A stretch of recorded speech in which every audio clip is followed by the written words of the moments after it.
Gosh, okay, I just realized that my microphone was off. Okay. Howdy, y'all. Welcome back. We are back again to play Our Life, Beginners and Always. And I was just saying that um, I was just excited. I'm so excited to play Our Life again today since I've had some, I've been going through some stuff this week and I just needed some I needed those soft, warm, cuddly feelings that I get with hanging out with Cole and making memories of him. To make me feel better after the stuff that's happened this week. Um, so yeah, I can't wait to get back. So I was just saying that we finished almost the first row of memories. We still have one more in the first row to go through, and we should be able to do all of the rest of the memories this week. I mean today, and then we'll start the next step and next week. So yeah, we left off at a dinner party with Cole's parents, and we could have had a sleepover, but we didn't. So oh well. But Let's turn on the. There we go. Let's load. Yeah, we did 4. We did 4. So we got 1 more in this row and 5 more. Okay, the road trip. I do remember doing the road trip. When I played the demo. And then this is the last one I remember doing, I believe. I think everything, all the other memories after this point, I have not seen. So this will be the last one I already have some acquaintance with. Usually you wouldn't be up so early, especially during summer vacation, but today was different. Today, instead of the lazy days you were used to, everything around you was a flurry of activity, as both your family and Coles, prepared for what lay ahead. Because parked in the street just outside your house was a massive RV camper so big that you couldn't even see Cole's house behind it. His parents had rented the RV for a few days to take him on a short road trip to see the Redwood National Park. You glanced at Cole, who was standing nearby taking in the scene in front of him. The prospect of the trip had to be a mixed bag for him, but it was only 3 days, so it seemed he was dealing with it as best as he could, especially now that you and your family were joining him. You weren't sure how exactly it happened. You knew your parents and Cole spoke to each other often, and somewhere along the way, plans were made after Cliff offered to share the space. I need to move this out the way so I can see. His parents all thought it was a fantastic idea. I'm gonna move this up so I can see. Okay, how does this look?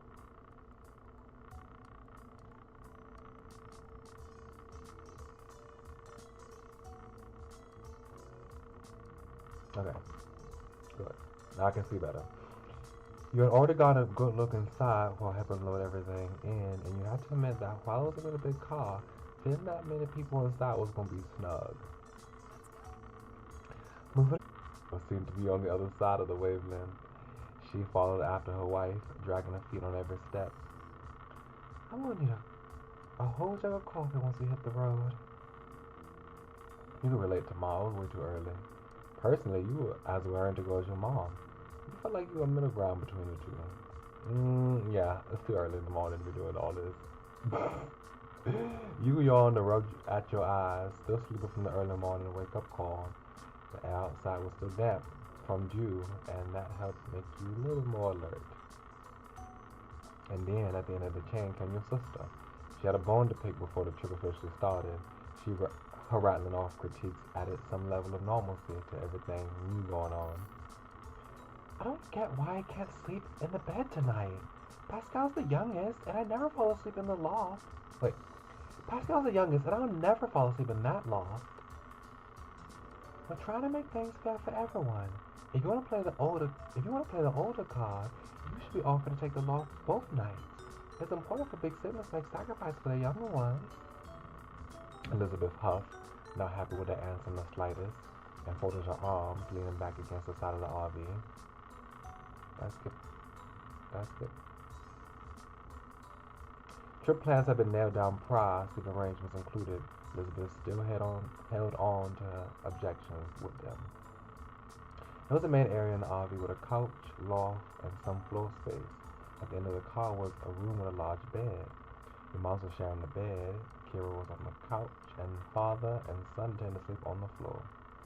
The adults determined you and Elizabeth would switch between the small loft above the driver's seat and sharing the bed with moms. You were fine with the arrangements. You were excited to sleep in a loft. You felt sharing the bed with your parents was going to be awkward. You looked forward to sleepover with your mom. You weren't too happy either, but you didn't want to make a fuss. You felt it was unfair that Cole had to sleep on the floor.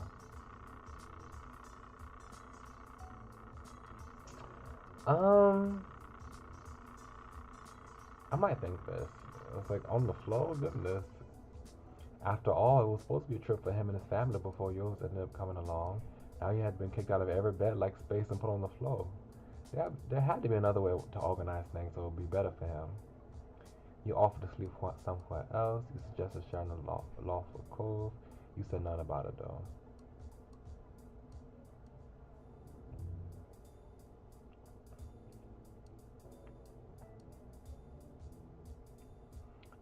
I could sleep on the floor with whoever. I could sleep on the floor with whoever for one night, so Cove could have her turn in the loft instead. You announced your idea to the group, and everyone paused from what they were doing to consider it. Cove was taken aback by the consideration, like he hadn't thought about how he had clearly gotten the short end of the stick. There's no way you'll be sleeping in the back while I'm with moms. There's barely enough room for three. We can't afford it. Then I can be on the floor for a night, and he'll be on the floor for one night when Elizabeth is in the loft.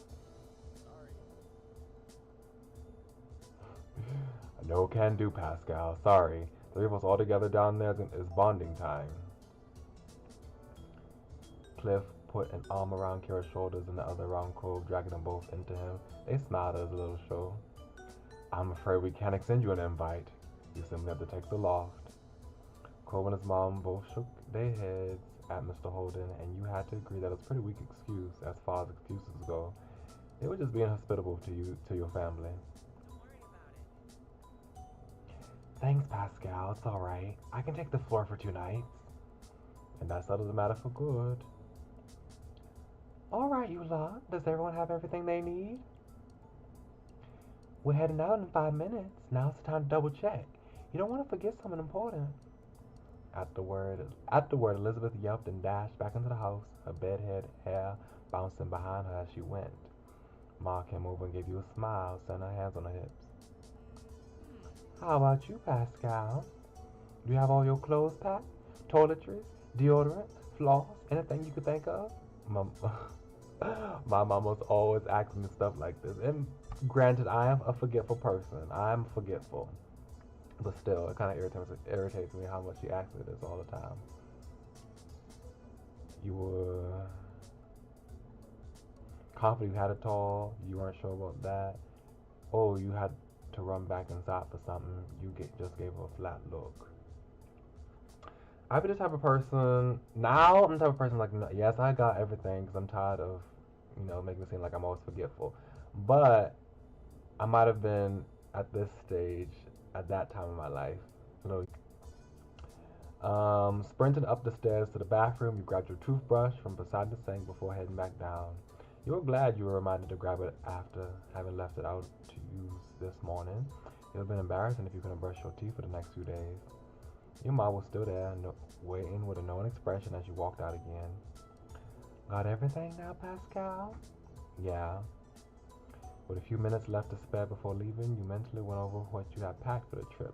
Clothes, a pillow, and blanket, usual day-to-day gear for most people. You also had more personal things such as a gaming console. Oh, I can choose the one thing. Okay, portable gaming console, pens and paper, your favorite stuffed animal, a couple things to read, a bag of makeup, a ball, your camera, and MP3 player and headphones. I might have had a gaming console at this point, like a DS. The drive to Redwood National Park would take an entire day. Would take an entire day. Would take an entire day one way. So you wanted to make sure you had a way to entertain yourself while traveling there and back. Oh, okay, you do multiple stuff. Pencils and paper. You had to be prepared in case you saw something to sketch at the park, or you wanted to write anything down, or if you need to pass the time just doodling. Couple things to read. You packed one of your old favorites and a new one you never tried before. You knew you had plenty of time for both of them on such a long drive. And then I never really had an MP3 player, but if I did have one, I would be taking it. With so much time going to be spent driving in the car, you wanted to make sure you would be able to put some music on. That was everything. Oops. Come on. This light always turns off automatically when I'm still in here. Hey, let me take that for you, Pascal. I'll sew into the RV. There's a few spots left it'll fit. You let Kira take your bag and give her a grateful smile. With nothing left to do, you watch the others get ready for the trip. Kira and Cliff seemed to have the most energy of anyone. They were finishing packing the suitcases away while your moms are going to lock up the house. They high five whenever one another got crammed into the storage compartments of the vehicle. Even though your own parents were more low key than clothes, you could tell they were both excited for the trip. It had been a while since your family had been away anywhere together. Elizabeth skipped towards the RV, a bag slung over her shoulder. You were surprised to see she seemed more optimistic about the whole ordeal now. Usually she wasn't the one to exit the confines of her room unless it was for TV or food or to leave her family behind to be with friends. You would have thought 3 whole days packed in the RV with 6 others would be too much for her, but it was a nice surprise. You suppose any vacation was better than no vacation in her mind. Cove had been pretty quiet so far, and more than anything, seemed to be overwhelmed by the situation. You were excited for the trip too. You weren't very excited for the trip either. You were eager to get to the destination. You were curious about the RV. You didn't feel much either way about the plans. I'm pretty excited. It was great to get away and explore new places. Soon the miscellaneous remaining tasks had all been wrapped up. Everyone piled into the RV. It was officially time for the trip to start. And it did. Cliff took the first shift driving. He cautiously navigated the massive car out of the narrow neighborhood streets. It was a touch and go for the first part of the journey. Your moms and Kira were all huddled at the front, trying to get a view of how much space they had on each side. I want to see how this RV looks. I want to get a better look. Okay.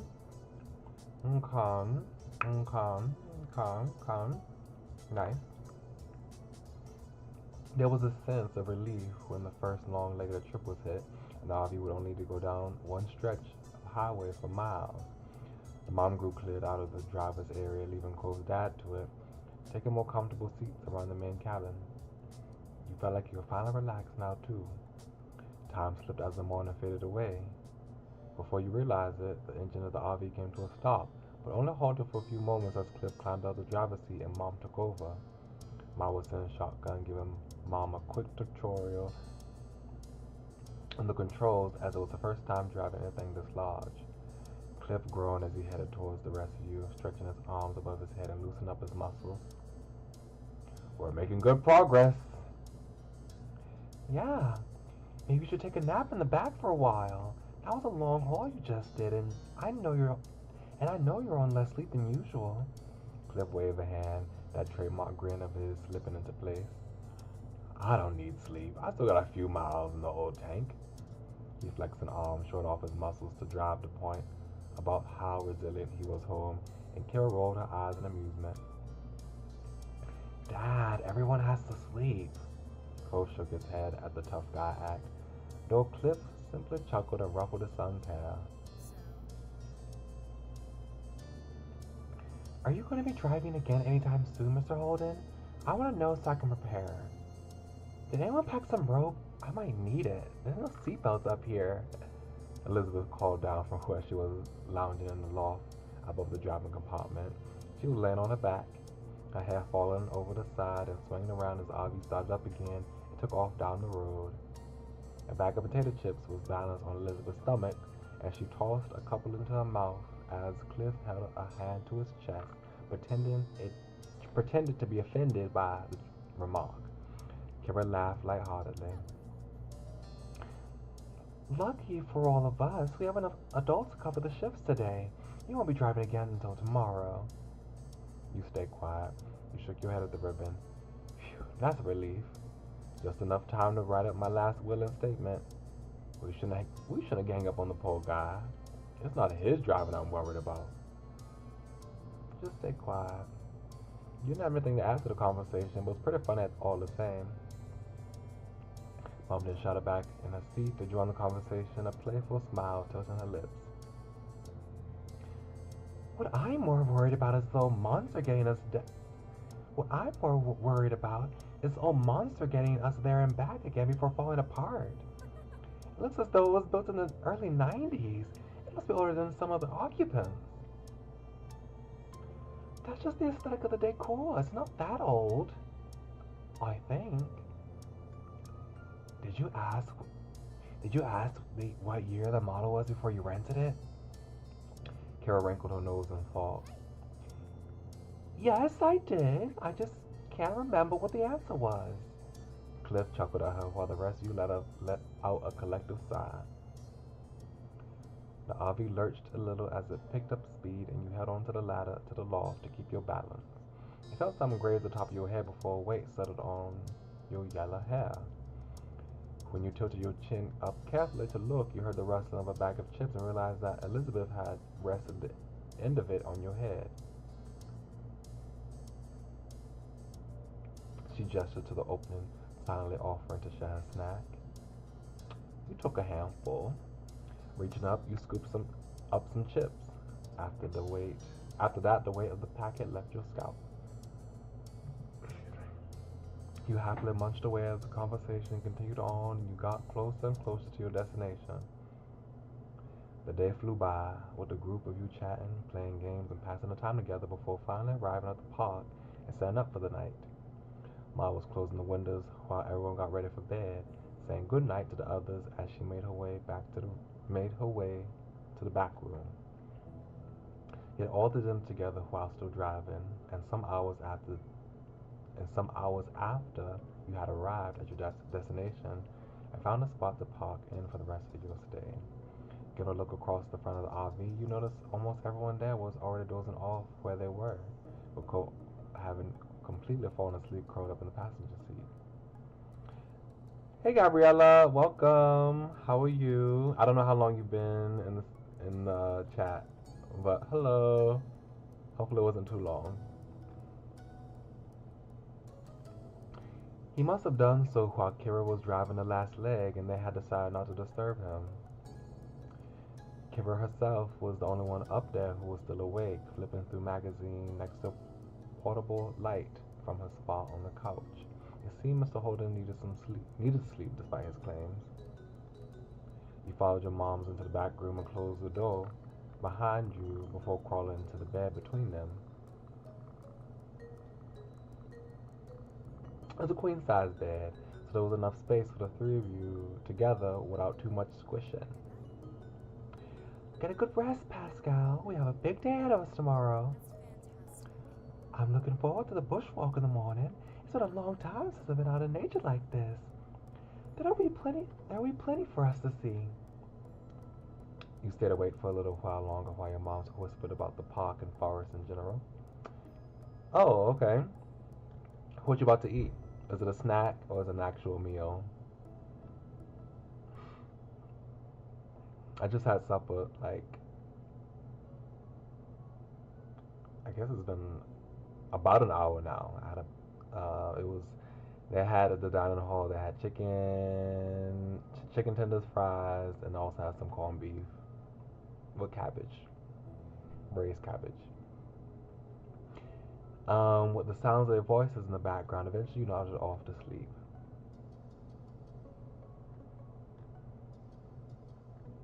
The next morning, you were up bright and early preparing for the day ahead.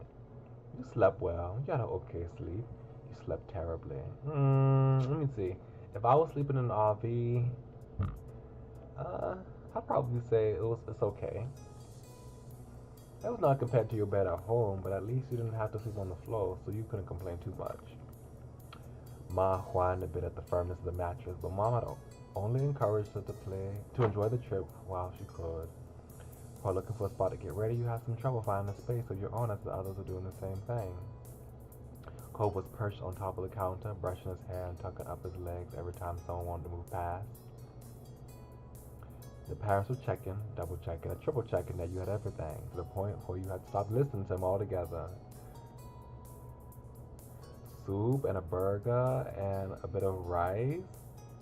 I mean, that's pretty nice, to be honest. I wouldn't necessarily eat soup. I wouldn't necessarily think to eat soup with a burger, but that's still good. And rice. You knew you wouldn't be returning to the RV at all that day, but by the look of the backpacks that were packed up and ready to go, you doubted anything was missing from them. It didn't take too much longer until you had all exited the RV in the bustle and headed into the Redwood National Park. Wow. Oh, look at his jacket. Nice. Kind of reminds me of like a biker. You know, someone like a cyclist. That's the word for a cyclist. Yeah. I love this little pink jacket. It's so nice.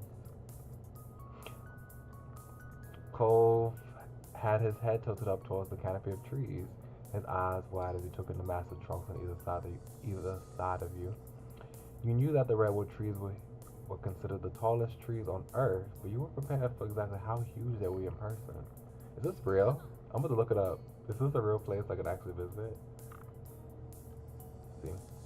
Redwood National Park. Ooh.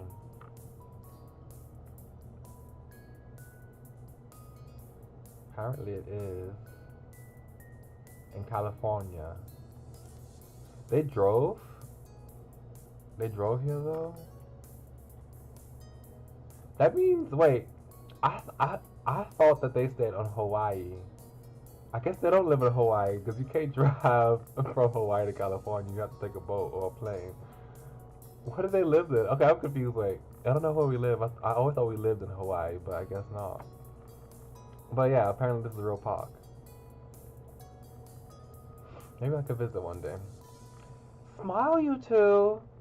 You spun just in time for Kara to snap a picture of you and Cove together before she pointed her camera at Cliff, trying to get a shot despite his weak protest that she should just enjoy the moment. Your parents were walking behind the group a little, with Mom telling Ma some information she read about the park in a brochure. Ma listened happily while looking around and taking in the sights, every now and then asking a question or making a joke about something Mom said. Yeah, I saw there's something. I don't know. I don't know what gave us that impression, but besides the beach, but I feel like something in the narrative suggested that they were in Hawaii, but I guess not. You smiled at them, thinking your mom must have read a lot of pamphlets to know so much about the park.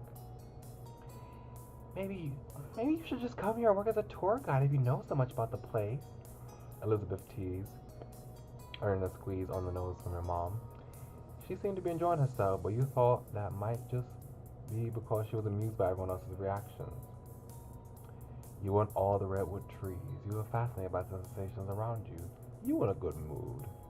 You weren't as impressed as the others. You were embarrassed that the adults were being too touristy. I mean, I'll probably be like this.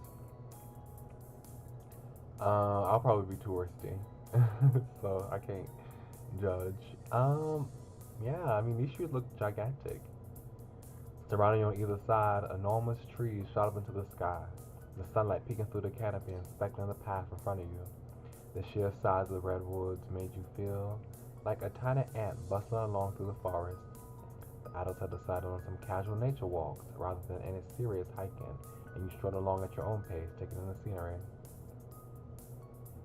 Elizabeth sped up a little, smirking at Cove as she fell into place between the two of you, and immediately you could tell by her expression that she was going to say something taunting.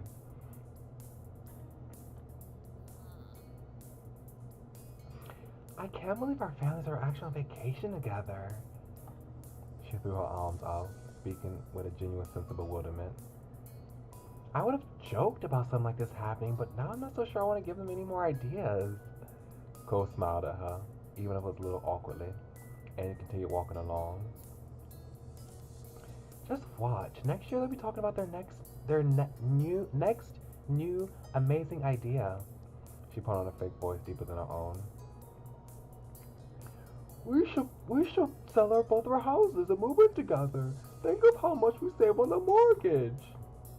It was clear that Elizabeth was being sarcastic. Cole simply shook his head, not really bothered by her. You suppose he was used to it at this point. But seriously, they do act like we're one single family just because we live across the street from each other. Elizabeth gave you and Cove a look. Her eyes glinted as mischief as she leered at you. Girl, if you don't calm down. Oh my gosh. I knew she was about to say that. I knew she was going to say that. Maybe one day we related legally anyway. She said it as though she was a gossipy old lady girl. Hmm, maybe. I guess you and me could get married, Elizabeth. What? Me? Yeah, that way Pascal will be my brother-in-law. That will be fun.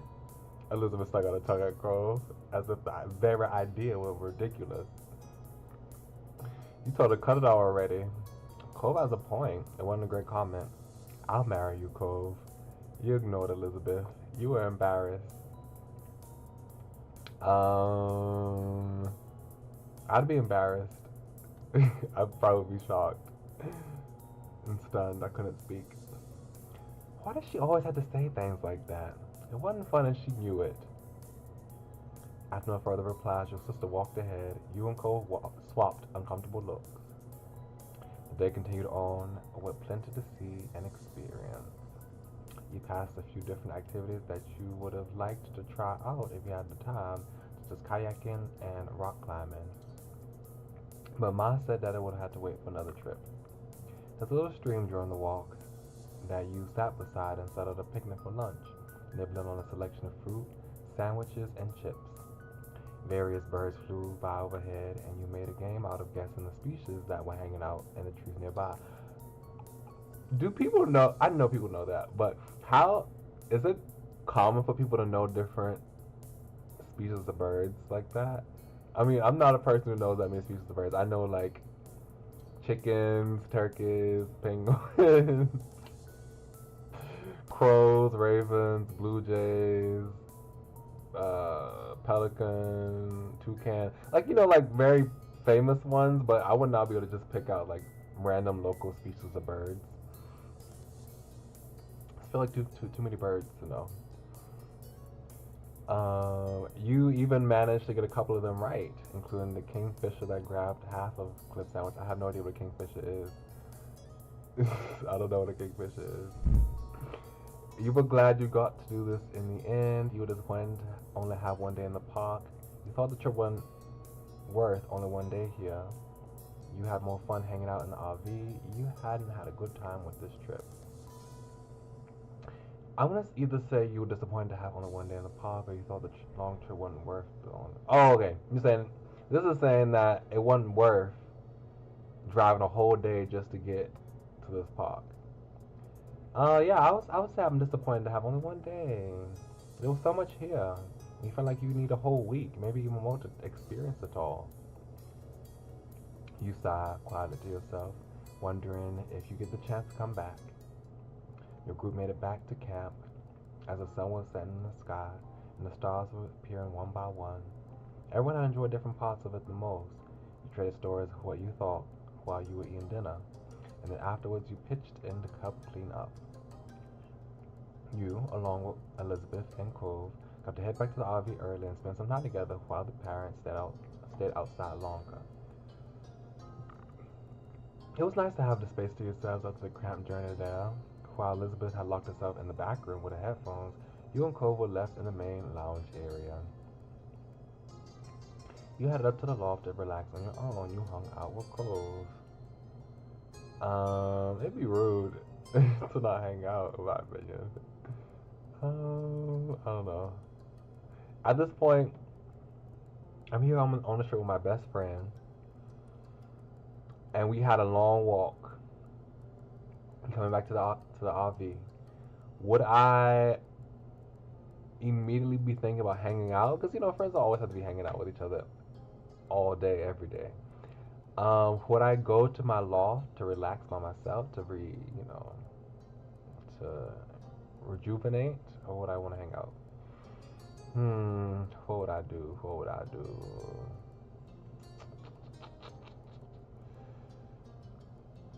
I mean, I guess we were on a walk the whole time together, so maybe I would probably go into my loft just to relax.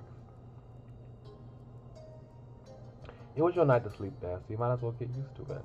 You climbed the ladder and headed up to the loft, laying back and relaxing after a big day out. Cole stayed down below and spread out on the couch, doing much the same thing. Grabbing your backpack, you pass the time until the adults return. Got a few levels in on your game you are currently playing before getting stuck on a particularly difficult one. The parents all arrive soon after, each climbing into the RV and finding some place to sit down and rest their legs. Elizabeth, having heard the commotion, came out of the room for the first time since arriving and joined you all. You spend the evening chatting and playing a few games, enjoying the last evening of the trip together. Bedtime arrived within the blink of an eye. As the group hunkered down for the night, your mom did a final round to be sure none had been left behind. She explained that Cliff was going to start driving early in the morning, like on the first day, would be letting everyone else in the group sleep. There wouldn't be a need for all of them to get up. Now was the time to check you hadn't left anything outside. You, as well as everyone else, were confident that you had it all picked up inside the RV, which meant that it was time to get some rest before the journey home tomorrow. Your moms and Elizabeth said goodnight, heading into the back room while you climbed up to the loft. Cove and his family got situated below in the previously set arrangement. You tried to get comfortable as a million thoughts ran through your mind. It was hard to believe that the trip was practically over, and before you knew it, you'd be back in your own bed at home. You enjoyed this mini adventure. You thought the trip had been okay. You felt that the trip was a waste of time. You enjoyed this mini adventure. It was short, that's for sure, but you got to see and do so much during your time here. All in all, it was a nice break away from home. The minutes ticked by silently. It didn't take long for the soft snows of of Cliff and Kara to drift up to you. They were asleep now. You wondered if Cole was still awake, and decided to poke your head out from the loft to find out. You blinked through the dark. Looking down at the hall, you noticed Cole laying on his back, his eyes staring straight up at the ceiling. His seafoam hair was spread out on a sleeping bag. He must have felt you watching him, because suddenly his eyes locked on yours. It was difficult to see much in the dim light, but you could make out the crooked smile on his face well enough. You grinned back at him, you made a silly face, you waved at him. Hi. A cold waved back, smiling at you through the dim light. You then gestured for him to come over. You then went back to trying to sleep. You decided to have fun quietly. What does this mean? Oh, that means I just go back to doing what I'm doing.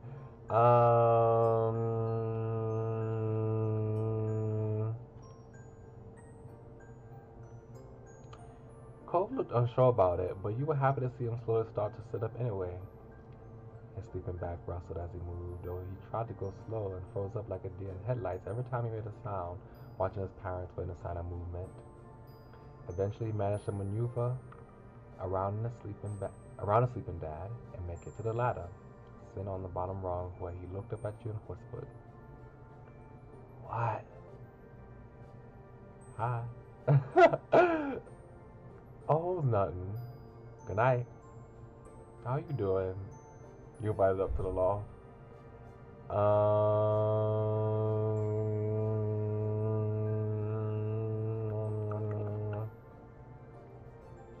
I mean, we did try to offer him to sleep in the loft earlier, so hey, you could get a chance to sleep in the loft now. Do you want to come up? His eyes widened just so. You could only tell because he had come to where you were. Cove glanced behind him quickly at the sleeping parents before turning back to you. Okay. You broke out into a grin and scooched back as far as you could, making space for Cove to crawl in. He was very tall, so it wasn't a great fit for him, but he managed to squeeze himself in. You understood how that felt, and with the two of you in the loft together, there was barely any room for you to move. Goodness gracious. Oh, wow, you get a CG. Oh, wow, okay. I was not expecting this, but I'm pleased. I'm very happy about this. I know. You lay down next to each other on the sides, face to face. He got under the blanket a bit. I know, it's cute. It's cute. One of his arms was nestled under his head for comfort. The other had nowhere to go, and he was rested along his chest on the floor of the loft. Cole spoke to you softly. And I also like how these CGs um, blink. It makes it feel alive, you know? Like, I feel like we're sleeping next to each other, to be honest. The way that his eyes blink.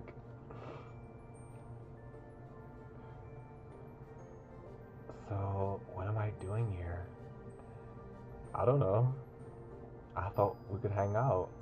You can sleep here instead of on the floor. Yeah. Cole raised an eyebrow. Look at that face! He's so cute! Look at that face! Cole raised an eyebrow, not having expected you to bring up the topic again. Oh, look at his face! He's so cute! You're still thinking about that? You don't have to worry about me that much, Pascal. But thanks. It's okay. It isn't a big deal for both of us to be in the loft, right? Yeah, it's not some huge thing. We shared 1,000,000 times by now, and they're the ones encouraging us. Cove gestured in the direction of the parents, and you nodded in agreement. I'd always tried to put you and Cove together ever since you were little. I wonder how much in trouble we'll be in if we get caught. It wouldn't be nearly as much as we would have been in if my mom's found out you snuck into my room for that night at the start of the summer. He winced just imagining it. I still can't believe I did that and didn't get caught. It was a very dramatic morning. You could easily picture his frantic escape in your mind's eye. You're kind of a troublemaker, aren't you, Cove? No, I don't think so. Cole showed off, and he seemed to be lost in his own thoughts. Hey, do you remember the very first time I slept over at your house? You laughed quietly and nodded, the memory coming back to mind so vividly. A smile grew on his face.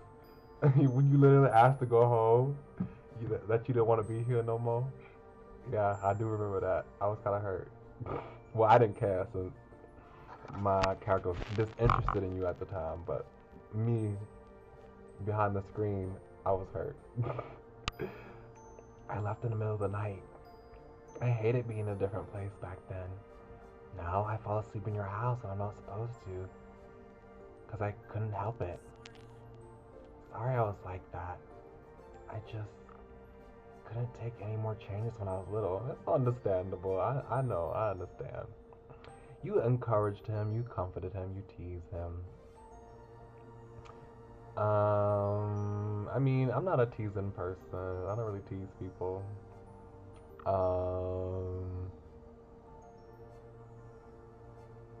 Do I encourage? Do I want to tease them though? I mean, it's not like I never tease people. What would I do in this situation? What would I do in this situation?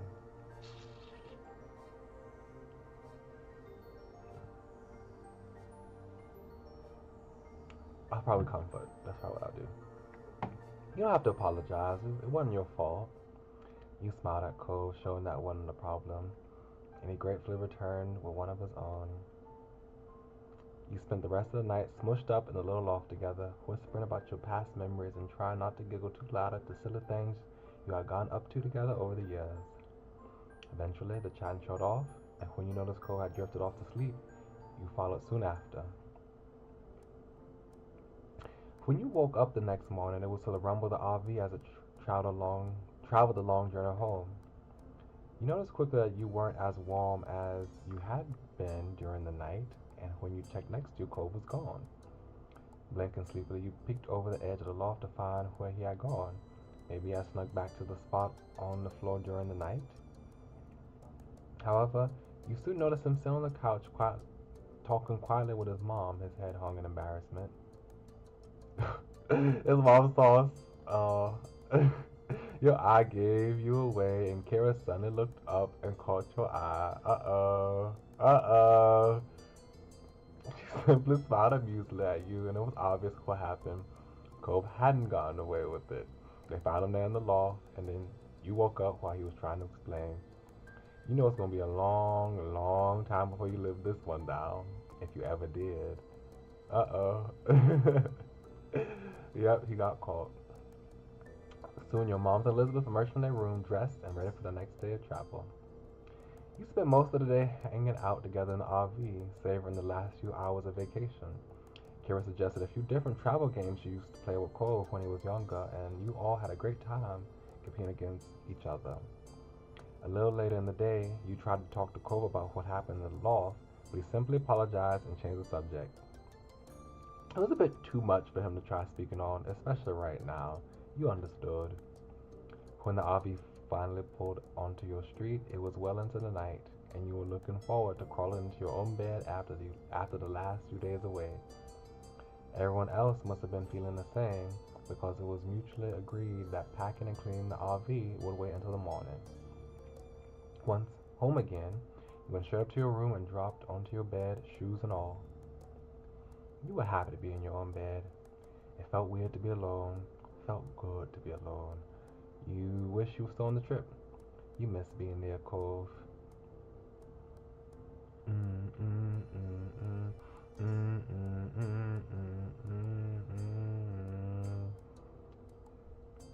Honestly,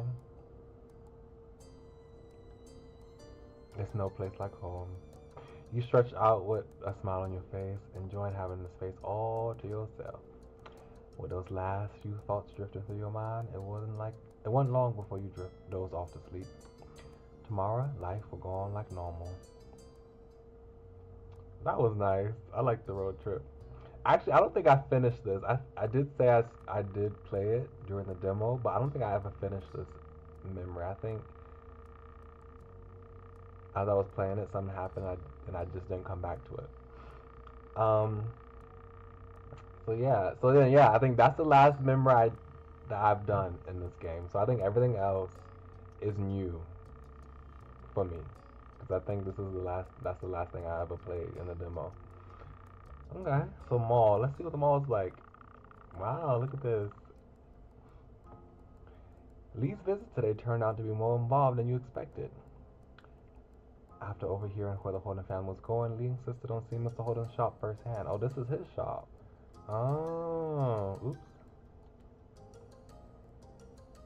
It's like a shoe store, but it's not for shoes. It's for like scuba gear. An hour later, Lee was busy looking at every item on display. Because Cole's dad offered supplies, lessons, and tours, his shop had all the scuba-related stuff you could imagine. Fins, masks, suits, and snorkels. After circling around the shop, you finally stopped and looked at the whole room. This was the first time you've been here, too. It wasn't often that you tagged along to hang out at the shop. You spent a lot of time here over the years.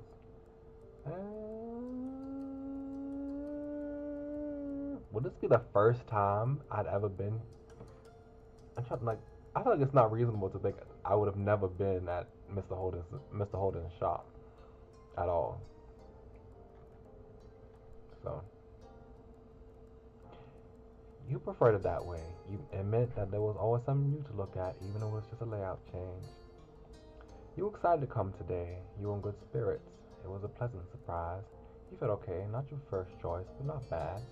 You were unhappy. Was this all you were going to do? You felt okay. You and Cole went there recently. It was fine to see the shop, but you wouldn't mind doing something else today.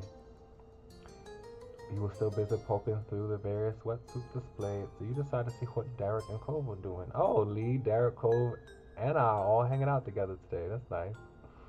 They were too absorbed in the conversation to notice that you were standing near them, leaning against the counter. You were able to pick up the topic quickly. I don't remember how I voiced though. Anyway, I'm trying to see. I don't even know what I did. My dad told me the new stuff is sound like crazy. Yeah, the material has this new blend with less. Let me turn my notifications off. Hold on. Okay. The material has this new blend with less neoprene. My dad says people are really interested in it. It brought a smile to your face hearing that the shop was doing well. You decided to keep listening. You decided to join the conversation. You couldn't resist teasing the boys.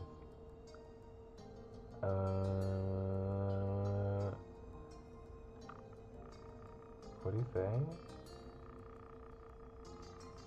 I mean, I don't have anything to say. It was just interesting just to watch them speak out about what they knew. But really, there's just so much to think about with the business. It's crazy. No matter how much I come, I still don't think I get it. Cove hummed and nodded in agreement, causing a good humored laugh from Derek. I thought you only liked the scuba diving part, not the job part. That's the best part. I think about other things too. I gotcha. I like these people voices. Cool. The business side, running it. That's my favorite. Out of the corner of your eye, you caught movement and realized that Lee was now standing next to you. When your dads retire, do you guys think you're gonna carry on the store? Both sons shrugged in unison.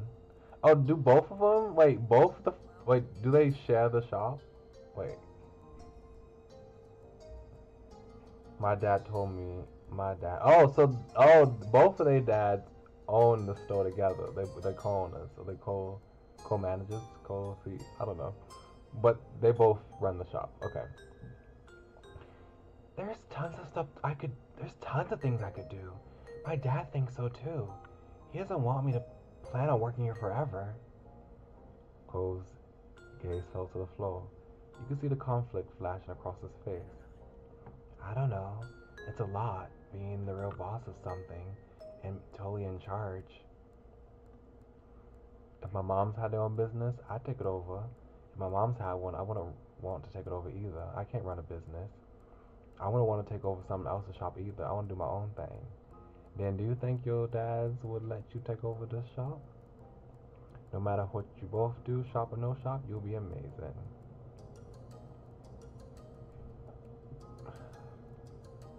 I feel like this, I would say something like this. I want to decide what I want to do myself, not just follow behind what my parents ended up picking. Totally. Cole's parents left the back office and came over, catching your attention. Sorry, kids. It looks like it's gonna be a long one. I know usually others hold the fort down, but I really need to stay here today. Cove and Derek gave him an understanding look. Mr. Holden crossed his arms and flashed you all a big smile, trying to lift the mood. The one condition is that someone has to remember to come back for me later.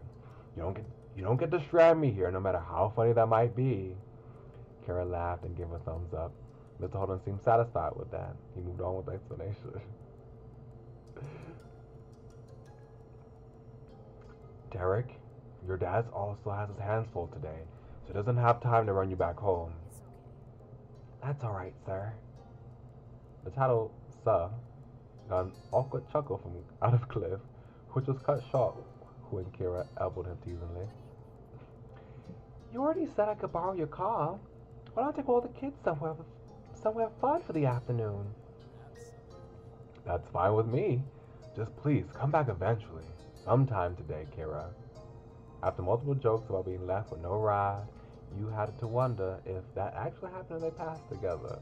I'm wondering too, like what was the dynamic of their marriage and why did they get divorced, you know? They seem to be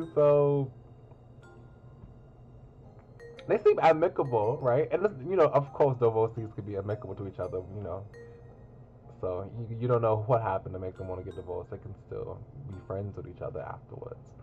But Cole said that they couldn't even be in the same room when he was a child, like when he was in the first step, when he was like a small child. He said they couldn't even be together in the same room. And it seems like the Cliff of surprise stuff was happening, and that is something that she knew all too well, she and Cole. So I just want to know what happened in the marriage that, you know, caused them to split.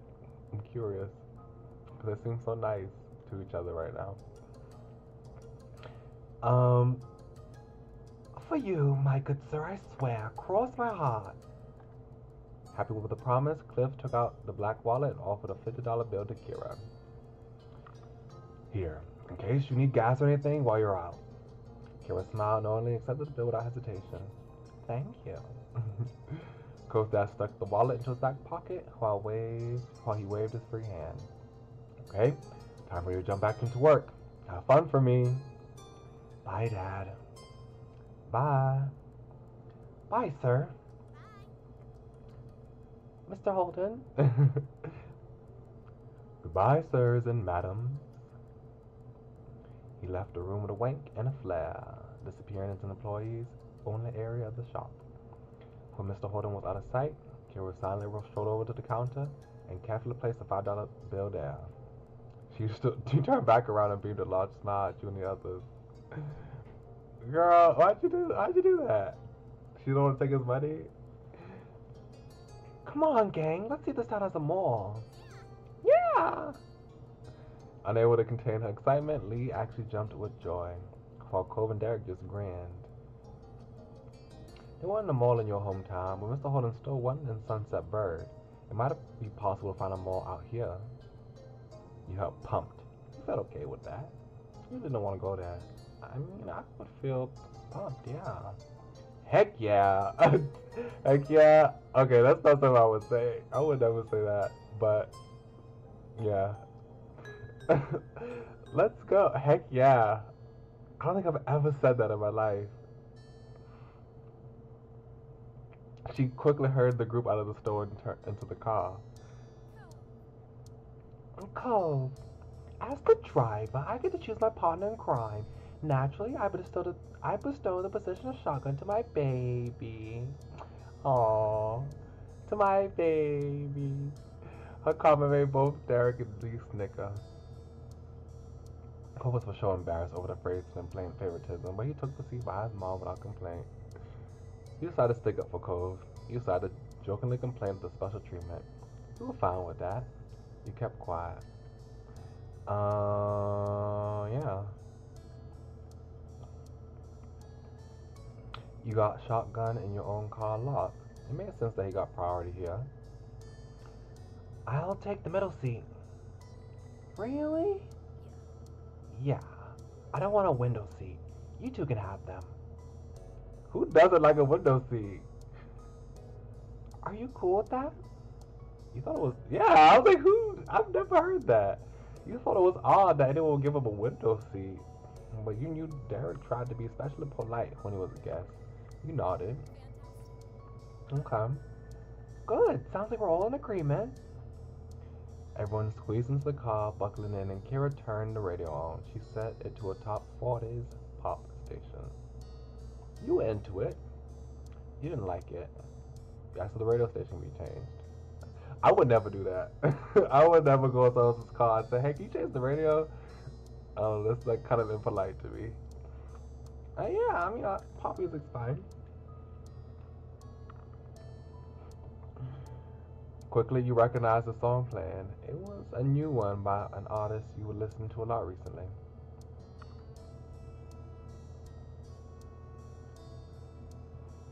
Oh yeah, I guess that is true. When you in the middle, you're not blocked by the passenger or the driver's seat. You can just see right straight into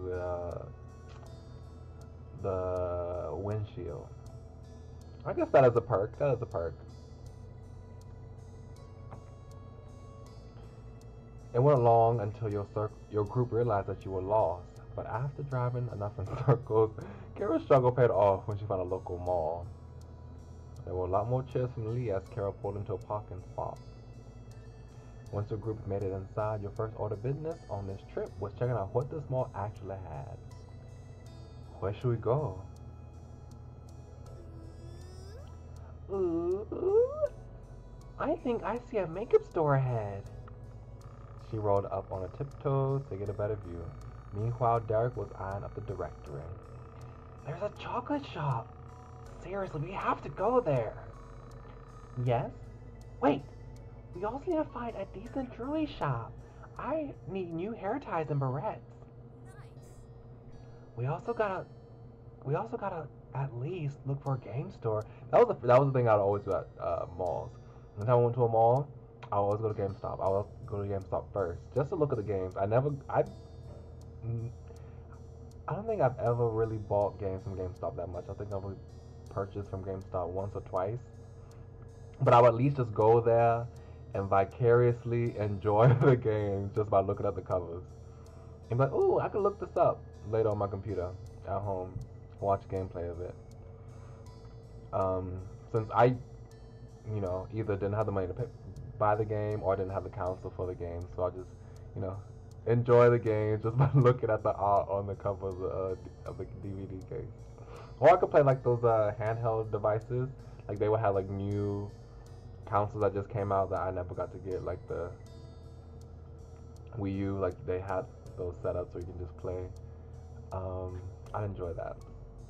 We gotta at least look for a game store. There's a tons of things you can't get anywhere but a store that's just for video games. Hey, what are you thinking, Cove? I want to look at the fish in the pet store. You could have guessed that much. And if what else? You smile with some bashfulness. The bookstore. What about you, Pascal?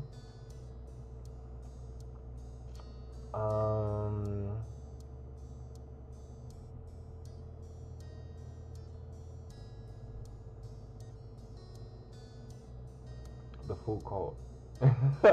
Me, literally, the food court. Okay, I can choose multiple? Okay, good. Game, I will go to book, I will go to art and supplies, I will go to chocolate, I will go to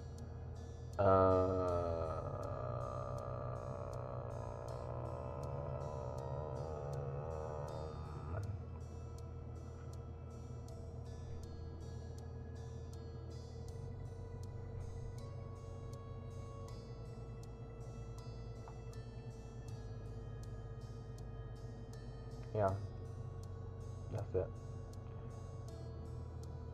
That's certainly a list. Good thing we have all afternoon. Yeah, I have my own shops I want to make. Let's regroup here at 7 p.m. You're not coming with us? We're all in the same building. You won't be as alone as you think. I'll only be a few minutes away at most. You're old enough to enjoy the mall without me hovering. Okay.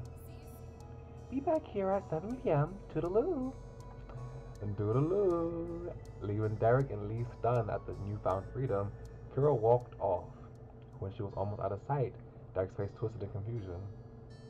How old are y'all? Like 13? Y'all didn't walk around the mall at 13? Wow, she's really gone. Can't believe she just did that. This is so cool. We get to do whatever we want. You were happy about it. Talking about an amazing opportunity. You felt unsure about the situation. Was this really okay? You felt okay. You weren't happy about it. Yeah, I'm happy about it. It's really exciting. With the decision already made, Derek tried to pull together his early enthusiasm for the trip. So, where are we going first? Time's a-wasting. Whatever is closest. Things were coming together, but you realized there might be a flaw in today's sudden plans. What's wrong, Pascal? Did everybody bring money with them? Yeah. I did. I always have some on me when I come all the way out here. Yeah. You left all your money at home. That would be me. I would leave all my money at home. No, I didn't think I needed it. Derek looked at you sympathetically. I can lend you some if you want, if you need it.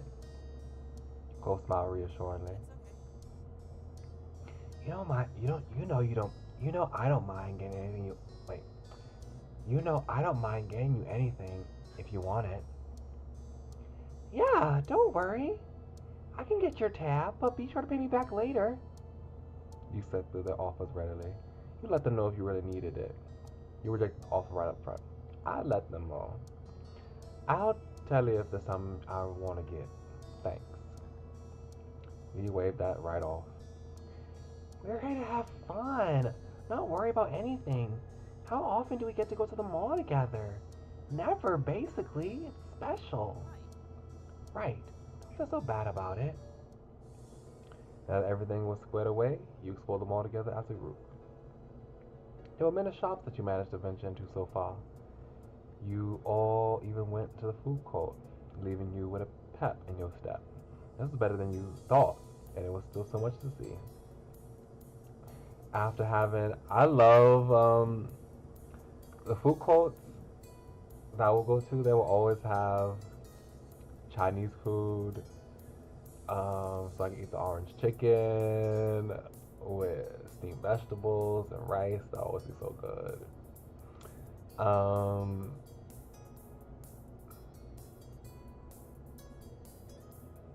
they also have like burgers and stuff like that, sandwiches. Yeah, the food the food court is like my favorite part of the mall because I love to eat. After hitting many of the top priority stores, you found yourself passing by a small booth.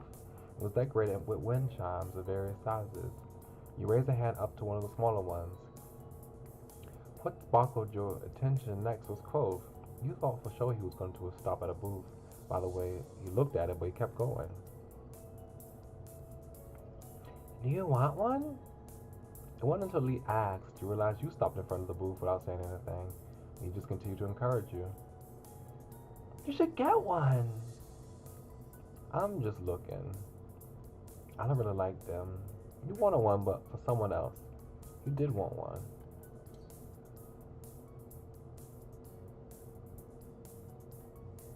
Okay. Wind chimes. I mean, I don't really like wind chimes. It's not like I don't like them, but it's not something I'm interested in. I'm just looking. It's nice to just check stuff out. Leave hummed in agreement and then stared past the booth. Following her gaze, you saw the boys were already wandering too far ahead. Let's go. After leaving another clothing store, one that Lee couldn't resist exploring, you and your friends find yourself walking down the main hall of the mall again. It wasn't long until everyone you were with had their eye on the smoothie kiosk ahead. Shall we stop? Yeah. As you approached, your eye was drawn to the dizzying list of smoothie combinations. A part of you wondered how long it would take to try them all. Hi there! Do you need a rundown on how this works? Yes, please. Okay, first off, you pick up to 3 options of fruit or berries. Then I'll add the ice and a source special smoothie based mix, and you'll have your very own smoothie for $4. There's only one size. Cove leaned over the counter for a bit. For several moments, he tended to study the plentiful fruit and berry options. I want to get a strawberry banana smoothie with coconut too. That almost sounds good, but I do not like coconut. I do not like coconut. So I would get that without the coconut. Sounds good. Is anyone else getting anything? Can I get one that's all just mango? Of course. I like strawberries, blueberries, and raspberries for mine. Thanks. The shopkeeper looked at you now. I want one. Could I get up to 3, right? So if I wanted one real bad, I would get. I mean, these are all good. Besides the coconut. I don't like coconut that much. This is hard. I mean, strawberry seems to be like that's the essential for any smoothie, to be honest. Strawberry. If I'm going to get strawberry with it, I should get a banana with it too. And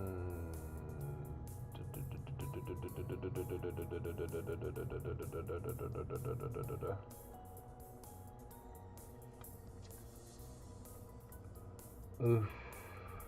Yeah, I think the only time I will eat coconut It's just like some Indian food has coconut in it, and I can eat that. You know, if they put the coconut in, like some coconut milk or something like that, with some spices and broth and all types of other stuff like that, where I'm not really tasting coconut, I can eat that. But yeah, generally I don't really coconut.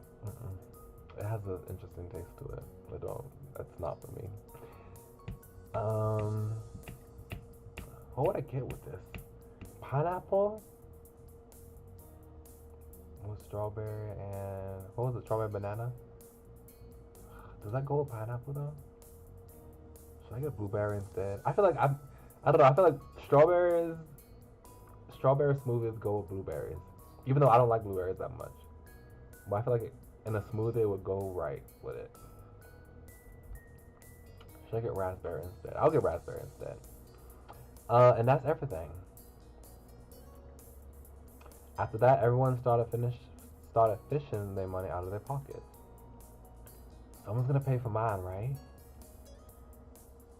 Uh-huh. I can get your smoothie, Pascal. I can do that too. I said it first. You have to be faster than that. Cole didn't seem to appreciate her joking tone and almost took it as a challenge. Go! Not you being jealous you can't pay for me. Oh my gosh, Cole. Then how much money did you bring? If it's less than what I have, I should be the one who pays. What? Way to be a sore loser. Thank you. You, Lee, and Cole turned your heads to see Derek standing in front of the register. Uh-oh, he probably paid for my drink. Oh, did he pay for everybody's drink? Let's see what he said. He passed by everyone and paid. Oh, he did. He paid for the entire order. Wow, that's crazy. He passed by everyone and paid for the entire order with a 20 and a smile on his face, and the remaining change went to the tip jar. You know, it's the audience he had now. It cocked an eyebrow. What? I could have paid. Thanks. This is why I always have money on me. To take care of things. Thank you. Yeah, thank you. You waited over at the other side of the booth where the drinks were put when they were done. Derek bounced on his feet, excited for his to be ready.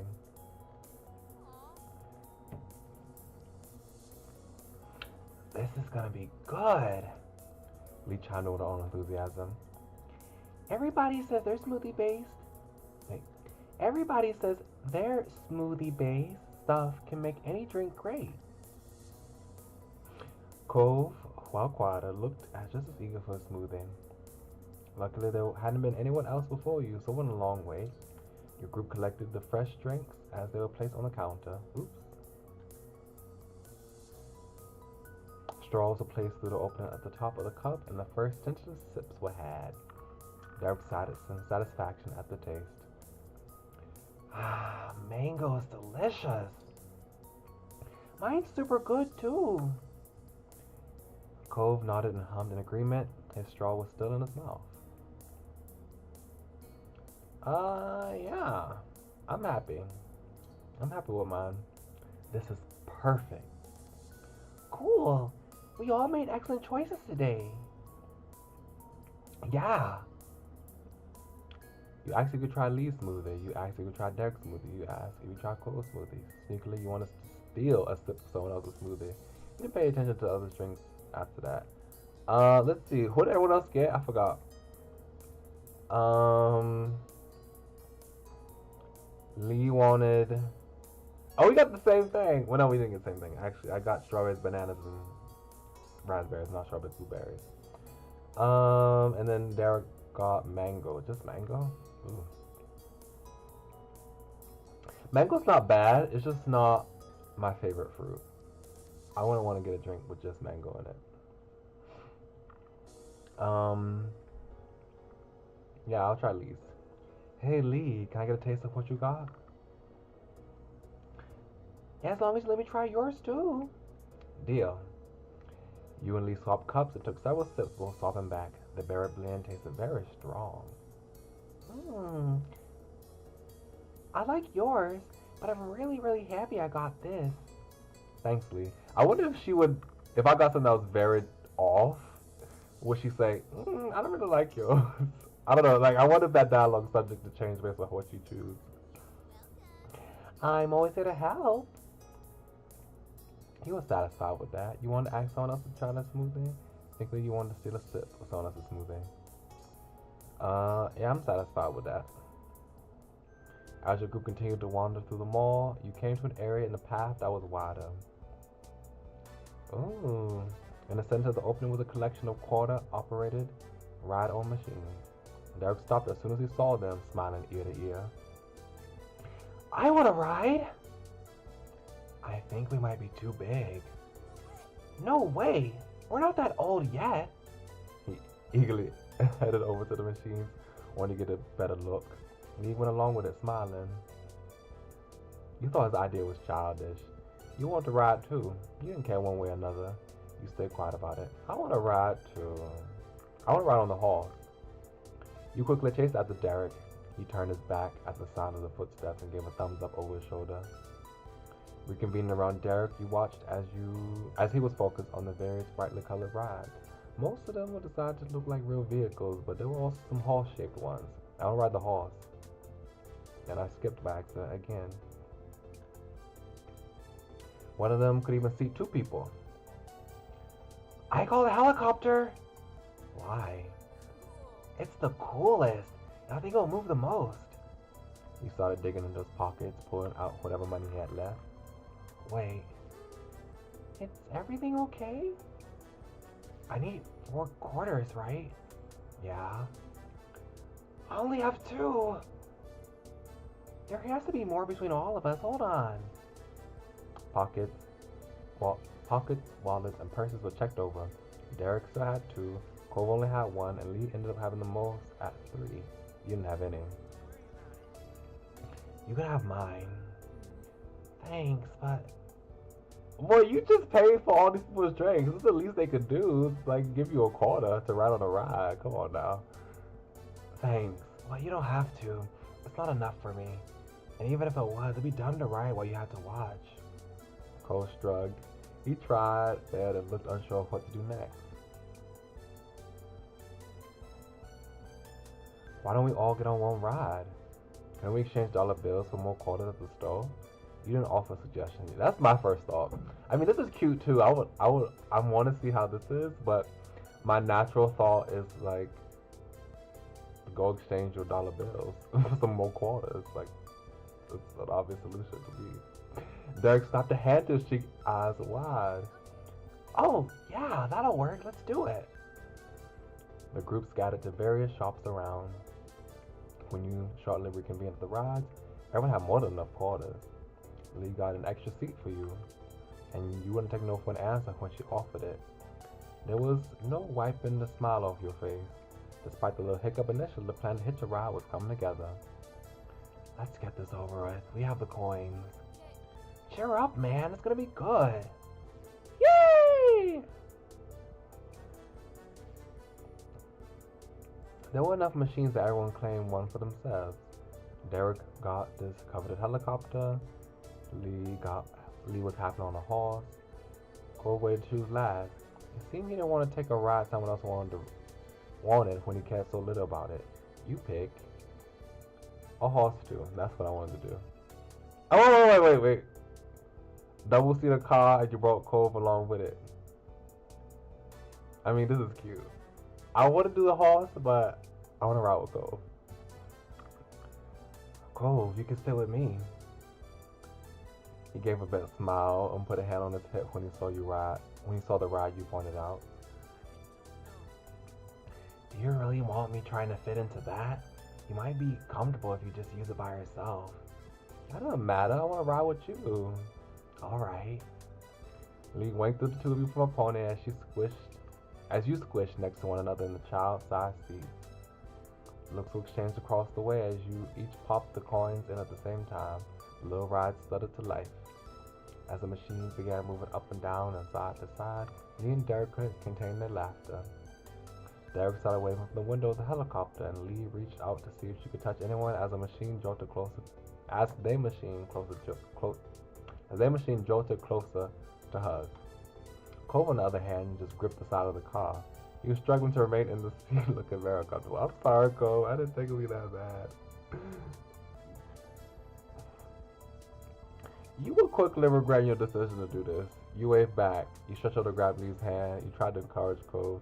The person just sat quietly on your seat. Should I be regretting my decision based on the way that Cole can hardly even sit in the seat and I'm squished? Or should I would probably also try to do this, try to grab people's hands. That'd be fun.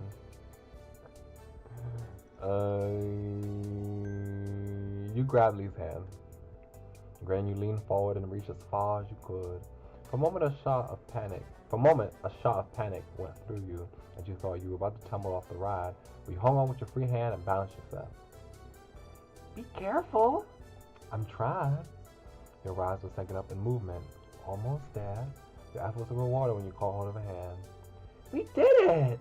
Yeah. It was a battle to keep together as the ride went backwards. The two of you kept almost being accidentally pulled from your seat by each other, but that made it more fun. Soon all the rides came to a stop and the group dismounted. Derek looked absolutely pleased with the conclusion of this pit stop. Then you noticed some out of the corner of your eye. You tilted your head to look directly at it and you burst into laughter. What's funny? You turned back to your group and nodded in the direction of where you were looking. Isn't that one of the machines that takes dollars and gives quarters back? The kind that exists if people who don't have quarters on hand? Everyone's hands moved that way and saw that you were right. Heads moved that way and saw that you were right. Derek chuckled awkwardly. That's exactly what it is. We're kind of dumb. We have to be to miss that the whole time. Come on, let's just put this behind us. There's still places open. We haven't been everywhere yet. Here. Moved along from one stop towards your next, still jovial from the experience. Strolling into your walk, Lee ran over to a nearby trash can and tossed a smoother cup. Derek went after her and threw his cup away. You followed suit and got rid of your empty cup too. Cole was the last to throw his cup away. He took one final sip, making sure he got every last drop. The clock inched closer to 7 p.m. as you all made your way back to the directory. It was hard to believe how fast the day went by. Where do you think your mom ended up today? We didn't see her anywhere. I don't know. She's just like that. Ooh, it's a mystery. Despite having vanished for the entire trip so far, when 7 p.m. hit, you spotted Kira coming right over, waving cheerily. As soon as she was close enough, she pinched Cole's cheek. Hey, baby and friend.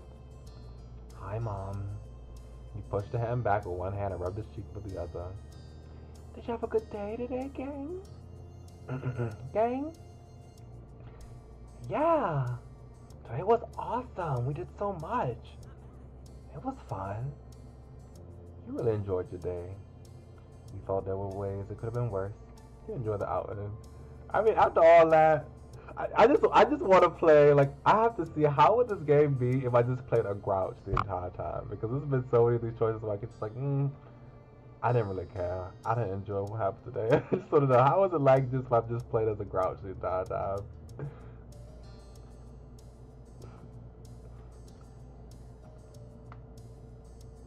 There was no hiding your joy. Like the others, you were smiling ear to ear because today went so much better than you expected. I'm so glad we came here. I want to hear all about it during the ride back. She clapped her hands together once, making sure that she had everyone's undivided attention. Speaking of that, we better head out. Cliff must be missing us and you've got to be starving. It's dinner time and you haven't even eaten yet. Yeah. Everyone followed her lead and started walking out the door to the parking lot. Something about parking lot. Something about what Kira said felt off to you. There were tons of places to eat. It's a mall. You could have had dinner. You wondered if it was just a good guess, but you could feel your eyebrows raise as it dawned on you. She might have been keeping an eye on. She might have been keeping an eye on you after all. You weren't pleased about that. She didn't have to lie. It was actually pretty slick. You weren't sure about that. It seemed kind of sketchy. Slick. If she hadn't made that comment, you would have never known. You found it hard not to be impressed. Not once could you recall even catching a glimpse of her hanging around. So now that you think about it, not seeing her ever was suspicious in and of itself. Shaking off those thoughts, you caught up with the others. Keeping the same scene arrangement as earlier, you piled into the car and started heading back to the store. The drive went by without any problems as it was filled with chatter about the various things everyone saw around the mall. I think I skipped again. Soon enough, you arrived at your destination. It was a much faster trip considering that this time Karen knew where she was going. Hearing the light jingle of bells from the front door being open, Cliff poked his head out from the back. He lit up at seeing who was it here. Hey, sport! Did everyone have an adventure? Hi, Dad. We had a blast! Yes! We found a mall. A mall? Wish I could have joined. Wait, let me reread that. The mall? Wished I could have joined. He deflated in an exaggerated way, his shoulders sloped. Kira put a hand on his arm and smiled. There'll be other time. Are you set here? Almost. Mr. Holden sighed for real. Then he pulled himself together, standing up straight. I just need a little more time to finish up. Will you be alright killing time for a bit longer? It's okay. Yes, sir. No problem, Mr. Holden. We can have fun here. Excellent. What a great group of kids. He gave him an approving thumbs up and Kara nodded along. I'll give you a hand. I remember the ropes. Why, thank you. Oh, did he own a scuba shop back where they used to live too? And he opened one here in not Sunset Bird, it's out of town, but you know, in this new area. They walked side by side to the back room. Before he was out of sight, Cliff stopped and looked over his shoulder. If you leave the shop, don't go far. It's getting late. And then the parents were gone again. Let's go to the docks. They're right down the way. Yeah. Oh, I saw those on the way here, and I really wanted to check it out. Are you coming, Pascal? All right. With a smile, Cole showed the way. Ooh, nice. Between the warm summer air and the smell of the ocean, you couldn't ask for a better night. Thanks for letting me come. Me too. Right? I'm happy we did this. Today was great. Cove, your mom and dad are really cool. Really? Totally. Cove looked at Lee oddly. He ran his hand through his hair, and then his puzzled expression cracked with a chuckle. I guess sometimes they are. How do you not think they're cool? they very interesting, extroverted personalities with such. They look cool, like the way they dress, the way they look. They look cool. But I guess his parents. I guess children are kind of immune to the charm of their parents, having grown up with them and living with them. You continue to walk in. Every so often, you would look up at the sky and see several stars poking out between the clouds. At one point, you noticed that Cole stopped while Lee and Derek kept going on ahead, busily chatting. Initially, you wondered if someone was wrong, but you quickly noticed that he still looked to be in good spirits. You decided to hang back with Cole. He gave you a quick, acknowledging look when you stopped at his side. You would taste the sea salt as you took a deep breath of ocean air. Finally, you and Cove watched the ocean for a little while. There was something about the waves that you always found soothing.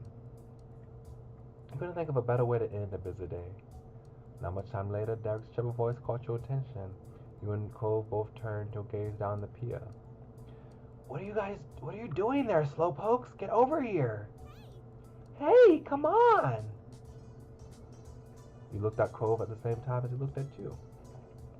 You grinned and nodded your head in the direction of your friend. He gave you a small smile in return. Your footsteps echoed against the wooden planks of the dock and into the night as you ran to catch up. Well, that's how it ends. Nice. Birthday. Whose birthday is it?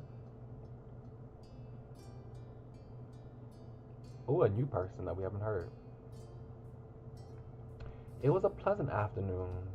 The sun shone brightly and the breeze tugged lightly at the balloons strung around the park. You and Cove had just been dropped off at Miranda Eckert's birthday party.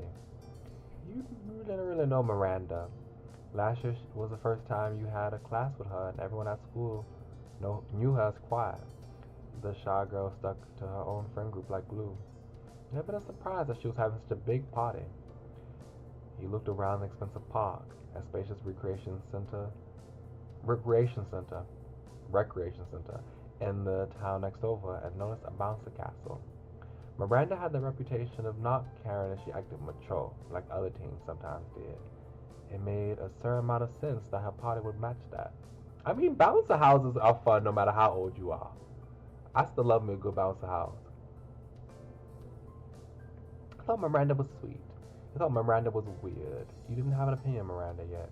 You want to get to know Miranda better. I mean, I didn't have any opinion on Miranda. Miranda was a stranger for the most part. What were you supposed to think of a person you didn't know? You hadn't had a choice in coming here today. Your mom insisted on it after you got the invitation, as did Cole's mom and dad. So, both of you were driven over to the next town with presents in tow. All your parents have been pretty firm about going to a birthday party if you've been invited. You agreed it was best to attend. You wondered if it was an adult thing. You were happy to be here. You wish you was somewhere else. You felt out of place. You wanted to give it a chance. I would feel a little out of place. Nothing seemed to welcome you. You stood next to Cove and started out as a chaos with a butterfly in your stomach. Cove made a small noise which caught your attention. He looked around, scanning the area. He fidgeted with his gift in hand. Any idea what we're supposed to do with these? You looked at your own present and then towards the seating area. There was a table filled with snacks and drinks, supplies for various party games. Past all that, you spotted a table in the back that seemed to have a truckload of gifts. You pointed out to Cove. Let's drop the presents off over there. Cove nodded with a smile and turned to where you gestured. He saw it too. Cool. You and Cole began to walk over to the present table, flattening the well-trimmed grass beneath your feet.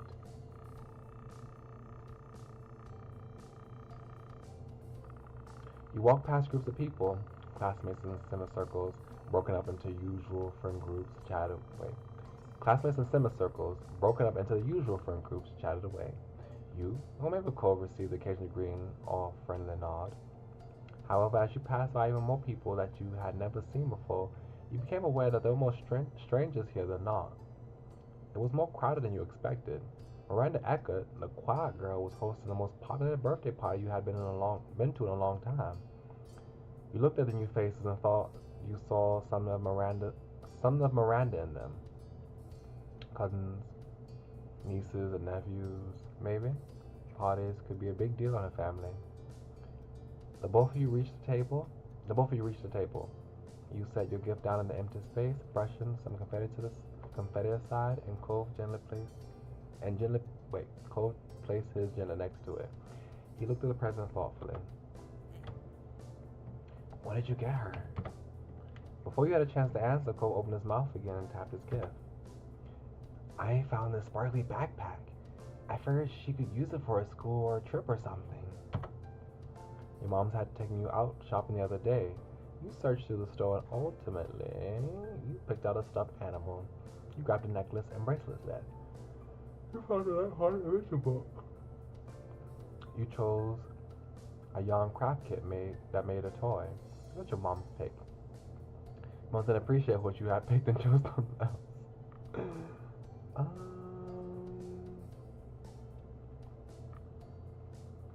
I don't know. I feel like I don't know anything about her.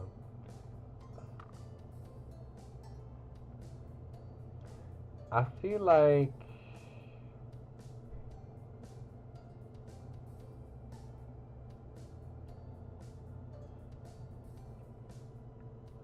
I feel that maybe an adventure book is like probably the best way to go. You remember the story as somewhat funny but interesting. You had nice characters, low stakes, and a winning author who made the occasional aside about the various shenanigans the adventurers got into. You hoped that it was up Miranda's alley. He described it to Cole briefly. He had no objections. Not a bad idea. He brushed his hand against the sides of his pants. I really hope Miranda likes her guests, but I think we both did good. With that, he gave you a sunny grin. You touched the gift one more time and then stepped away. Without the direction of needing to put the stuff away, the two of you weren't sure what to do next. It felt a little awkward and Cole shrunk in on himself as he looked around. There were more guests heading to the present table, so you turned away and wandered over to a nearby tree where you wouldn't be in the way. From there, you both inspected the area and planned the next step. You were glad that Cove had been invited too. At least you had his company in this unfamiliar place. You watched him and gave you a nervous grin. It reassured you a little and you smiled back. What next? Cove didn't appreciate being put on the spot. He was just as unsure as you were. Birthday party stuff? It didn't seem to be time for cake. What with people still arriving. Nothing seemed to be organizing yet either. He noticed that himself and tried again. We could find Miranda. That was a good idea. It made sense to greet the birthday girl. Yeah. Okay, we should say hello. What's your happy birthday? Ask her what she wants people to do. At that point, it was decided. The Miranda hunt had begun. You wandered around. Anytime you saw someone with Miranda's hair color, you got a little closer. More than once, it turned out not to actually be her. Hey, look! Finally, he pointed over to the real Miranda. She smiled slightly when you both approached, but ducked her head. She seemed a little overwhelmed with being the center of attention today. Yeah, I kind of figured that. Given that she's supposed to be the quiet girl, and that is such a large, active, you know, buzzing party, she might be a little retreating. Oh, look at her. She has a sprite, so she's important. she's an important character.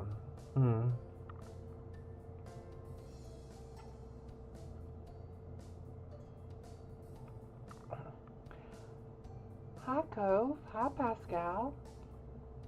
Happy birthday. Happy birthday. Oh, good. I gave you a full voice line. You all stood awkwardly. Miranda did seem genuinely happy, but there was still a distance between you. This is a great looking party. Thank you. Is this something we need to do? Or should we just hang out?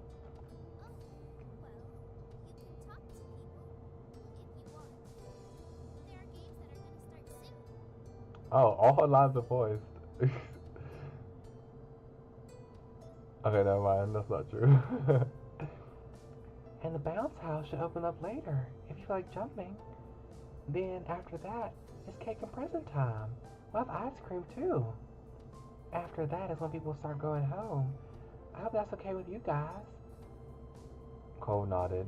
He seemed a little more confident about the situation now. Thanks for letting us know. You grinned at her, and she nodded back. Miranda waited there, and you became hyper aware of the silence forming. You heard a shout for Randy, and Miranda brightened up. A total 180 from how stiff she had been with you.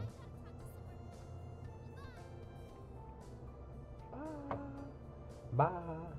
The birthday girl ran off to her friend, leaving you and Cole with at least a little more idea of what to expect. Both glanced at each other wordlessly.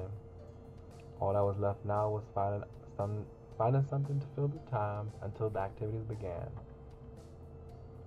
Mm, you tried to chat with the people around.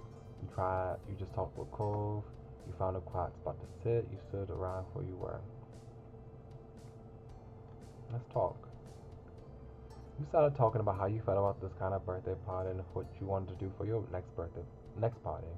Cole made the occasional suggestion. The conversation became silly as you started joking around about ridiculous party ideas. Cole wanted a moon party. You wondered if anyone ever tried to make a cake big enough to be that party location. To be the party location. Suddenly, a loud voice boomed over the crowd. The constant buzz of conversation dropped as one of the adults, maybe Miranda's dad, asked the kids to gather around because it was game time. I wonder what's gonna happen. He shrugged, scanned the area to make a guess. You made a joke about something that wasn't going to happen. Let's look around. You saw a picture of a donkey hung on a tree, a table with a lot of candy, and even more balloons. Well, I don't know what the other stuff is supposed to mean, but pin the tail on the donkey is a classic party game, so I'm pretty sure that's what that picture is for. Yeah, I guess we could be playing pin the tail on the donkey. I doubt it. How do you doubt it? Dude, what do you think it's about? You pointed to the post of the tail of the donkey and he shook his head. I've never seen anybody play that in real life. That's true. I have never seen nobody play that. I've never seen nobody play that. I've only seen it on TV.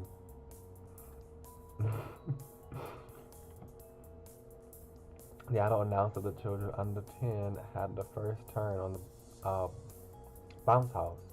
For everyone else, it was time to play pin the tail on the donkey. You got called it. Cole raised his eyebrows. He was surprised for sure. You were excited. You thought it was kind of silly. You were a little weirded out. You were fine with the game. You didn't know how this would go. I thought it was a little silly. It was such a kid's game. The fact that this was planned for a party full of teens was a little crazy. You were looking to join the line since that was what you were supposed to do, and you didn't feel like arguing. The donkey in question was a cartoony poster with big eyes that looked more like ping pong balls. It was positioned a few feet above the ground on a tree trunk. The teen who arrived first was blindfolded and then spun around. He was nudged to the side and away from the other kids so he wouldn't stick someone with the tail instead. Unfortunately for him, he placed the tail on the donkey's head like some kind of bizarre earring. He wouldn't be winning that far from the target. His next opponent did far better by landing on the donkey's back. The spectators clapped politely and the line moved on. More teams tried their hand at it. Some got closer than others, but no one had gotten it perfectly yet. Soon, it was Cole's turn. Cole stood back and removed his blindfold, cheering when he saw how close he was.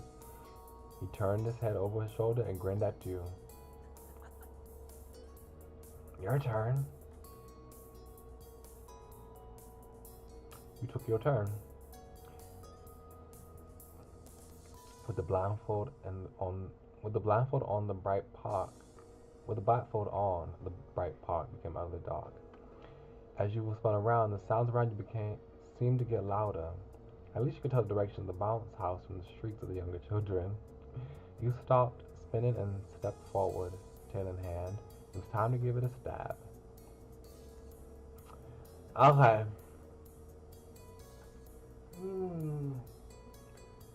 I just have to guess, to be honest.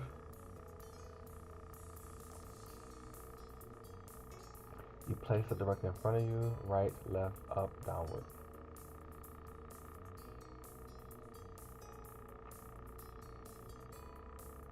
I'm gonna say right.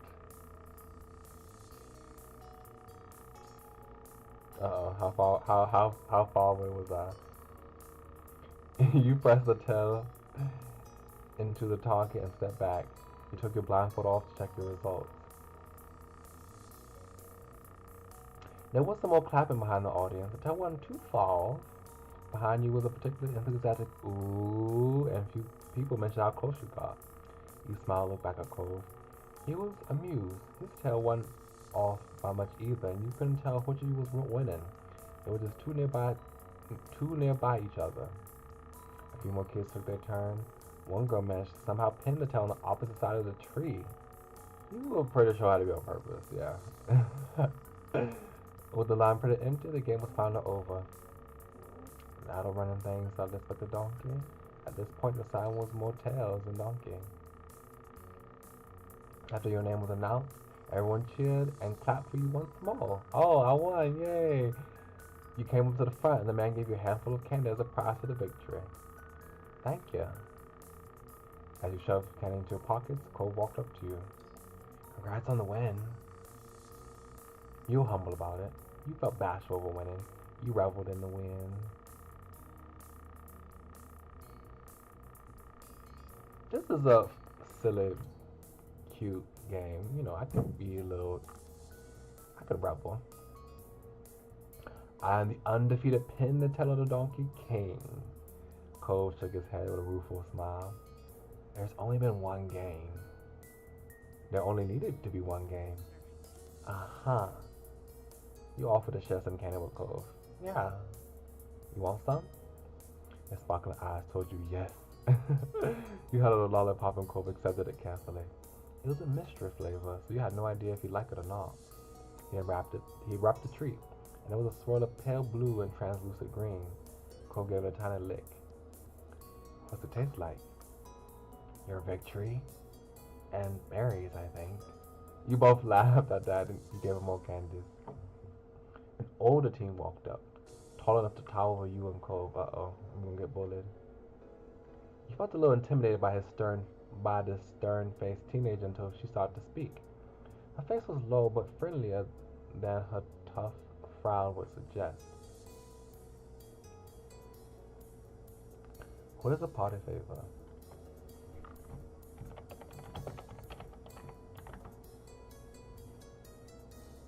Oh, like a gift bag type stuff? Oh, okay. Hi, I'm handing out party favors. Do you want one? She showed you the party hats. Oh, a party hat. Okay.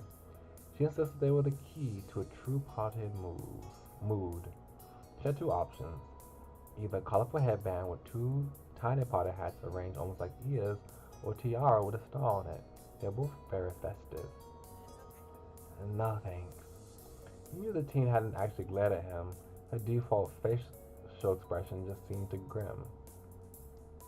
I want a crown. I'm a king. You pointed to the crown and the teenager passed it over to you with the solemnness of crowning a monarch. Then you let her go. And both of you had made your decisions and that was it. The unknown teenager nodded approvingly at you both and went to pass out hats to more people. You put the party hat on your head with a smile and it fit well. It was surprisingly comfortable. It really completes your look. When did you get so fashionable? He smirked and he gestured your new accessory. I'm a party animal now. It does look good on me, thanks. I don't know why I'm doing this. It does, thank you. You looked at him straight in the eye and he seemed unsure of how to handle that reaction to his statement. He floundered for a second until he came up with a response. You don't have to brag. He struck a pose and he rolled his eyes. After that, the people in charge quickly set up the next game. Teenagers milled about until they were told to find partners. You tried to listen to the rules, strain your ears to listen to the adults announcing what you're supposed to do. Is it a three-legged race? Oh no, never mind. I always want to do a three-legged race. I've always seen that on TV, and it seems so fun. It was a simple game. One person in a pair would throw candy while the other had to catch it in their mouth. If they caught it, the pair would move to the next round where one would take a step back and the catcher would come and throw. I played a version of this game, but we didn't have to throw candy in each other's mouths. We had to just toss ball, it was either a ball or like a bean bag. We just had to toss it, and once we caught it, we had to move back Once we caught it, I'm gonna move back. You know, it's like that. That's an interesting variation I've never heard of before.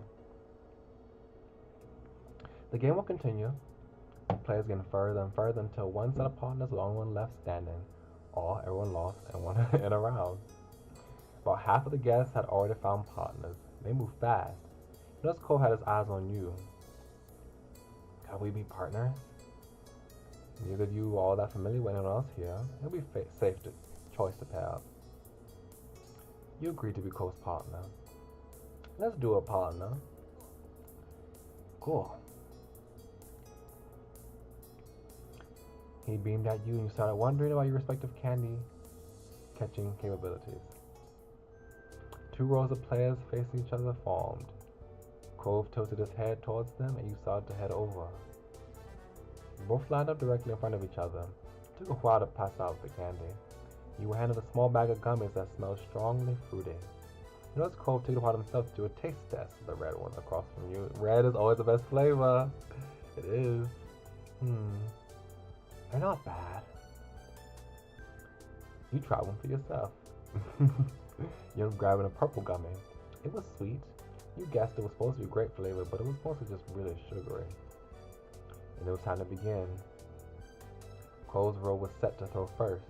He smiled nervously, his eyes wide with seriousness. You grinned and Cole's smile looked more genuine and less filled with tenseness. Oh my gosh. The game was on. I always love this like wavy smile that he has. Yato and Chad shouted for the throwers to go. You and Cole were only a couple feet away from each other. With Cole's careful toss, you caught the candy easily. How do you do that? It wasn't so hard to catch it with your mouth though. That's so crazy. Like this, if you try to catch it with your hands, you can move your arms with the correct distance. You can spread your palms out and cup it. But your mouth is just so small, and you have to throw it into, like, it's like a hole you have to throw it into. Seems difficult. Like you, most of the other players moved on to the next round. There were a few gaps in the rows as everyone took a step back. The round was harder with pairs further apart, but not overtly so. It could be done if both partners tried. You did your best as you tossed it. You had fun with it, but still tried. You threw the candy without a care. You made sure it missed. I want to do my best. Why would I not do my best? You carefully plucked the gummy from the bag and felt the weight. You shifted it in your hand a couple of times to practice and then told Cove you were ready. You went for an underhand throw. Careful to aim for Cole's mouth. The blue candy Ost? Ost? Is that it? What does that mean? Oh, does Ost like mean to go in like an arch? Is that what it means? Oops. Dun, dun, dun, dun, dun, dun, dun. Oh, it arced. It arced. That makes sense. Not Ost, it arced. So what an arc shape. That makes sense. And yeah, this could be dangerous. Like a small piece of candy just being thrown into your mouth. It can go down your throat. You can start to choke by accident. That sounds very dangerous. Yeah, I don't know. This probably wouldn't be the best. This is not the smartest decision that the whoever planned this party game made. The blue candy arced and landed perfectly in Cole's mouth. He chewed it twice and smiled widely. You could tell Cole was genuinely pleased to make it through another round. It was happy as well. You were happy as well. The next round began. You took another step back. Cole was even further away now, but he made an okay sign. He was in this to win it. Around you, the ones packed rows of players had thinned out some. You wondered how many rounds everyone had left in them. Cole swung his arm and made contact with you. You nodded and the green candy flew towards you. You tried your best to catch it, yeah. You followed the arc of the candy and opened your mouth wide. It had a light spin in it. You tilted your head to the left to compensate. You bit down on the candy, grinning it with your victorious catch. It tasted sweet and big like a Slurpee. Yay, yeah, Pascal! Cole was thrilled. He was entirely invested in the game at this point. You and Cole were still in the game. You knew this was the final round. Only a few other pairs were still left. Cole was determined to win. You could see it in the clench of his jaw, the way he watched you. You were charmed by his attitude. You equally wanted to win. You didn't want to let him down. You thought this was kind of funny. You felt nervous under the pressure. Yes, we need to win. You made it this far. It was time to go all the way. You looked around at your remaining competitors and prepared yourself. Cole gave you a firm grin and prepared to throw. Your fingers grabbed an orange gummy from the bag. It felt solid in your grasp, as if your hand was starting to get sticky from touching all the sugary sweets. Ew. Imagine the sweat. Ew. The sweat in your palms making the sugar dissolve. Ew. Cole leaned his face towards you and bent his knees ready to catch. The time came. You looked at the candy and then at Cole. You tried your best. Why would you mess up the throwing part? Like, who was doing this? That's terrible. You heard him make a small squeak as Cole blinked as the orange candy bounced off. No! We need to win! You laughed. Cole's expression was just too priceless. But both of you out of the game. So you walked over to the crowd and other people who lost. The game wrapped up and you were clapping for the winning pair. Two tiny girls around your age. They were handing more candy as a prize and everyone dispersed from there. With the candy toss over, you were going to need something else to do. You didn't have to wait long. You heard someone in the crowd shout that the bounce house was officially open for the older kids. Yay! You and Cole shared a look. Cole smiled and you knew he wanted in. And also, I'm glad that they segregate the bounce house from older and younger kids, because it's so hard being tall and just big in general as an older person, especially if you're tall like I am, bouncing around in the house, trying to just have fun and just let loose when the small children running around, you know. So it's a balancing act that's hard to do.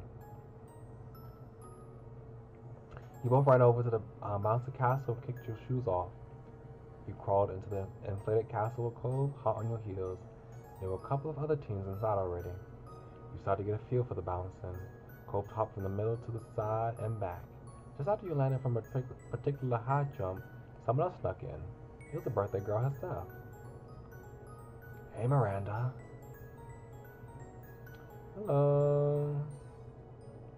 Miranda looked happy. She waved both her hands at you with a megawatt grin. I hope you're having fun. She hopped around with her hands in front of her like a kangaroo. It was a surprisingly effective way to clear the distance in the bouncer house. She then jumped high, kicking both her legs out to the side and touched the tips of her toes with her fingers. Wow! Miranda hadn't run out of tricks yet. She jumped a couple more times, gaining height, before doing a backflip and tucking into a ball. She managed to land on her feet, but didn't stick the landing. She tumbled back and fell on her butt. Aww. Cole clapped, and Miranda inclined her head, almost like a bow. She was back to jumping in no time. You're so good at this. She bounced close enough to the two of you to talk without shouting across the way. Cole was bouncing slow down to accommodate their conversation.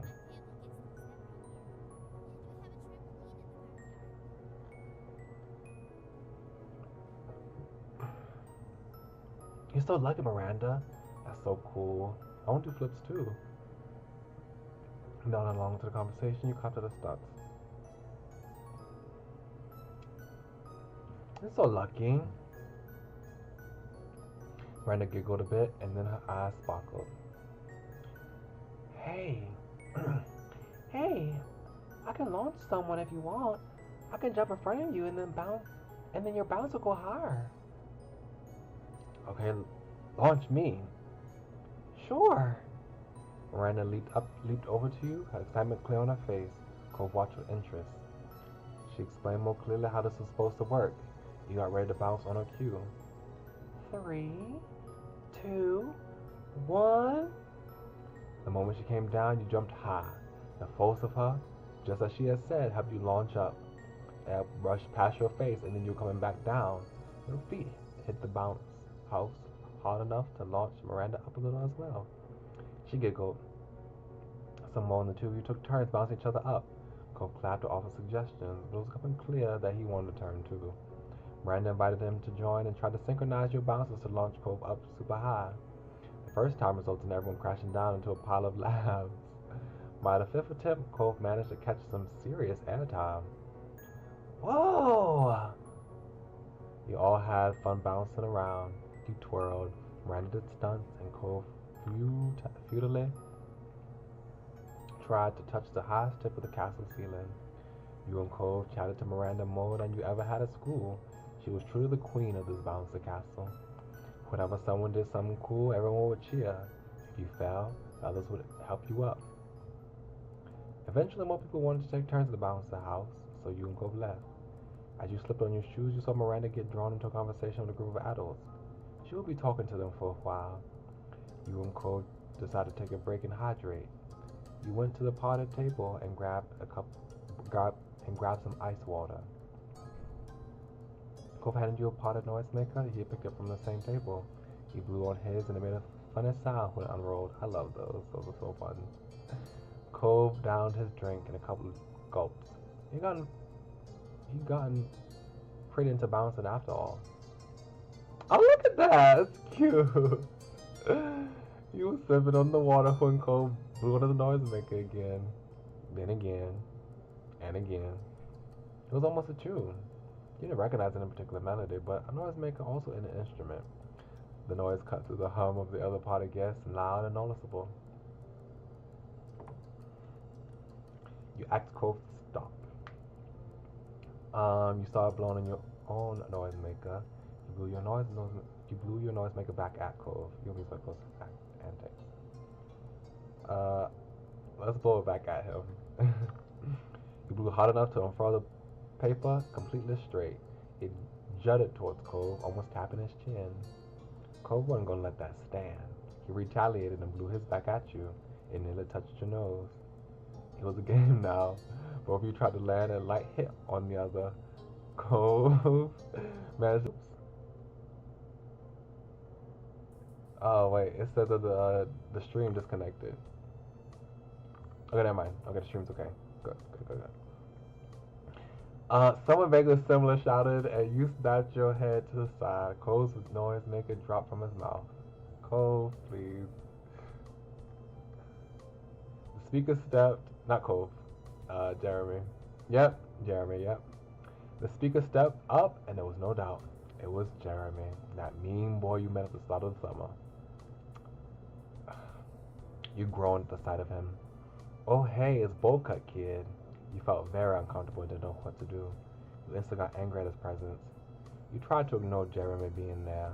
You tried being polite. I mean, I would be polite if I'm in conversation, but I can choose not to even start the conversation with him, so I'm just going to ignore him. Maybe he'd wander off if we didn't interact.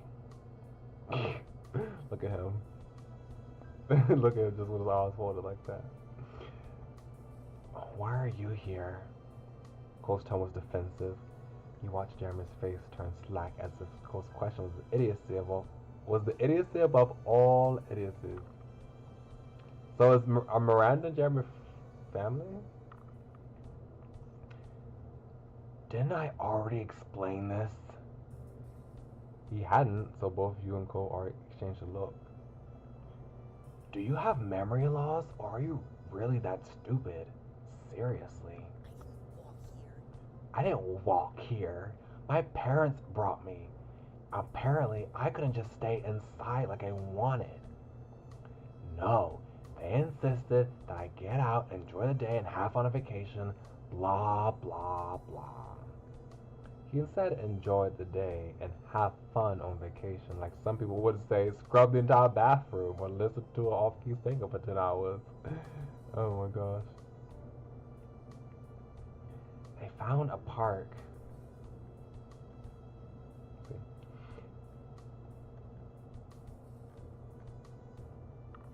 They found a park because I hate the beach. Too bad because I also hate parks. Ugh, it's dirty here. They don't know anything. Oh, and then they saw this stupid party and they decided to bother some adults by asking what's going on. They think that maybe we could be included. It's moronic. Get it now? That's how my parents are. Annoying and embarrassing. Why would anybody want strangers at their birthday? Why can't they ever just leave things alone? He huffed loudly and his eyes shot daggers at some grown-ups. That presumably were his parents. Yeah, that's really awkward. Yeah, that doesn't sound very bad. And all you can do is complain. Sucks to be you. He tried to be friendly and welcome Jeremy to the park. He didn't bother trying to respond to that mess of a rant. Well, I can understand going to a birthday party of someone that you don't even know. That's kind of awkward. That's kind of a lot. You don't have to say it back to me. I know. Jeremy's eyes slipped away from you to take. Then why are you talking to us? Jeremy's eyes slipped away from you to take in the rest of the park for a bit. It was a little awkward. It was possible he didn't know what to do, but then he spoke again. How can people really go around in those embarrassing party hats? Do people think it's fun or something? How could a human being be so dumb? Goodness gracious. Jeremy shook his head and glanced at Cole's lack of hat. I guess that's one brain point for you. It's just kind of nice to do party stuff. Jeremy scoffed, unimpressed. His expression on his face was nasty as he spoke. I am not surprised an empty-headed person like you would think that. Jeremy looked you over, completely dismissive. It was so rude you couldn't help but feel offended. Cole's face hardened. He seemed more offended than when anyone actually insulted him personally. Just because you don't know how to be happy doesn't mean no one else does. It's not your fault if you hate everything. It's not okay for you to take it out on Pascal. He's not doing anything wrong. You are. Jeremy seemed unfazed by Cole's defense and sniffed. Pascal can humiliate himself on his own. He doesn't need you to step in and do it for him. Oop. You pulled your drink on Jeremy. You pushed Jeremy. You punched Jeremy in the face. You drowned out his words with your noise maker. You stood still, shocked. You teared up.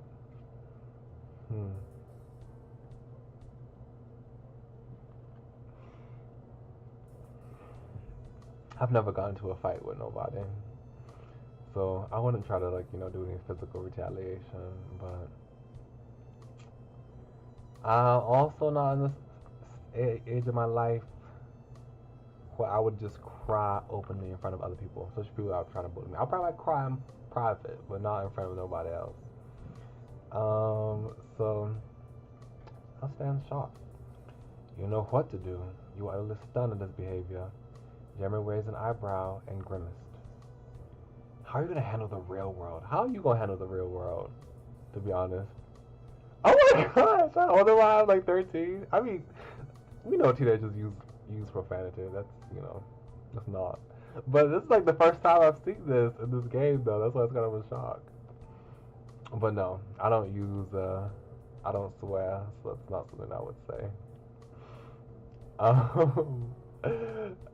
You ruined someone's birthday. I'm gonna find your parents and tell them what's going on.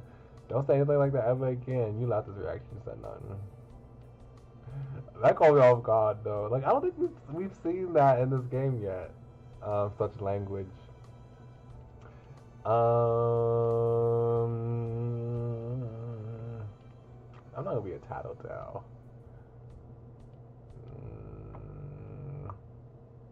I'm gonna laugh at his reaction.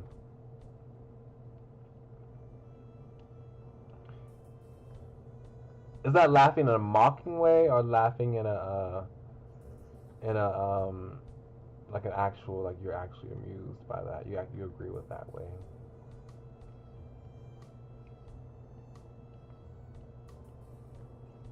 People were starting to watch what was going on. The argument wasn't exactly quiet at this point.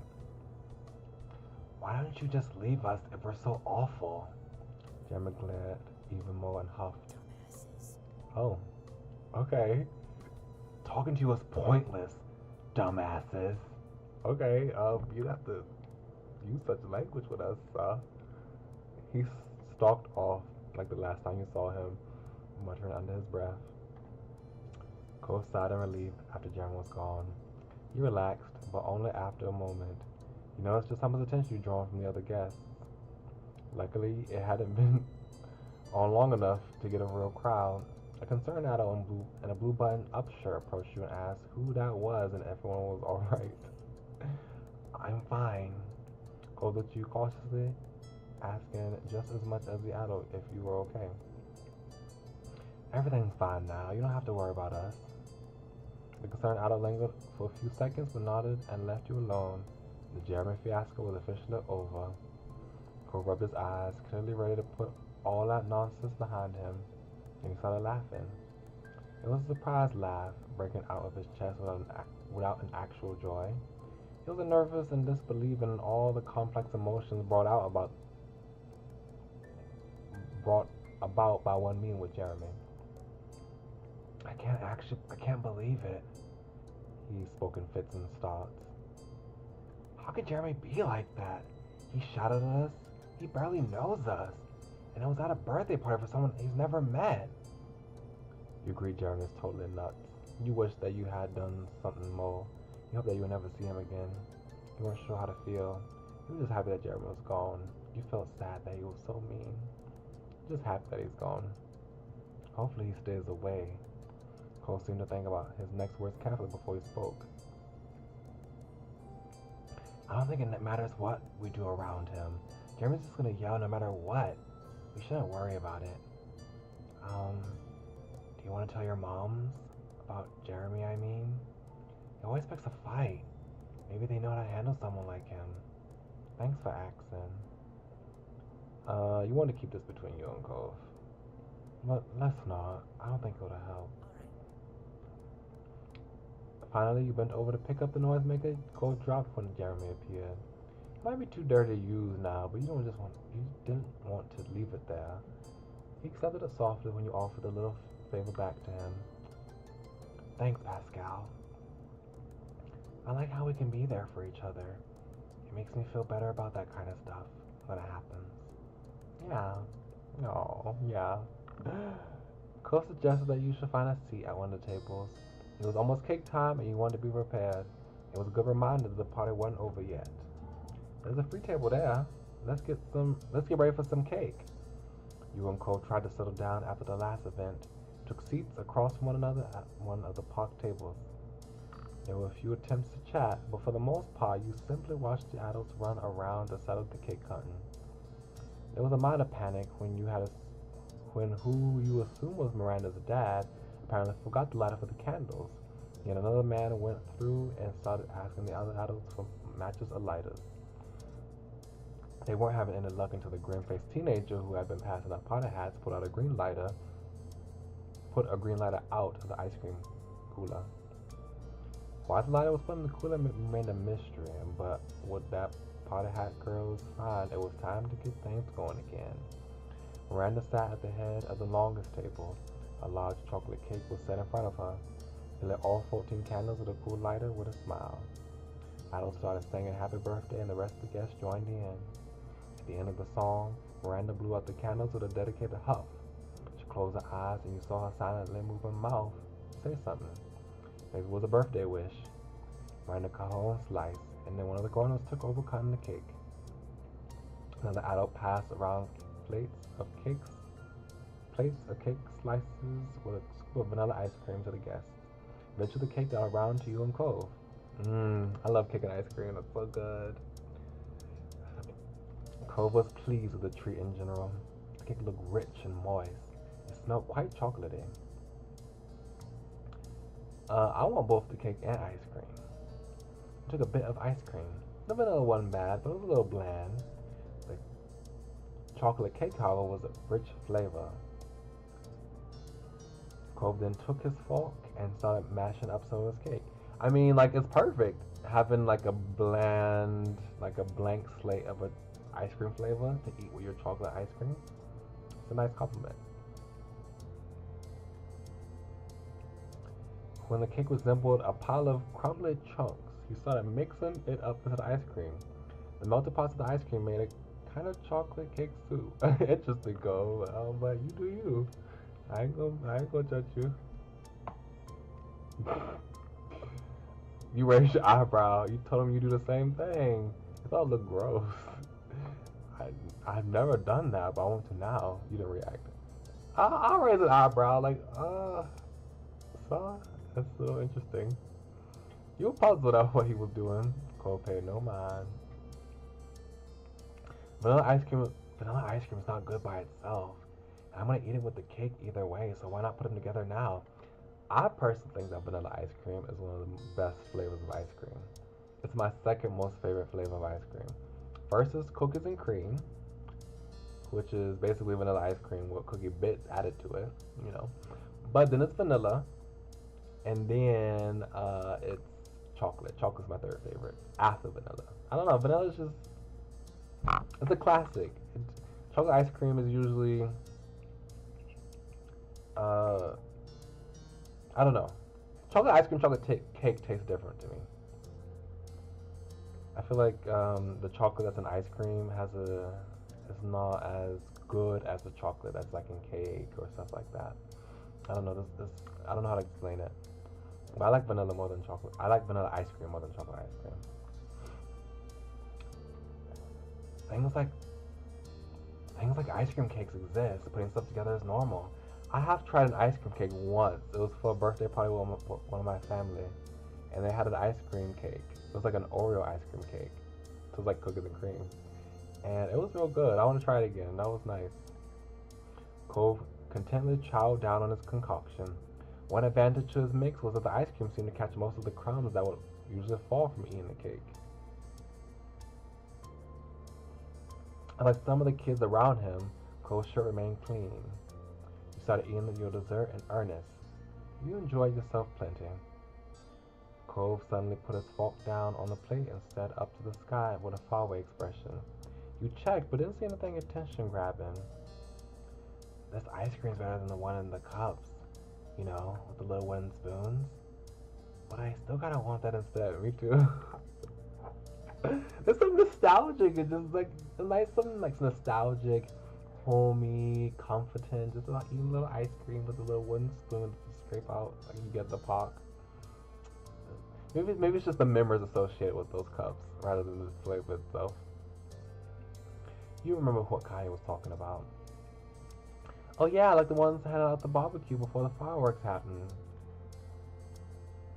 Cole smiled nostalgically at the thought. You could picture younger Cole for a moment with the same look in his eyes. You remember how your ma tried to share with everyone that night. You offered him a bite of your dessert. You asked him if you got a bite of his dessert. You smiled at the memory to yourself. Wait, is this currently now? Oh, okay, this is now. I mean, I'm kind of disturbed by him mixing up his cake into the ice cream and having it mushed all together like that. I'm a little disturbed, so I'm not gonna ask for this bite of his dessert. I don't know. Like, it's just, like you said, it's just ice cream and cake, but I don't know. When foods are not, I don't know. Something about me is just with food is that when it's when something that was whole has been mushed up and mashed up together like something else. I don't know. Something about me just is like, It's just, I don't like it. Miranda then started to open up her gifts. She systematically attacked the mountain of presents like a pro. She checked for any cards and read them loudly before opening the gift. She smiled at each present, including the ones you and Cove got her. You were glad the presents were accepted. It took time, but eventually Miranda got through all the gifts. She was very sweet and polite through it all. The party set went until the sun had began to set. Yeah, until the sun began to set. By the point, almost by that point, most of everything had settled down. People had begun to leave. Any of the guests whose parents had stayed for the party were already gone, except for Miranda's family. Only a few kids were still waiting for their parents to come get them. Only a few kids still waiting for the parents to come get them remained, you and Cove included. Miranda's family were cleaning up, and as a guest, neither you or Cove was supposed to help with that. Instead, you both had decided to take it easy in the Bouncer Castle. It was somewhere out of the way where you could casual it for your ride. Miranda also liked to hang out with you. You weren't even bouncing anymore. Cove lay on his side with his back to the wall, and Cove sat across from him with her legs stretched out. You also made yourself comfortable. It was nice and warm in the little building. I also felt like you had some privacy, which was nice. You could also speak openly here. Thanks for coming. She looked down but continued shyly. It's been really cool getting to hang out with you all a little bit. Thanks for letting me come. I didn't think I'd be invited. Yeah, thanks for me too, Miranda. Miranda just smiled a little more. Did you not notice anything happening earlier? With some people you didn't know showing up? She had to think about his question a little. It was apparent she didn't have an encounter with Jeremy since there was no instant recognition. I heard about something. Some other parents were talking to my parents when their kid came and forced them to leave the park. She tilted her head to the side, finding it weird but also not important. Said everyone had cake and ice cream. Cole smiled uncomfortably. That's good. He was clearly worried that Jeremy's confrontation could have also gotten to her. Luckily, it didn't seem that anyone had overheard or passed along Jeremy's cruel words. Cole rolled over on his back and sighed contentedly. Miranda seemed confused but wasn't going to push. You got up and started bouncing again. You laid back and closed your eyes to rest. Change the subject. You thought about the ordeal. Let's have one last bounce. You climbed up to your feet and hopped in place. Miranda lit up and followed your lead. You both started leaping around and trying tricks. Cole sighed and attempted to stay down, but you could see the moving floor was jostling him. He wasn't going to get any rest down there. Kyle, can we launch you? We're almost bouncing you from over there. I want to see what would happen if I actually tried to do on purpose. Cove agreed and rolled to the center of the bounce house. You and Miranda took your places on either side of him and started bouncing. It was hard to synchronize your jumps exactly. Once you got your timing down, you were able to launch Cove a few feet in the air while you remained a cross-legged position. The three of you giggled. Eventually, Cole decided to get up for real and join the act of jumping. You played together until it was time to go home. At the end of the day, he thought it had been quite the party. We gotta see Jeremy. I was actually thinking, who we gonna see Jeremy again? And we did. We saw him one more time. I wonder if we're gonna see him again next time. But I think Miranda, I think she's supposed to be important. Like, she has a sprite, obviously, so she's important. But yeah, I think she's gonna come back in some later steps too. If I remember the Patreon right, I think I saw some like other, I think I saw some older versions of Miranda sprites. So maybe we might become good friends with Miranda. Okay, summer works. You stared out the window, watching the scenery pass by as your mom drove down the street at a leisurely pace. A singer crooned sweetly from the radio, turned low enough that you could block it out if you wanted. You turned away from the window when your mom suddenly spoke up. Well, kids, are you ready? Are you excited to be going to the library? I guess. You don't sound so sure there, Pascal. No one wrong. It was what it was. The real interest lay somewhere elsewhere. Taking this trip down to the library used to be kind of fun when you were a kid, but that was different from right now. What about you, Cove? You're part of the conversation too. I like the library, and I can work better there than at home. Well, I'm happy this will be of use to you. Just make sure you're not distracted by one another. That would defeat the whole purpose of the trip. She grinned over you briefly, so you knew she was just kidding and meant nothing by it. Mom refocused on driving, humming along by the radio under her breath. You went back to staring outside. As you passed one street, you caught a glimpse of someone in brightly colored clothing passing out balloon animals. It sparked a faraway memory, and you felt your lips twitching up before consciously remembering why. Alexander. Yep. How long ago was it that you and Cole watched the amazing Alexander perform magic tricks? Hey, Cole, you remember that guy? That one guy? Maybe I do. Alexander, the amazing Alexander. He gave us the dolphin balloons for free. At this reminder, Cole smiled faintly. Oh, yeah. I remember. I wonder if he's ever there now. Maybe we should go there more often to check. Maybe. That was the first time we ever went down to the street together, I think. I miss my balloon. He was a good dolphin for the one afternoon I had him. Aw. Yeah. Hey, Cove. What were you gonna name your balloon? You never told me. Oh, I don't know. I can't remember what Kimmy was thinking. Maybe something obvious like Flipper? It couldn't help the way your own smile curled up high at the sentiment. You wanted to say something else but couldn't quite think of what, so you just settled back into your seat. When silence filled the car again, you turned your attention to the window. It was an absolutely gorgeous day. You leaned your face to the sunshine, tended to close your eyes as the gentle rays warmed your cheeks. Pascal? Huh? You lifted yourself up a bit more. Seeing your mom twisted her torso to face you, confused, from the front seat of the car. Next to you was nothing. Cole's car door was already open. You had to reach the destination before you even realized it. I was asking, what time should I pick you two up? Oh, 4 should be okay. That should give you enough time to finish your homework and summer assignments, or at least make a large enough dent. Thanks, Mom. You hopped out of the car, remembering to grab your backpack at the last second. Alright then, have fun, you two. Yeah, fun. You weren't going to the library to have fun. You need to make sure that you understood the material forwards and backwards, or else your grades might not be what you need them to be.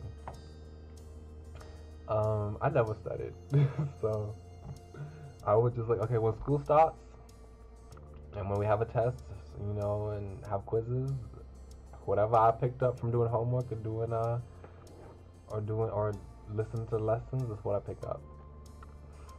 2 of you went right to the door of the library. Cole reached it first and tugged it open, stepping inside. He propped it open so you could pass through behind him. I think nothing's changed. Everything looks the same. The air was much cooler inside the building than it had been for the few seconds you spent outdoors. The space was filled with a soft din of papers being moved and whispered voices. Hey, you seem kind of distracted on the ride here. Just enjoying the day. I'm excited to see Derek. Want to walk around for a bit? Just enjoying the day. Cole looked dubious at the vague answer. Okay. What? You don't think it's nice out? It's pretty much always nice out here. Your study buddy was standing in front of the library with a long rack of magazines. My long rack of magazines. Oh, study buddy Derek. Okay. Predictably, he was flipping through one of the various sports magazines on the cover, looking intense enough to burst off the page. It had snapped when you walked over, beaming widely. Hey, Pascal, Cove! Hi, were you waiting for a while? Not super long. Derek put a magazine in its place, and then gestured at the space at his side. Most of the tables were empty, as only a few people were leafing through the books. There's plenty of room. In unspoken agreement, the 3 of you started moving towards the seating area. Derek taking 2 steps for every one of Cove. Oh, guess what? I'm sure I've mastered the fake shot. I'll show you some other time.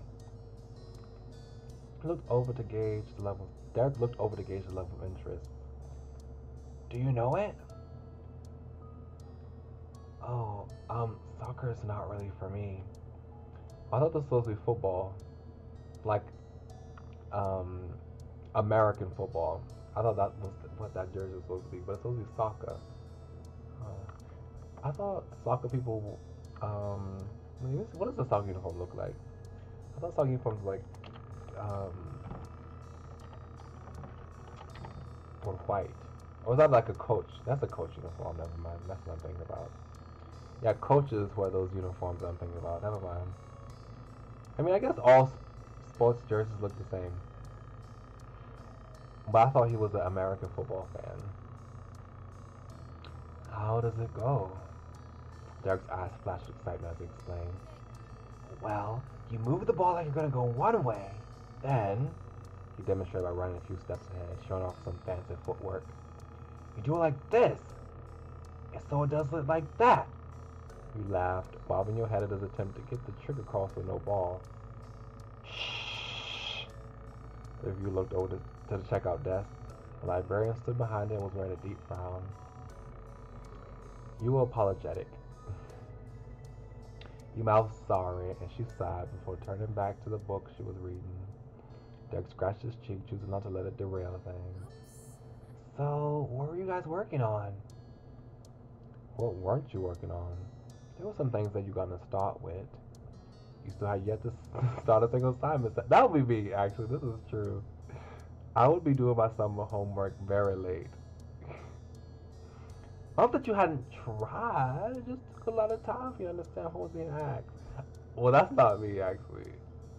I'm just lazy. I just procrastinate. Anyway, you had assignments you need to finish in your backpack. Now was the best time to choose which one to start with. Like, I would literally wait until like the week before school starts to do my summer homework. Unless my parents specifically told me, hey, you better be doing your summer homework assignments. I think I'll work on my history assignment, since that's my favorite subject.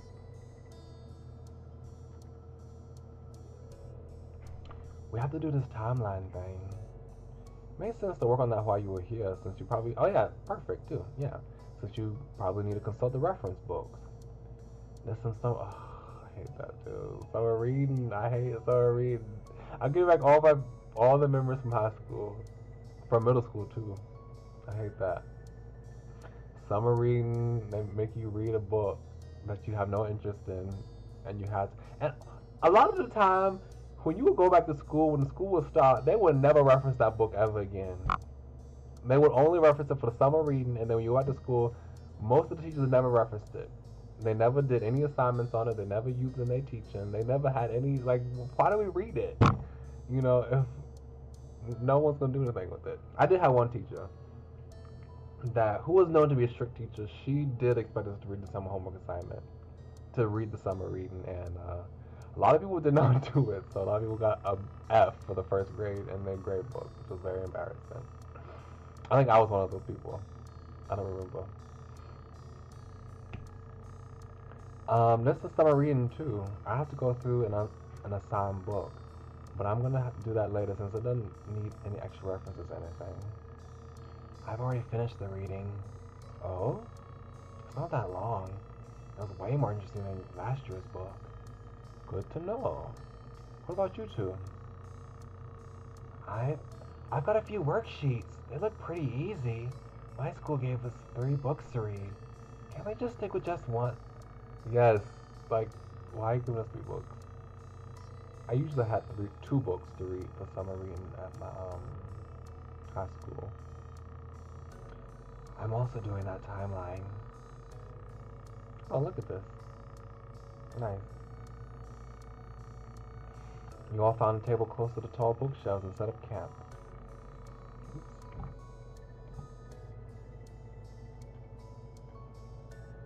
Come on now. Okay. Within seconds, pencils and folders and books are strewn out on the surface. You focus on your work. You doodle. You just look out the window again.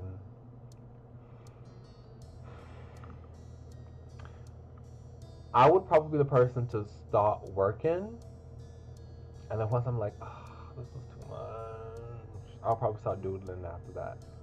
But I'd at least, if I'm going to be in a setting where I have to study, let me at least make a first attempt to study. And then I'll get distracted and doodle and then not do my work for the rest of the study session. There was no time to lose. You were at the library with people you knew. You couldn't afford to let it distract you. Check the requirements on the homework sheet your teacher had given you and then open up your textbook to the pages you needed. After some time, Cole shifted in his seat, twisting his back as if trying to work the knots out of it. Feeling cooped up? Yeah, I want to get up for a little while. Okay, I'm gonna stay here. I'm making good progress. I'll go with you. You might as well take the opportunity to refresh yourself before getting back to work. The two of you strolled away from where you've been working. Your eyes roamed over the titles of the books as you passed by.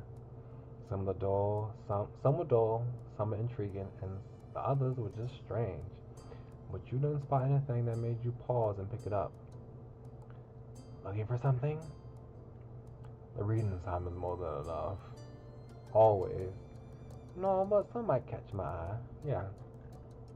You never know. I might go out of here if there's enough time. This comment reminded you of the clock ticking away.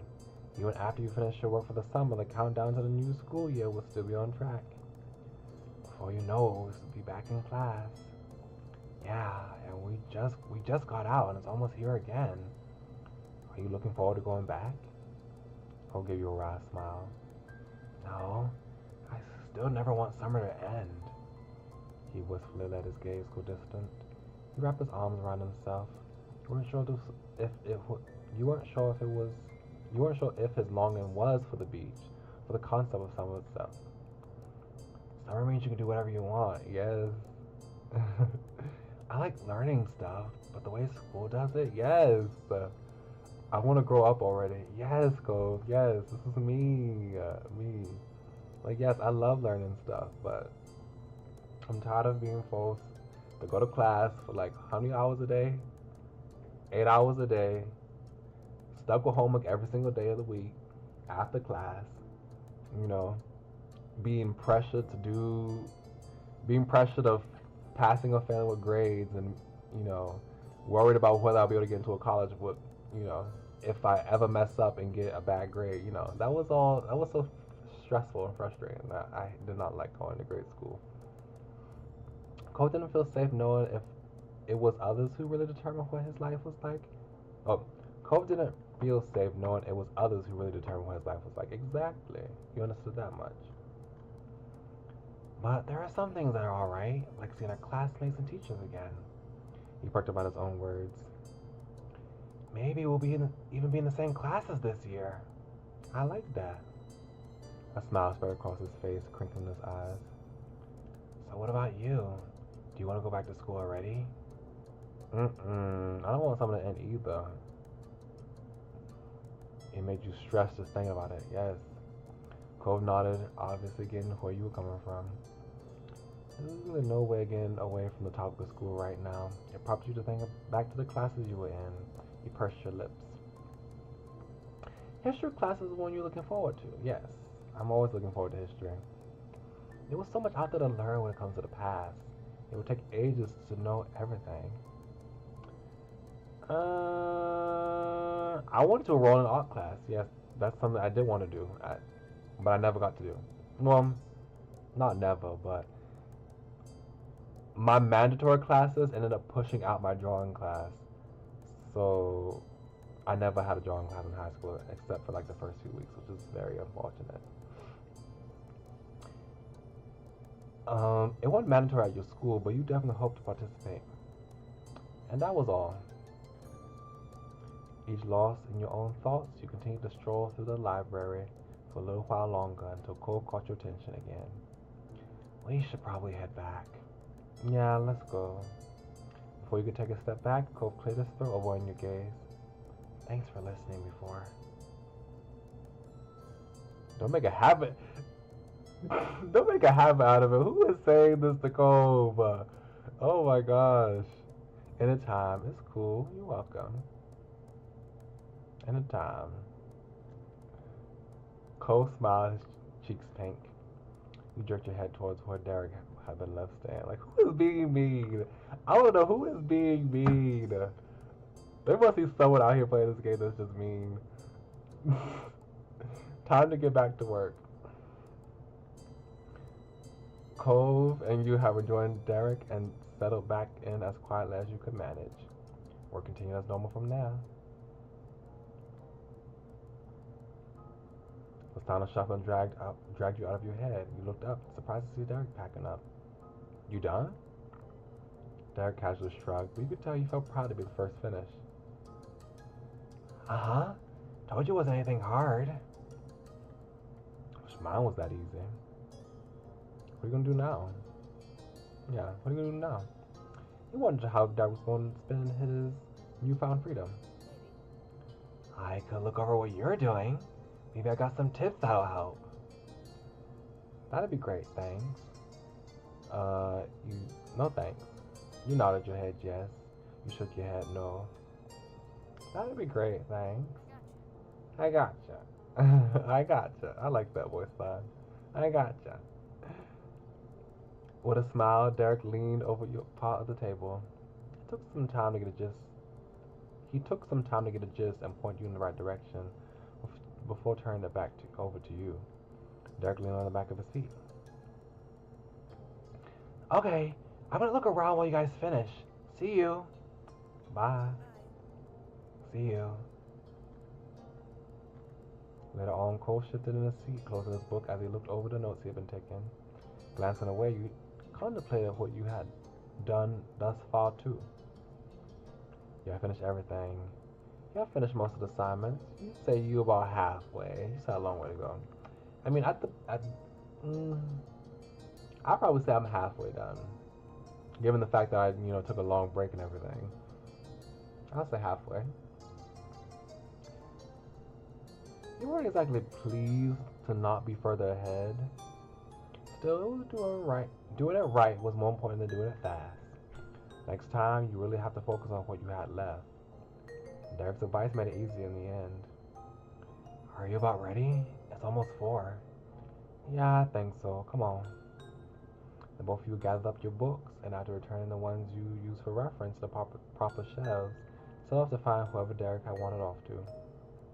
He was in the biographies section. His back was to the two of you, one hand above his head, and the other supporting himself against the shelf as he strained to grab one of the books. Hey, Derek, we're ready. Okay. He glanced toward the sound of your voice, then up the shelf he was trying to reach. Do you need some help, buddy?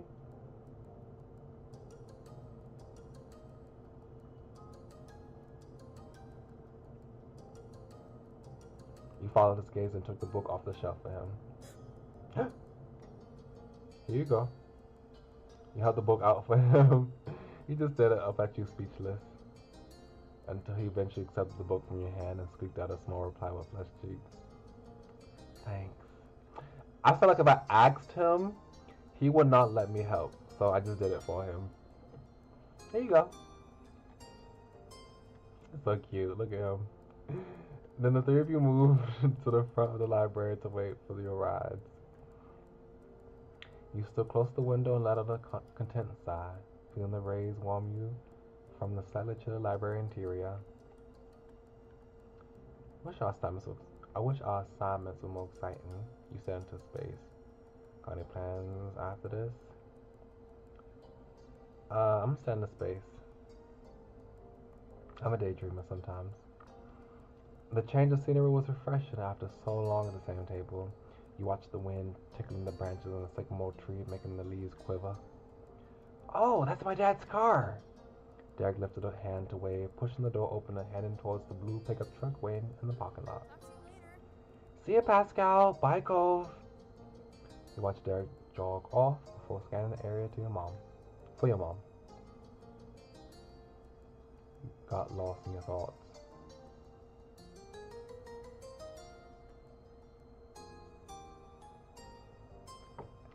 I feel like I need to come back to the library again before summer's over. I'll come with you. I saw some stuff I can do. You smiled the idea. Despite not working on the same thing, it'd be nice to have some company. I'm good with that. Hey, do you want to do something with me after this? Oh, sure. Cole seemed eager towards the offer. You hadn't exactly expected him to say no, but the agreement still made you happy. Two of you smiled at each other. It wasn't long before you spotted your mom's car down the road. There she is. Time to go then. You climbed into your car, sliding into your usual seats and buckling the belts. Hey kiddos, did you get a lot done? Yeah. Nice. The car shifted into action and you watched as the library shrunk in the distance. It wouldn't be the last time you saw it this summer, but at least you knew you were going to have company. You fielded questions from Mom while you tried to juggle conversation with Cove. When she learned that you two were planning on returning, she immediately offered to give you a ride next time. You continued to answer Mom's questions about what you had been working on, and then told her about your plans to stay with Cove after getting back. But soon enough, the trip was over and you arrived back at your neighborhood. Cove had run over to his house real quick to drop off his stuff. You also made a pit stop to put your backpack away before heading out again. Two of you were grouped in the middle of the road halfway between your houses. With everything wrapped up, you can now freely enjoy the rest of the afternoon. Conversation resumed as you began walking down the street together. The afternoon came and went, dinner was eaten, and you cleaned up the dishes left from behind it. Cole had elected to stay for the meal today. He passed you a couple of plates to rinse in the sink. Even though he didn't have to, Cole asked to do at least something to help. You scrubbed the last of them and then let out a satisfied sigh. Okay, they done. I'm going upstairs now. You dressed your guests for the evening. Are you gonna come with me? Yeah, I don't have to go back until later. Take it easy, kids. Thank you for the help. You go back to your room. You noticed your backpack from earlier. You figured it would be best to unpack the stuff you need before going to bed. Cole plopped down into your desk chair and spun it around a bit as he got comfortable. He watched you contentedly as you walked across the room. He didn't need or expect you to try entertaining him constantly. It was just nice to be near each other, even when nothing was going on. Oh, that's nice. You hefted your bag up onto the bed and sunk into the comforter. With that, you started to sort through the books and paper packets. Not all of it were things you needed anytime soon. A small pile of the most important assets began to grow out your side of your backpack until you got over it all. It actually finished flipping through the contents, but that wasn't all of your work. You instinctively pulled the opening closer to you and peered inside. A second look through commenced. Then a third. You began to open the smaller pockets. You were missing your history assignment. Oh my gosh, no. Pascal. By this point, Cole could tell someone was wrong. That was part of your summer homework that you had done, and now it was gone. It hadn't been noteworthy before, but the bag wasn't really zipped when you had first begun to look through. The work could have fallen out somewhere if you had it in the first place. You were upset by the revelation, but made yourself calm. You started to panic. All you could do was shrug. Your stress level shot up. It was the best thing positively. You felt paralyzed. Okay, I have to use the restroom. I'll be back right quick. Right quick.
back.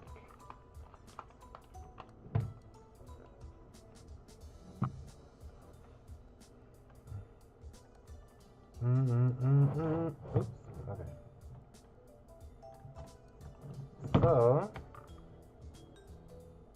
what are we doing again? Okay. Trying to see how I should react to this.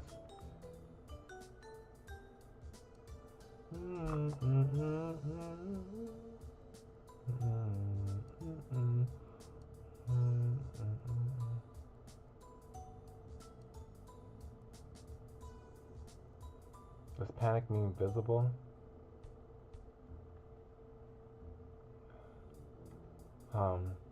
Stress level, shut up.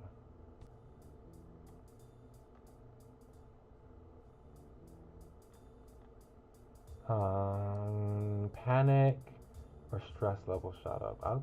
I would panic in this situation. Shut up. Let's see panic. If panic means I'm gonna start screaming, then I'll do stress level. The assignment could be anywhere. You were never gonna get it back. It's gone, and now you're gonna have to replace everything you did for it. My history work isn't in my backpack. At your work, Cole jumped out of his seat. Oh crap! Is there somewhere we can look? The bag was kind of open, so he winced sympathetically. That left a lot of options for what it might be, most of them bad. You made a sudden bolt for the other side of your room. You started to scour the spot the backpack was originally left in. With none in sight, you expanded the search the rest of the space.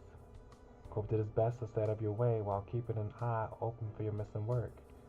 It was a frantic and ultimately fruitless effort. You'll hit assignment 1 here. Let's check downstairs. It might still be in your house someplace. Fine. Why, hello again. Is everything alright? You told your mom what's going on. I unpacked my bag and one of my assignments wasn't there. Sweet, I'm so sorry. What's missing? An assignment for school from the library today. Mom's eyebrows raised with concern at the answer. That's a pickle. I'll call right now. I think they might still be open. Thanks, Mom. You're welcome. Just leave it to me. Cove, honey, could you tell us if there's anything you noticed? You were with Pascal, right? I saw the assignment when Pascal had it out in the library. I remember him putting it away, but I'm pretty positive there was nothing left on the table when we were done. He spoke resolutely. Before now, he had considered that something might have been left behind. You have felt the same when leaving. No, it was hard not to second guess things now. Your mom re-entered the scene a few minutes later. The look on her face was not promising. So I got a hold of the librarians.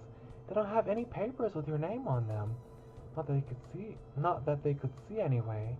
I'm sorry. Okay. Okay. Oh, honey, we'll figure this out. Okay. Pascal, hey, let's go over to my house. I can check my bag. Maybe I took it when we were packing up and didn't notice. Alright. You got the impression that this wasn't just about another place to look. You were stressed over the situation here and he was trying to give you an out. Let's go. Cove nodded and made his way to the door. Your mom stood by with creased brows. Take care, kids. Good luck. Bye, Moms.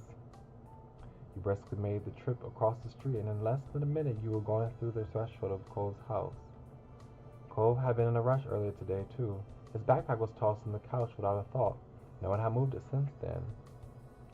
You can sit down or anything. I'm gonna look. He lifted his backpack and unzipped it in a fluid motion. You were left to wait as he rooted around inside with an unexpected level of seriousness. There was no way you could relax now. You leaned closer, trying to get a peek into what he was seeing. Every second of not knowing made you more tense. Your impatience didn't go unnoticed. He tore through the contents rapidly, until Cole's eyes drifted from the opening of the bag and traced the length of the room's floor. His arms were still tucked away inside, but the search was over. Your heart sank. It was obvious there wasn't much of a chance Cove somehow had it this whole time. Still, you wanted to hope. Finally, Cove lowered his backpack to the floor while slipping his arm out, and he wasn't empty-handed. He extended a few papers your way. Here. Boy, are you about to give me your homework? Don't do that. Your eyes looked down at the assignment and then went right back up to his face. That's your copy. In an almost silent room, you could hear the slight crinkle of paper as his fingers gripped tighter. His expression was just as firm. No, it's yours.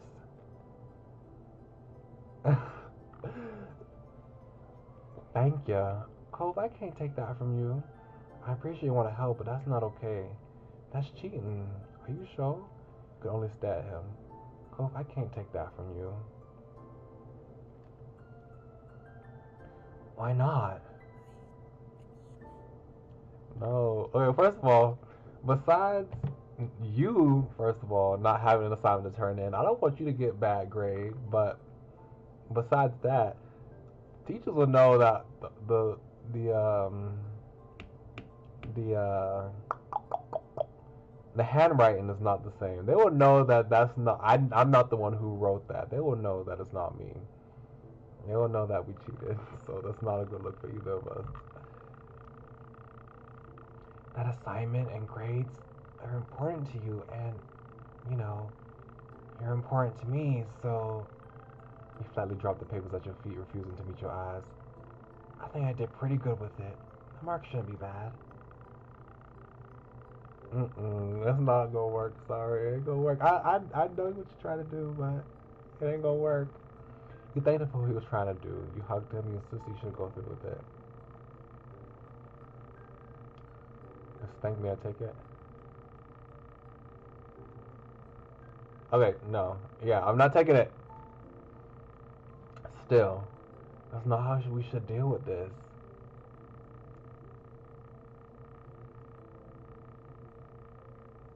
The consideration made you feel good. You felt terrible about this all. You felt tear-eyed over the gesture. The consideration made you feel good. Even the situation was still bad, you were touched at how much he cared for you. This student assignment is something that doesn't bother me.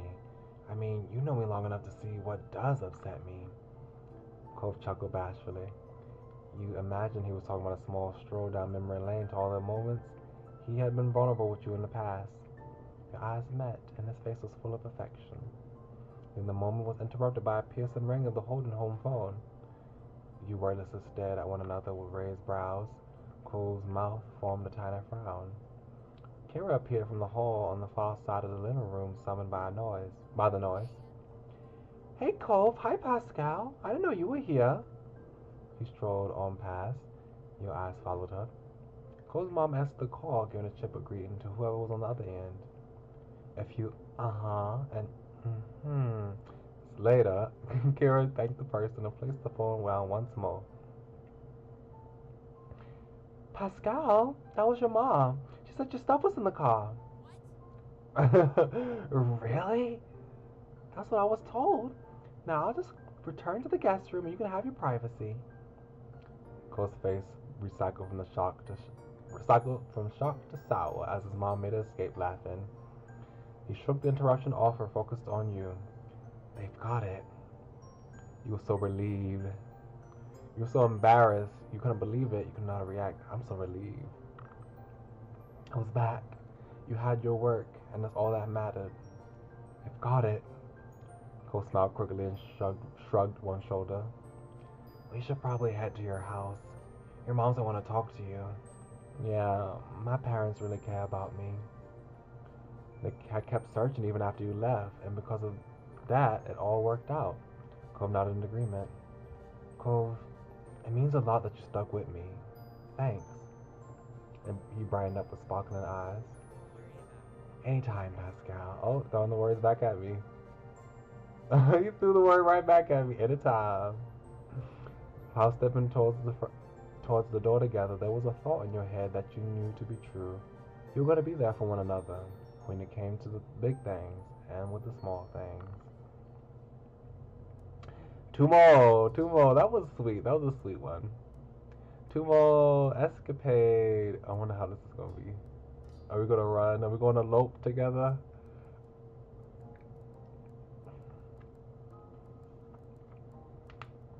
You looked up, noticing the sun was finally setting. You had been trying to delay the end of the day for as long as possible.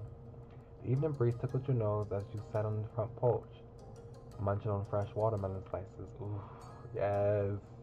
The snack made you happy, yes. Watermelon is my favorite. It's my most favorite fruit, watermelon. And just eating it just makes me happy. You picked up another slice. Even though you already had dinner, you were still delighted to make room for watermelon. You turned to look at Cove. You both had been sitting in comfortable silence for a while now. He sat next to you, close enough for your shoulders to touch.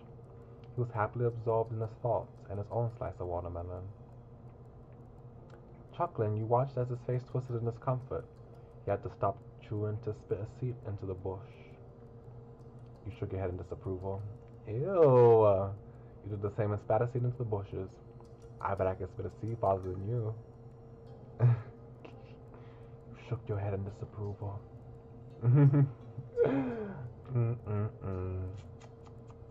Kiss. Cole shrugged, but his cheeks turned slightly pink. He glanced at you bashfully, and you could tell he was searching for words to explain himself. I don't really like the seeds, the hard black ones. It feels weird swallowing them whole. That makes sense, but can you not do that here? Okay. I wonder if I'll have another slice after this one.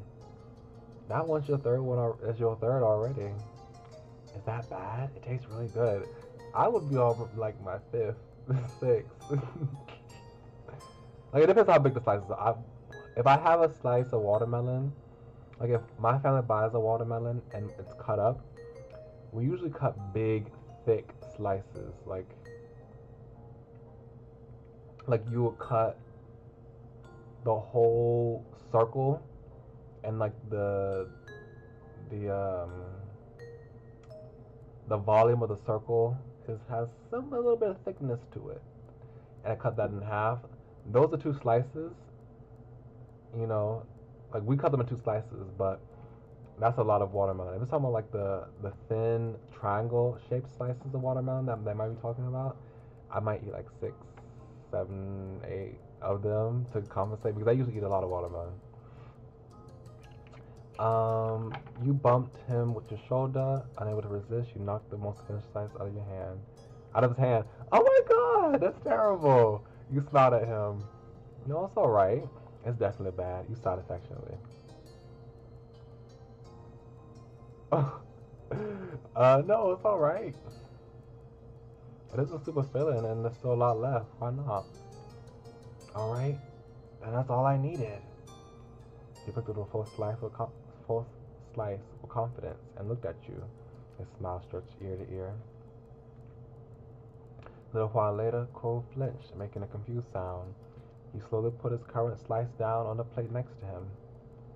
Are you okay? Yeah. He stood up, head tilted back to look at the sky. His feet took him to the middle of the street. Do you notice anything? What do you mean? I felt a raindrop. The sun's still out. You put down your watermelon slice and hopped off your front step. Immediately you felt a tap of water on your crown of your head, making you yelp. You're right. Cole was still staring at the sky, and you watched as he began blinking more rapidly. When he finally turned to your direction, his face was bemused. It's a sunshine. Oh, wait, I can see the CG. Oh, look. Not the CG, the background. Oh, that's crazy. Wow, that's nice. This is a nice detail. These rain droplets. It's a sun shower. It seemed crazy, but soon you could avoid the drops that began increasing to a light shower. Booming with laughter, Cole kicked off his shoes towards the front door and reveled in the moment. You were excited. You hid from the rain. You were annoyed with the sun sprinkling. You dashed back to your awning in the hopes of staying at least a little dry. But you couldn't even be mad at the shower that caught you. Cole's joyful jumping and spinning was infectious, and had you grinning from a distance. You're gonna look like you fell into the ocean. So what? Just as the sprinkling started, it stopped and left you dripping with the smell of wet asphalt and salt tickling your nose. Oh, do I see that his sprite is dampened with the water a little bit? I think it is. I think this dampness right here. Cole caught your eyes, running a hand through his wet hair, combing it back. He frowned. It's over. The droplets of rain clinging to his face could have almost been mistaken for tears. He sounded that disappointed. Well, it was fun. Well, it was fun. Should have lasted longer. I've had enough rain for one summer day.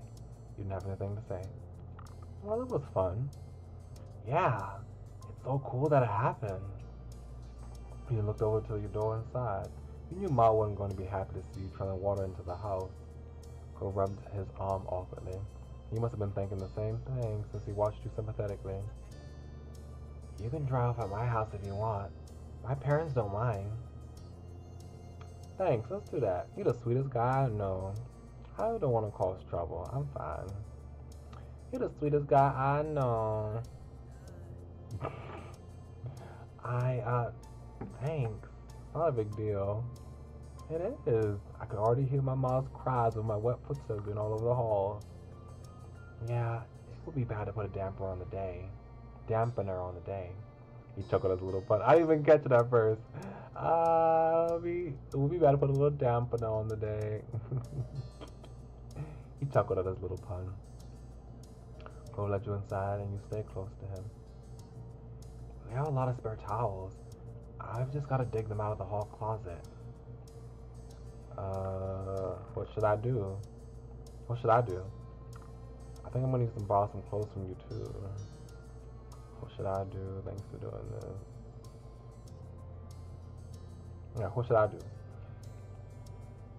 Just hang out in the living room. Okay. And maybe don't sit on the couch. He answered it with a slight smile. Yeah, good idea. With that, Cove disappeared and returned in no time, towels in hand. Here. Thanks. You accepted one and began to pat yourself down. A sudden call caught both your attentions. Oh, she's not wearing her shawl. This is probably not the first time she's not worn her shawl. But it's the first time I've noticed it.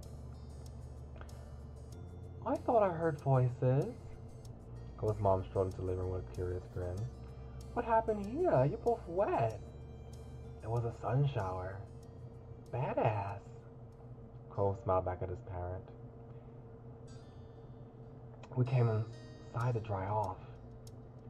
My moms don't want me to go in my house when I'm wet.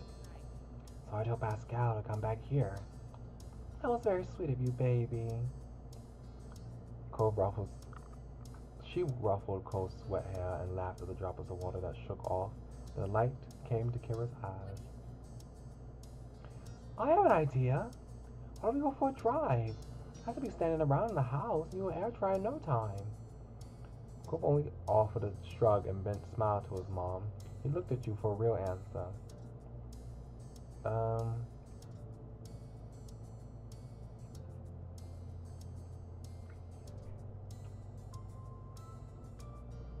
Yeah, let's do it. Fine, this'll be good. Kira put out her cell phone from her pocket to call your mom. They both have swapped numbers early in the summer. Head on out to the garage. I'll meet you there in just a minute. Sorry, my mom can be so pushy. She has some idea in her head and that's what she does. That's okay. Thanks for letting me come. I didn't do anything. That wasn't true at all, but you let him get away with that. Come on. Cole led you to the car, and Kira wasn't too far behind. Okay, into the back, you two. Once the three of you situated inside, Kira started it and drove out of the residential area. When she hit the main road, the car sped up, and she rolled the back windows all the way down.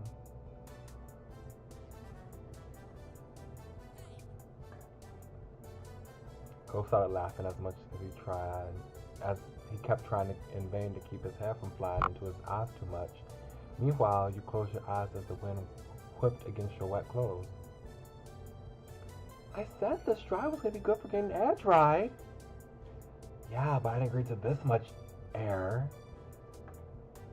Cole tried pushing the window button, but nothing happened. His eyebrows furrowed in frustration. You disabled the back? Sorry, can't hear you. Smiling deviously, Kara turned on the radio and turned it up to be heard over the wind. Oh my gosh. You laughed and enjoyed the event. You jokingly complained about the situation. You were not a fan of the stunt. You danced in your seat to the music. I laughed. You yelled into the wind and burst out into laughter. Looking over at Cove, you saw him relax. He seemed glad that you were having fun. Oh. Oh my. The sun struck the side of your leg. Several papers were freed from under the car seats over on. Uh-oh, is that important? Oh, they can't go out the windows. Cole began to haphazardly reach around the space to try and get it all back under wraps. Amused, you helped frantically.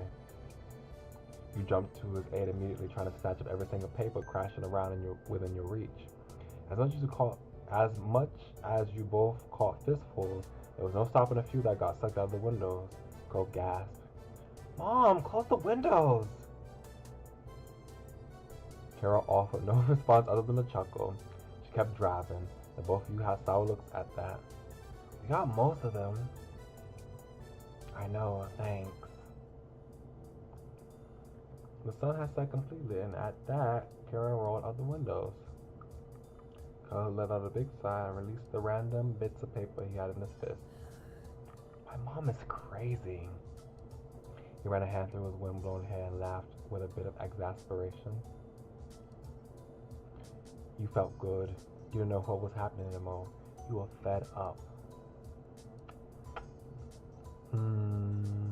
He felt good, yeah. The evening had really turned out to be more interesting than you had expected. Grinning, you were happy with your odds with whatever else happened next. Cole watched you with interest until his focus was taken by a new comment from his mom. I bet you're not feeling damp anymore. No, but I feel tricked. You sighed out with Cove. Yeah, you didn't tell us you used traps like that. My bad. Kara continued driving. The radio volume was adjusted for the closed windows, and everyone was sitting more comfortably. Kara lowered the sound even more after pulling into a red light. She took the chance to turn around. You caught her coy smirk. Does anyone know what we drove past in the tricycle? I'm not sure I want to. A movie theater. Okay, most places have one somewhere. It isn't that late, you know. We could probably still catch a show. Really, Mom? You even know what be playing. That's what makes it fun. I want to see a movie. I'm not sure about that. No, it's not fun. Heck yeah. My mom is expecting me back soon. I want to see a movie. Both of you? He seemed hesitant. He gave him a smile and Cove eased up a bit. Oh, don't get me wrong. I'm not advocating impulsive behavior every day, but it's important to seize the moment when you can. We might never have another night like this. Don't worry, Pascal. I said I'd watch over you for the night, not just 10 minutes or so. I'll put your parents in the loop about hitting the movies as soon as we get there. I didn't bring any shoes. You should always bring shoes when you're going out. I'm not wearing any either.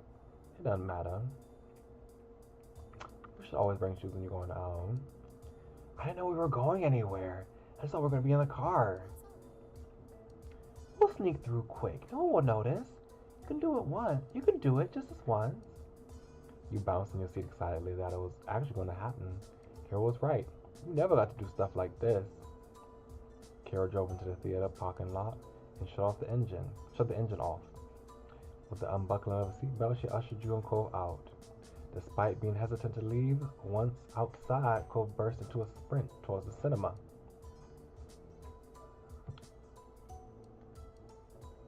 You hurried behind, but you figured that the cold tarmac on his bare feet was what was fueling him on ahead.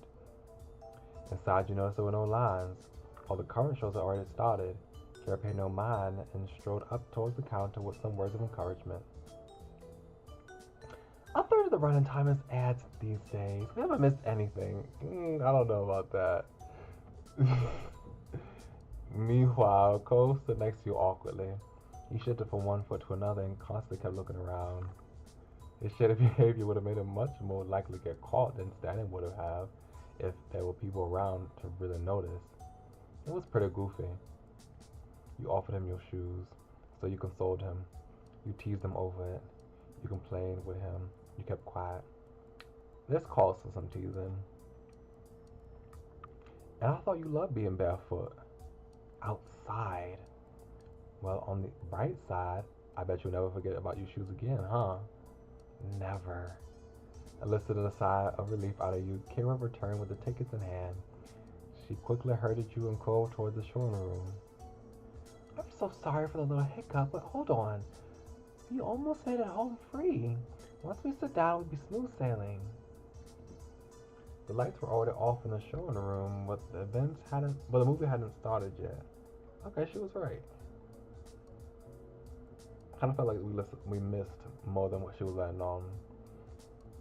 The upcoming movie trailers were still playing. Yes!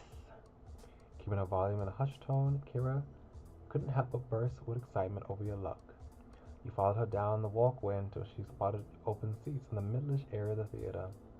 Kara pointed at the seats, looking over her shoulder at you and Cole, waiting for input. Cole nodded and you decided to give her a thumbs up, and she led the way. When you reached your seats, Kara sighed contentedly. Cole gave a sigh of his own and lifted his feet to sit cross-legged instead of keeping them down on the floor. He then leaned over and whispered to you. Do you have any idea what this movie is? No, I didn't hear the name or anything when your mom bought the tickets. Oh boy. After a couple of more previews, the main event began. It dawned on you quickly that it was a horror film. Uh-oh. One about a group of students being haunted by dangerous ghosts. You were psyched. You could live with that. You thought this was going to be annoying. You became nervous. You became terrified. You couldn't do this. You had to leave. I became nervous. You struggle with frightening films, yes. It was one thing to go see a movie you knew nothing about, but a horror movie?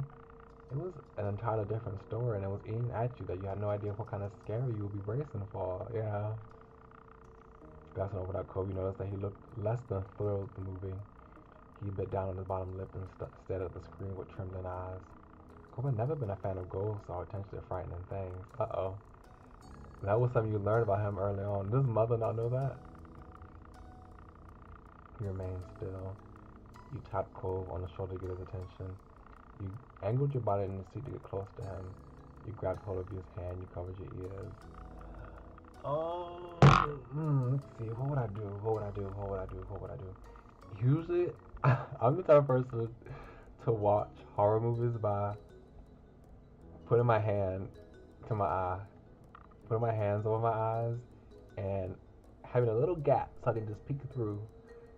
You know, that's how I watch horror movies. I guess cover my ears is closest to that.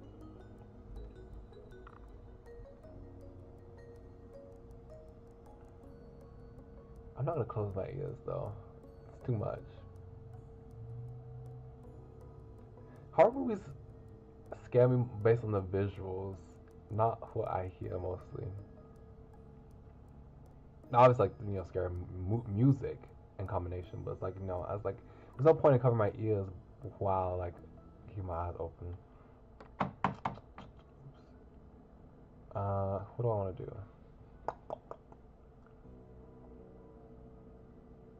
You angled your body in your seat to get close to him. You bent yourself more and more until you were essentially leaning against him. It had been slow enough that Cove hadn't noticed at first, but soon he started to peek at you out of the corner of his eyes. He had watched with unspoken question run all over his face. Will you be okay? You nodded yes. His expression softened. Without words or hesitation, he offered you his hand. You took it. Your fingers wrapped tightly around his. You gave your hand a squeeze as if to doubly confirm he was there. Aww. Cole flashed you an encouraging smile before you dared to look back at the screen. You felt a little better. Sometimes other people in the theater screamed or jeered or clapped depending on what was happening. Your heart was pounding in your chest when the movie finally came to the end. The main character resolved the hauntings, but in a dark conclusion. They didn't make it out alive. Oh wow. You stayed to let the credits roll and for the theater to close out. And then it was time to head back to the car. Both you and Cole took the same seats in the back of the car again. Even though it was late, Kara was exuding optimistic energy. We survived it! Your nerves are still calming down from the movie. Cole gave you a worried glance and then a hard look at his mom.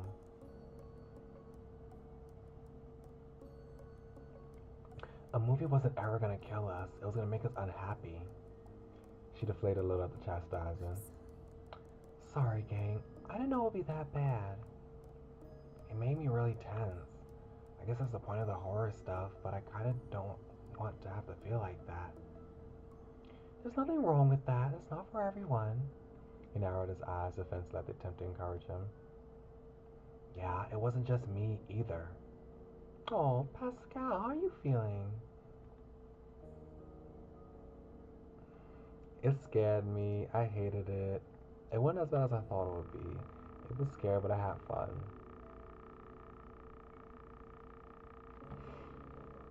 I mean, I don't want to be completely antagonistic. So, it wasn't as bad as I thought.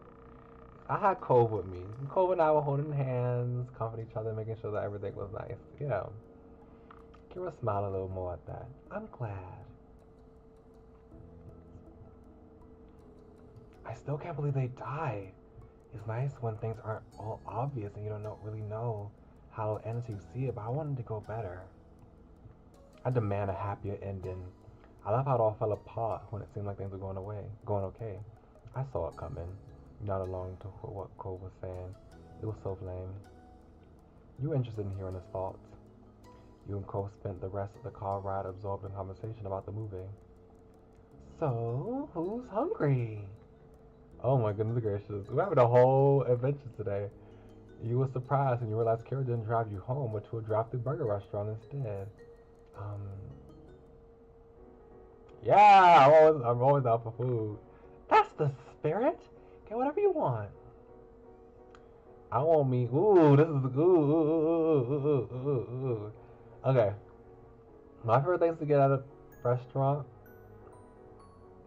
a cheeseburger, a chicken sandwich, like at a drive-thru restaurant like this.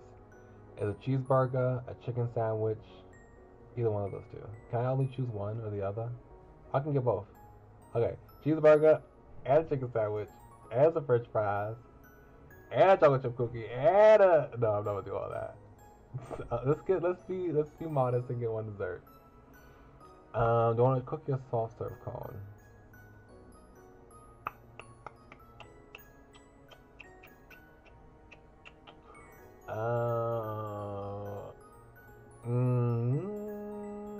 Soft serve cone, chocolate chip cookie.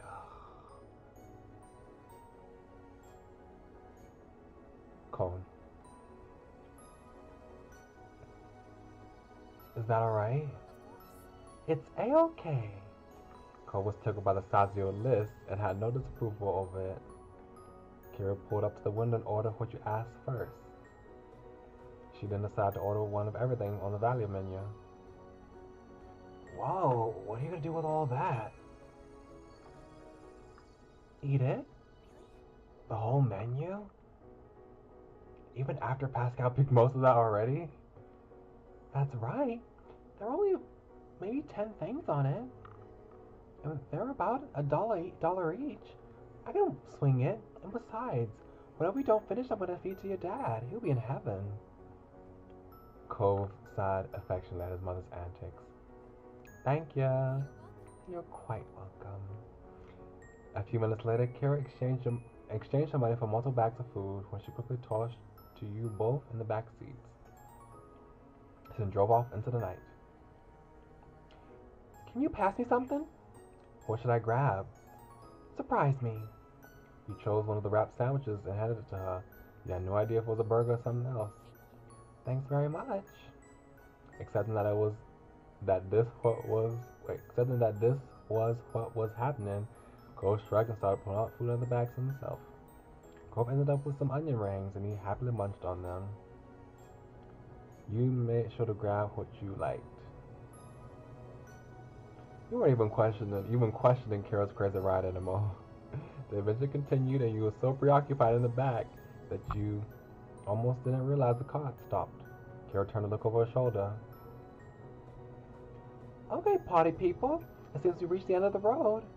Confused, you looked out the window and saw nothing except empty road ahead, and then you noticed it. The now leaving sign. Kira took you through the entire town. Wow, girl. What are we doing here? Kira turned the car around and parked it along the side of the road. I think you both could use a break to stretch your legs. And I doubt anyone's going to come through here this time of night. Besides, I need to make a call, so go on. Cove shook his head and got out of the car without a fight. You followed Cove. You got out and called up to Cove.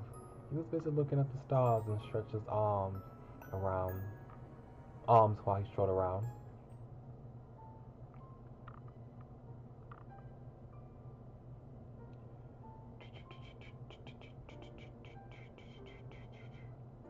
I'm tired. You followed aimlessly. It was late and you were starting to feel tired. Sleepy? Yes. Your words came out a big yes.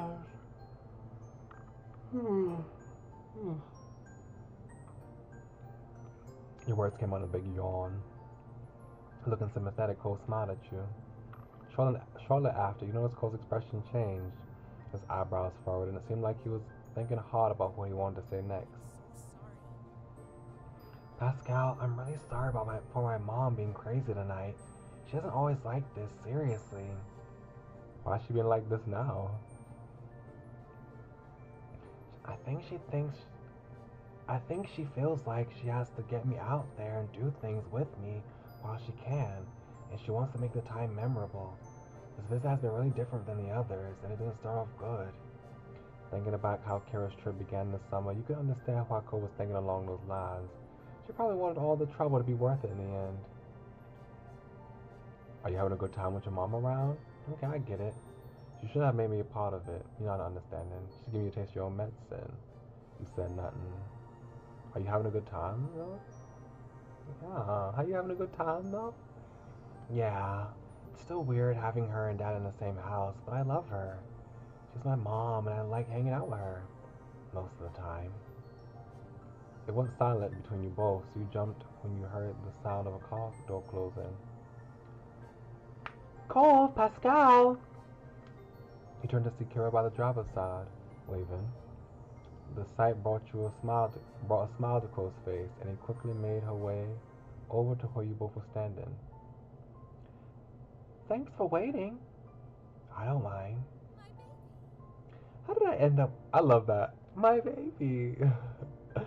How did I end up with such a polite boy? She ruffled his hair, and Cove lowered his head, accepting the compliment. He thought about how interesting it was to see how Cove interacted with his mom. And then the memory hit you. That first summer you and Cove went back to this very spot in the... Wait. And then the memory hit you. That first summer you and Cove came to this very spot in his runaway attempt to find his way back to his mom. And now, you're all here together. I'm saying it out loud. Yes, she needs to hear this. This is cute. Hey Cove, this is where you went to try. Hey Cove, this is where you went to try seeing her when you moved to Sunset Bird. Do you remember? What does that mean? Cove gaped at you, and it became clear that his mom hadn't known about that adventure. You came here to see me? Kira's eyes grew large as the words fully sunk in. I heard that you wanted to visit, but no one ever said that you actually tried to do it on your own. Never mind that you made it all the way through the entire town. Cove hung his head in shame. Even in the dark, there was no mistaking how red his face was. Oh, it's all right, little man. She started rubbing his back smoothly. It's definitely too late to punish you for it. I'm just glad you ended up being fine. It's an impressive distance for such a tiny guy to travel. While Kira spoke to him positively, there was something sad to her tone. I hope you never feel like you have to run away again. I don't want to run away anymore. Don't worry. She offered him a small smile. Aww. Let's apologize to Cove. I'm not, I wanted Kira to know that he did that. I feel like she should know that, that was to tell her how much she missed you. But sorry for embarrassing you like that. I'm sorry, Cove. I shouldn't have just said that. It's okay. I should have said something myself before. Kira let out a big breath of air. We should probably call it a night, huh? Finally. The never-ending night had a conclusion in sight. Is it just me, or does it seem like they're purposely trying to rhyme some of this stuff? The never-ending night had a conclusion in sight. I feel like some of these lines are specifically written to rhyme with each other. You're more than ready for it to be over, because there's been some lines I've read that have rhymed with each other. Kira shyly smiled and gestured to the car. Quietly, you all made your way back to it.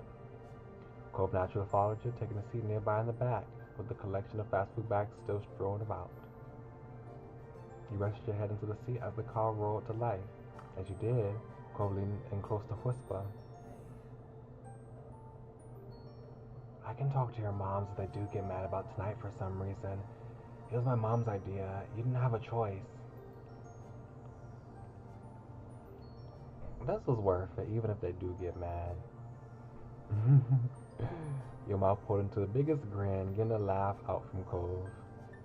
If you say so. Cove smiled bashfully at you and said nothing else. The drive home was smooth and uneventful. The radio was off completely, and you felt your eyelids getting heavy. Your head came to rest on Cove. You were too tired to keep your head up, and it felt quite comfortable there. Cove didn't have any issues there. He leaned into it. He must have been exhausted too. You were happy to stay close like that. It was warm and comfortable. Aww. When you opened your eyes, you expected still to be in the car, not your bedroom. It was somehow already morning. You couldn't remember how you ended up here. Sitting up in bed, you thought about how last night was quite an experience. It felt like a dream more than a real event. But it definitely happened. And you were glad that you got to have a spontaneous escapade this summer. Then finally we reached the soiree. Yes, I've seen some stuff about the soiree. You can go on a date with Cove or oops. I think if you have as you can see, there's a soiree version for Derek as well. So you can go with Derek, and also there's a Baxter DLC. So, which I haven't bought. I didn't know I didn't buy that. I didn't know that. So I have to buy it, but I do not have money right now, so I can't buy it right now. And I'm not playing his route right now, so don't have to worry about it. But yeah, I think you can also go to the soiree with him too. But yeah, I've been looking forward to the soiree to see how it is. You whiled away the morning doing whatever struck your fancy. And now you were recharging with lunch. With nothing in your horizon, you were free to spend as much or as little time on your plate as you wanted. It was a while you were thinking about all the possibilities you had. It was a while you were thinking on all the possibilities for your afternoon. Your mom approached you. Hi, Pascal. You okay? Mouthful, you nodded in reply. To your surprise, they both sat with you at the table. Based on the time, you wondered if they were joining you for a meal, but neither of them brought anything. Great. They wanted to have a little chat with you. The qualified little did nothing to downplay the situation. You're chewing slowly as your eyes widen, looking from one parent to another. Anything that requires both of them to talk to you must be something big. Yeah, what's going on right now? It was unsettling. You didn't like being the only one not knowing what was going on. Stomach churning, you wait for them to fill you in. I always get nervous when stuff like this happens. Oh, don't look so worried. It's nothing scary, I promise. There's a soiree at Cypress tomorrow night. Your mom and I are going. The Cypress was the country club your moms were a part of and where Elizabeth played golf. It seemed like every other month they had some event or another, all with fancy names like soiree. Chewing your lip, you wondered what this had to do with you. Mom chuckled at your poorly concealed reaction. Leaning in, Mom took your hand and squeezed it. We decided to make this night a bit special. Elizabeth's going to be allowed to stay home fully alone for the first time. You'll still be coming to the party with us. It's Elizabeth's night to party with no family around, not yours. Sorry, you've got to wait a couple more years. That's not fair. That's not fair.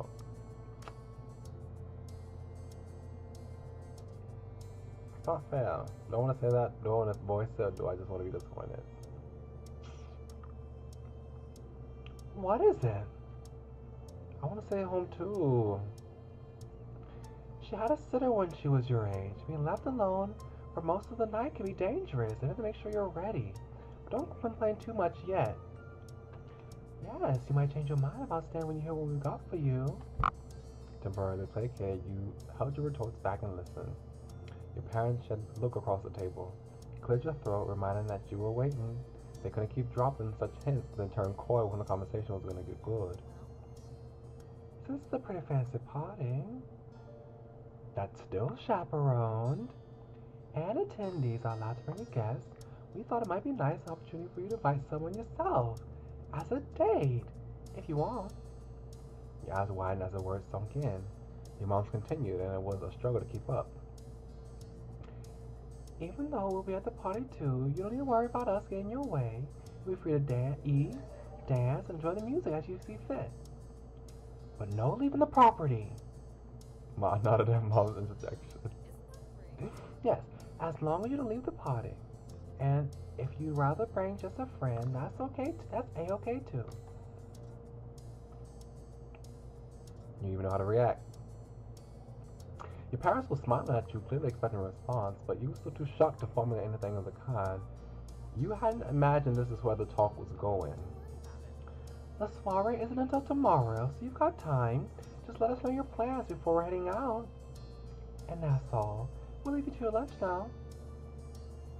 Your moms rose from their chairs in unison, disappearing into another part of the house. You barely noticed a departure. All you could think of was what had just happened. The remnants of your lunch stared up at you from your plate. You were glad to get back to eating. You wolfed down the rest of your food, clearing your plate as you thought about how you'd like to spend tomorrow evening. Even though you had relocated to your bedroom, your head was stuck on the conversation that had unfolded at the dining room table downstairs. You knew that having someone come as a friend would be best. You wanted to be a date. You didn't want to bring anyone. It was too soon to pick one way or another. It's too soon. Let me think about it. You felt caught between the options ahead of you. Every time one idea seemed more appealing, your mind would counter with either a plus for the other, or a downside to the one you were leaning towards. It was exhausting and frustrating in equal measure. You felt like you were working hard to find an answer, and yet you never seemed to get any closer.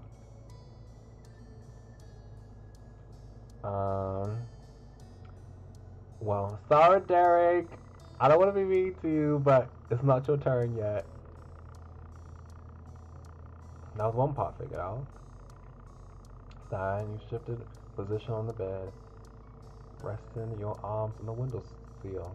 A flock of birds caught your eye and led your gaze as they crossed the sky. You watched the birds grow smaller and less distinct until they disappeared from sight. Like the snap of the hypnotist's fingers, you were released from the trance and left with a goal of your own. You were going to go to take a walk. You ambled through the familiar streets of the neighborhood, picking your own path at whim. It was as quiet as ever, with tourists choosing to congregate in the shopping area near the beach rather than venturing to the sleepy residential zone. You continued down the road and found yourself at the shore. The fresh, salty air hit you first, rolling to meet you over the grassy dunes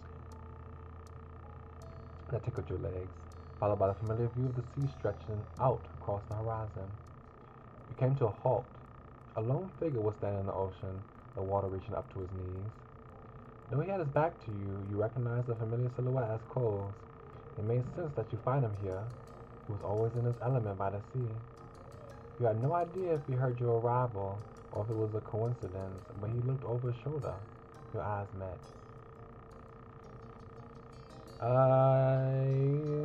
Yeah, you got closer. Though Cole was sure to return to the show after seeing you, it wasn't fair to make him do all the work. Cole grinned at you from over his shoulder before turning around to wave back to shore. Pascal, what are you up to? Oh, he's wearing his swim clothes now. I think we've only seen his like his swimsuit, like he had a full body suit when he went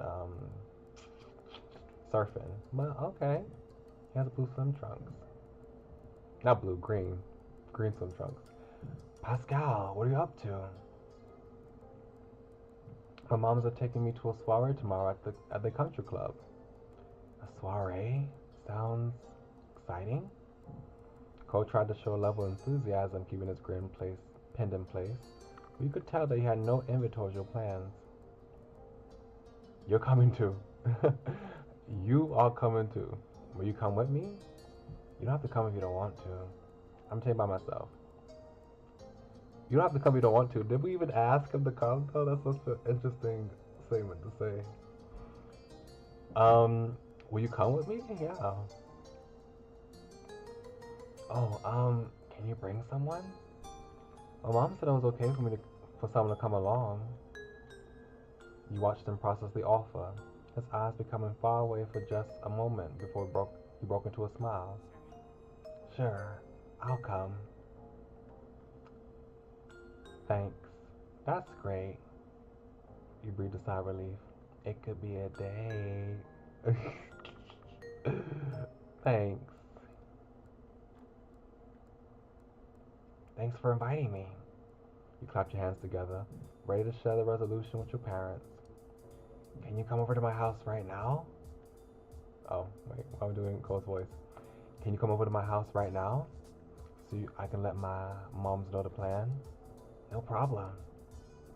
Cole went to where he discarded his things in the sand, tugging a shirt over his head and slipping on a pair of shoes before joining you and setting off home. Two of you stepped inside the front door of your house. Given the proximity you had growing up, it was an action you'd taken together countless times, and you thought yourself lucky to have such a great friend living close by. At the sound of the door opening, your mom poked her head into the hall. Hello. Ah, Cole, it's you. What a surprise. She chuckled at her own joke. Cole was always there. She knew how close the two of you were. Bringing anyone other than him back would have been an actual surprise. Hi, Mrs. Whitlock. It's nice to see you. So, I take it Cole's gonna be our guest for tomorrow night? Yup. And is it a date? Her voice was light teasing and it was painful. No, we're just gonna hang out at the party together. Okay. Cole, I'll give your folks a call and we'll get everything squared away. She went off to fetch the phone. You shook your head, betrayed. How could she say something like that with no warning?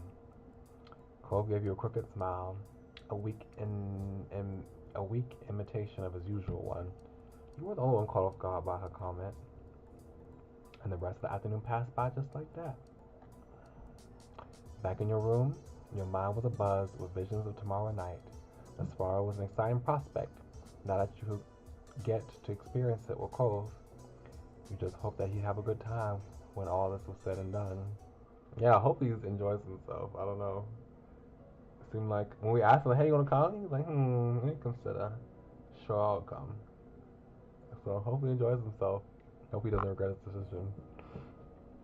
The evening of the soiree had arrived, the daylight hours having slipped away in a blur. Up in your bedroom, you were getting ready for the big event. That was your intention, at least, but you hadn't settled on an outfit. Stationed in front of your wardrobe, you scanned over the clothing you had at your disposal. Though Ma had mentioned that this event was a bit dressier than a normal get-together, you didn't necessarily have to comply. Well, it's proper. It's only right and proper to look for something formal. You attempt to decide between the nicer pieces in your wardrobe, the ones that rarely had a chance to come out. You decide to dress formally because I feel like you had to. I mean, you know, everyone else will be dressed to the nines, whatever that meant. If you showed up in an everyday look, then everyone will give you funny looks all evening. Who wants to deal with that hassle? To start, you decide to wear. I would decide to wear a button-down shirt. Crisp shirts were a classic formal look for an occasion. They were essentially foolproof. You paired your top with dress pants. You picked a pair that complemented the color of your top and nodded with satisfaction. It was a slick look. You began to get dressed, your fingers working stiff zips and awkward fastenings. It felt different against your skin, reminding you with every movement that you were dressed up. You grimaced, telling yourself that it was just for one night. You could put up with this for that long, probably. Oops. Actually, I keep doing this. I could just go back like that. Now dressed, you give yourself a final glance over before heading downstairs, ready to head out. Yeah, I can just move the wheel, and after I move the wheel, go back. You found your mom's already waiting in the living room.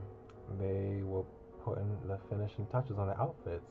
Ma strapping a heel into a stiletto shoe, and Mom trying to fasten a bracelet single-handed. Okay, look at them. Nice, nice, nice. I really like this blouse. It's really nice. Is it a blouse? No, it's a dress with like a blouse. No, not blouse, but it's like a what's the thing called? A lace yoke. That's what it's a yoke. That's what it's called. They looked up as you entered. Oh, Pascal, you look so nice. Don't you think, Pam? Your expression spoke the words you were holding back, making your mom laugh. Thanks for dressing up, Pascal. Once night's over, you can put those clothes to the back of your closet and forget about them for another few months. Mom was still struggling with the bracelet. You lent a hand, literally, by taking one side and holding it as she secured the clasp. Thanks, kiddo. Mom then glanced over the clock on the wall. Seeing where the hands were pointing, a frown creased her face. When's Cole going to be here? Do you know? He's getting here at 7. Soon. Probably. I'm not sure. I'm picking up from his place. I'll go get him. I'll go get him. Oh yeah? She raised an eyebrow, a broad grin replacing the earlier frown. That's very polite of you. Get going. That was weird. Wait. That was very polite of you. Get going. Yeah. We want to leave in 10 minutes. Okay. Cole's house was a mere seconds away from yours, making the warning unnecessary, but you dutifully went out. After crossing the street, you found yourself at Cole's very familiar front door. You rang the bell, whose chime was lodged in your head from all the times you rung it over the years. Though unlike usual, Cole's mom, Kara, was the one who answered it this night. Hey Pascal, come on in. She beckoned you inside. As is this new music? I don't think I've ever heard this one. I like this. I don't think I've heard this background, this BGM before. She beckoned you inside as if she was excited to see you that words alone were enough. Thanks for coming. The boys will be right down, just in Cole's room. I can call them if you want. It's alright, I can wait. Sure. She took a seat on the sofa and patted a chair. Feel free to put your feet up. While you waited, Kara easily filled the time by chatting with you about your plans for the night ahead. A short while later, Mr. Holden showed into the room giving you a wave. Okay, he's just wearing black. A black shirt and black pants, okay. Cole put his face into a smile. As you reciprocated, the tension in his face faded away. Hi, Pascal. Hi. Cole seemed to take your appearance, and with a glance, he smiled. He opened his mouth to speak more, then paused. Cole checked the time using the clock hanging on the side wall and addressed his parents. We've got to go. He abruptly headed towards the door, his parents waving you off. Bring him back in one piece. Have a blast, you two. Bye. You ducked out, following Cole onto the street. Once out into the fresh evening air, Cole breathed deeply before smiling at you. I've never been to something like this. I don't know what to expect, but I want to find out. You were glad he was in a good mood. Yeah, that's good. Good. A little intrigue about the night ahead was a good sign. Don't expect a red carpet. It's not that big of a deal. You return home, Cove in tow. Your mom's welcoming you back before whisking you right out once more to get into the car. Ooh, nice. You pull up at the country club. The sun had sunk deep into the horizon. The last of the lights sleepily warming the oncoming night. Your mom led the way to the space around the back where the event was being held. The place had been transformed through the decoration. I cannot read. The place had been transformed through decoration, with smart tablecloths and elegant ribbons contributing to a festive atmosphere. Musicians dressed in matching black and white would send up the instruments and flicker through the pages of sheet music. And, as promised, there was a table covered in plates of carefully prepared food. Destination reached, your parents rounded on you and Cove. Things haven't kicked off yet, but don't let that stop you from enjoying yourselves.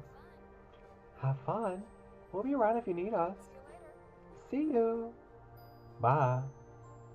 Cole waved your moms off. Once they retreated a distance away, you found him watching you unexpectedly. What now?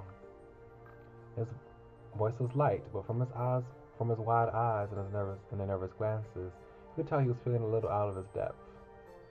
We'll have to wait for some things to start, like the band, but there's stuff going on already.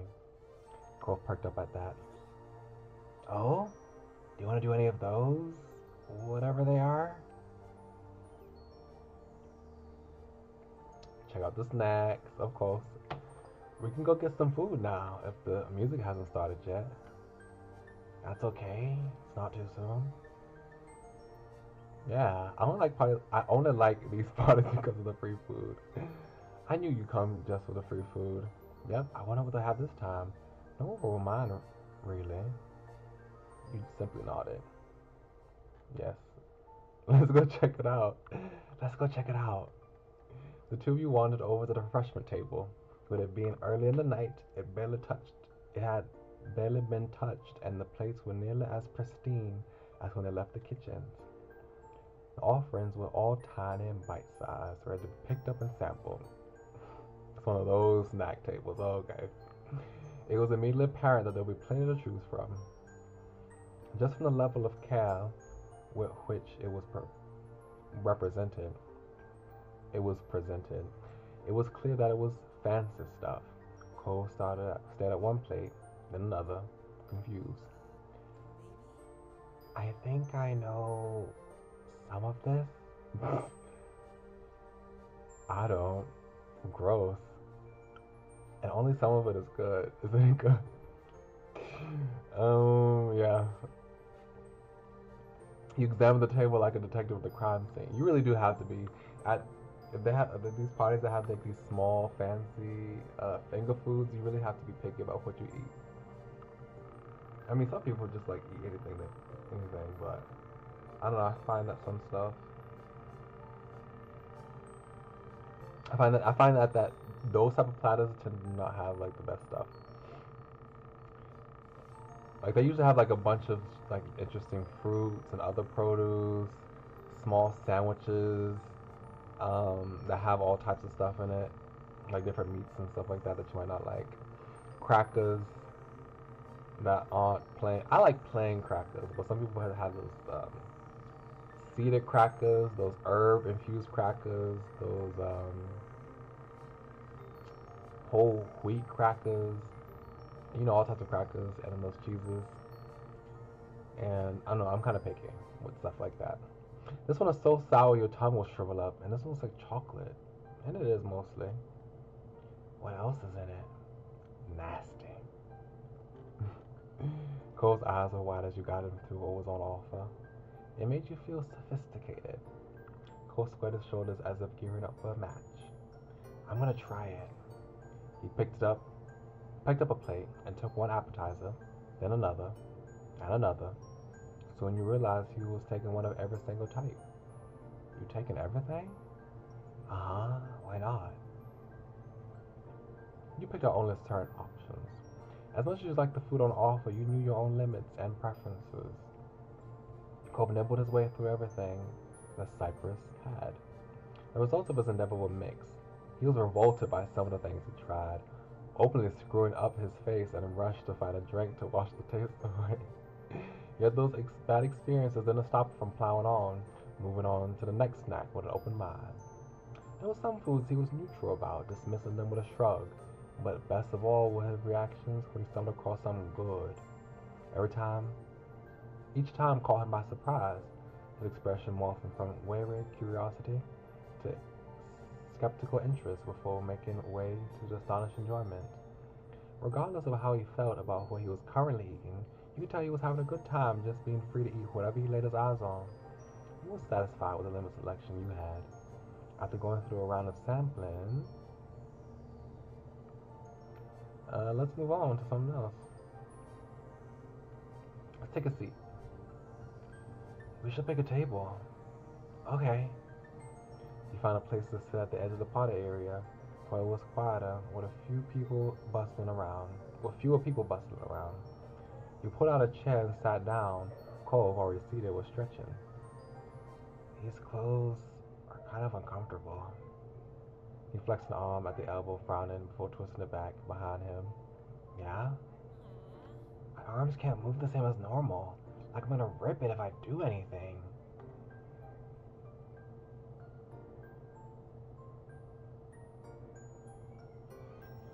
Do I say I don't mind it, or do I think it suits you?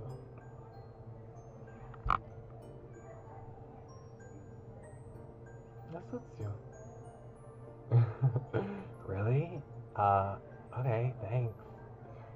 You toyed with one cuff of his shirt, wedging a finger between the fabric and his skin. Now that you're at a spot of your own. Okay, I want to save real quick. I want to see, because do we meet Baxter if we introduce people to the country club?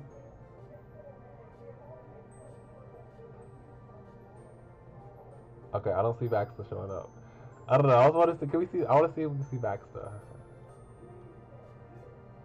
Okay, never mind.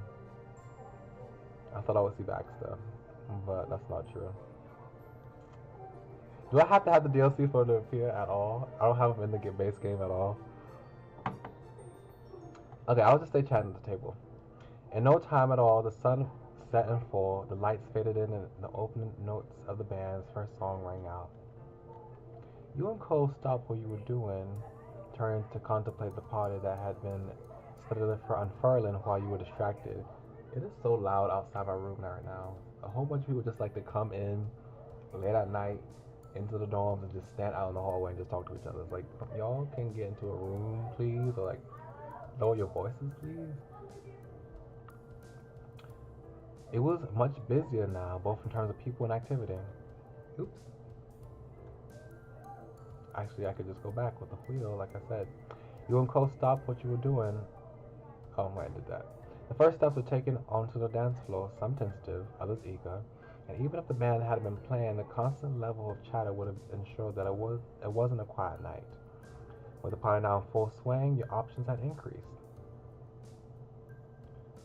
Uh, mm, let's see what moms are doing. You scanned the party goers looking for your parents. They'd been excited for tonight, and you were curious as to see whether you were enjoying them, whether they were enjoying themselves, whatever it was they wound up doing. Whoever they gone into, though, it wasn't visible from where you and Cole were now. Hey, Cole, can I go find my moms? I don't see them. Okay, I'll come with you. You led the way, peering around and trying to guess where they might have occupied themselves with. It wasn't long before you spotted them out in the center of the dance floor, hands intertwined as they slow danced together. Aww. He came to a halt, causing Cole to bump into you from behind. He opened his mouth as if to ask why you stopped, then closed it as he noticed what you were looking at. Watching them sway to the music, Cole smiled. Your parents seem happy.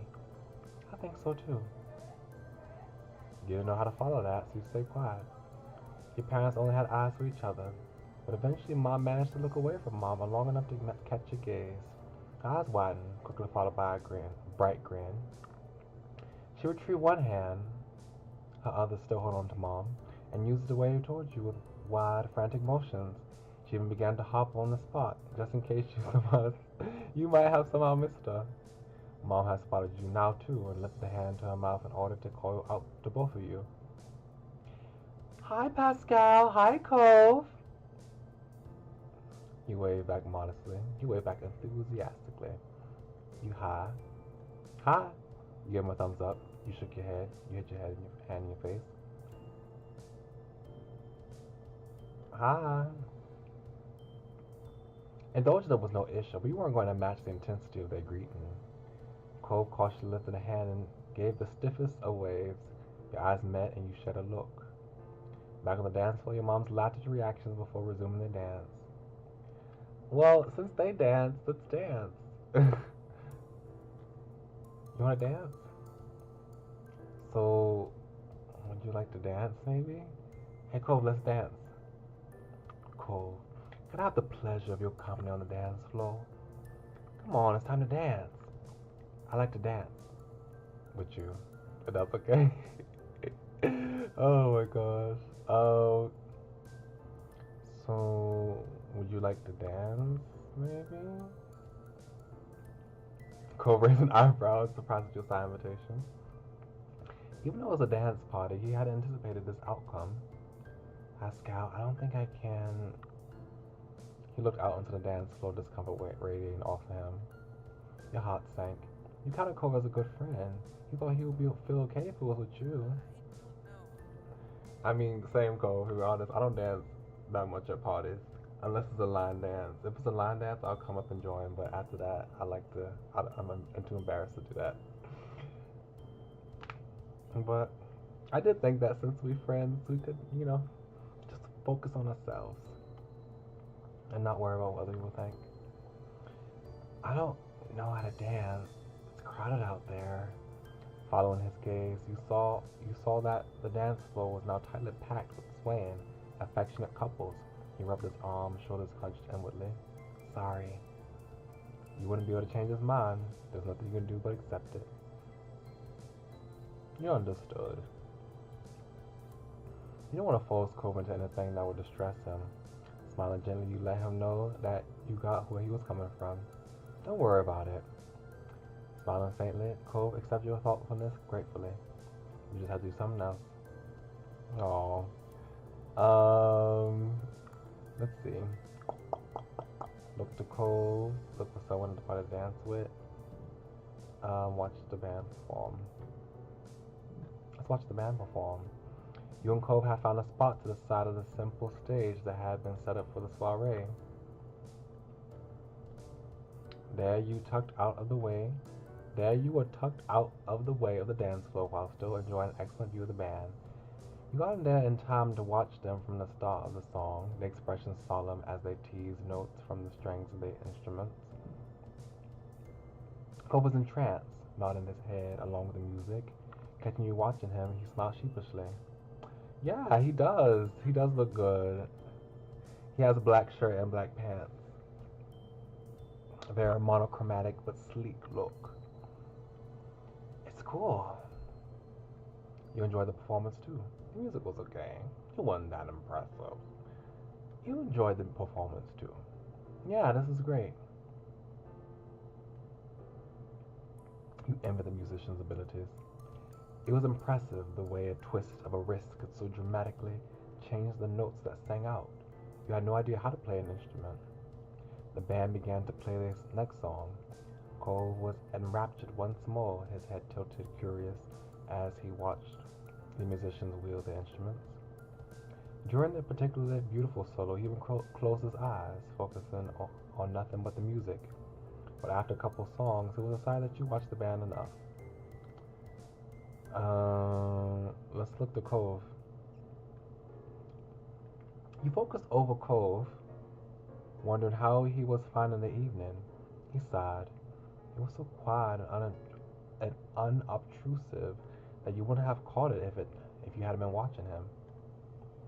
His gaze was roaming. With how far away his eyes seemed, whatever he was searching for couldn't be found at this party.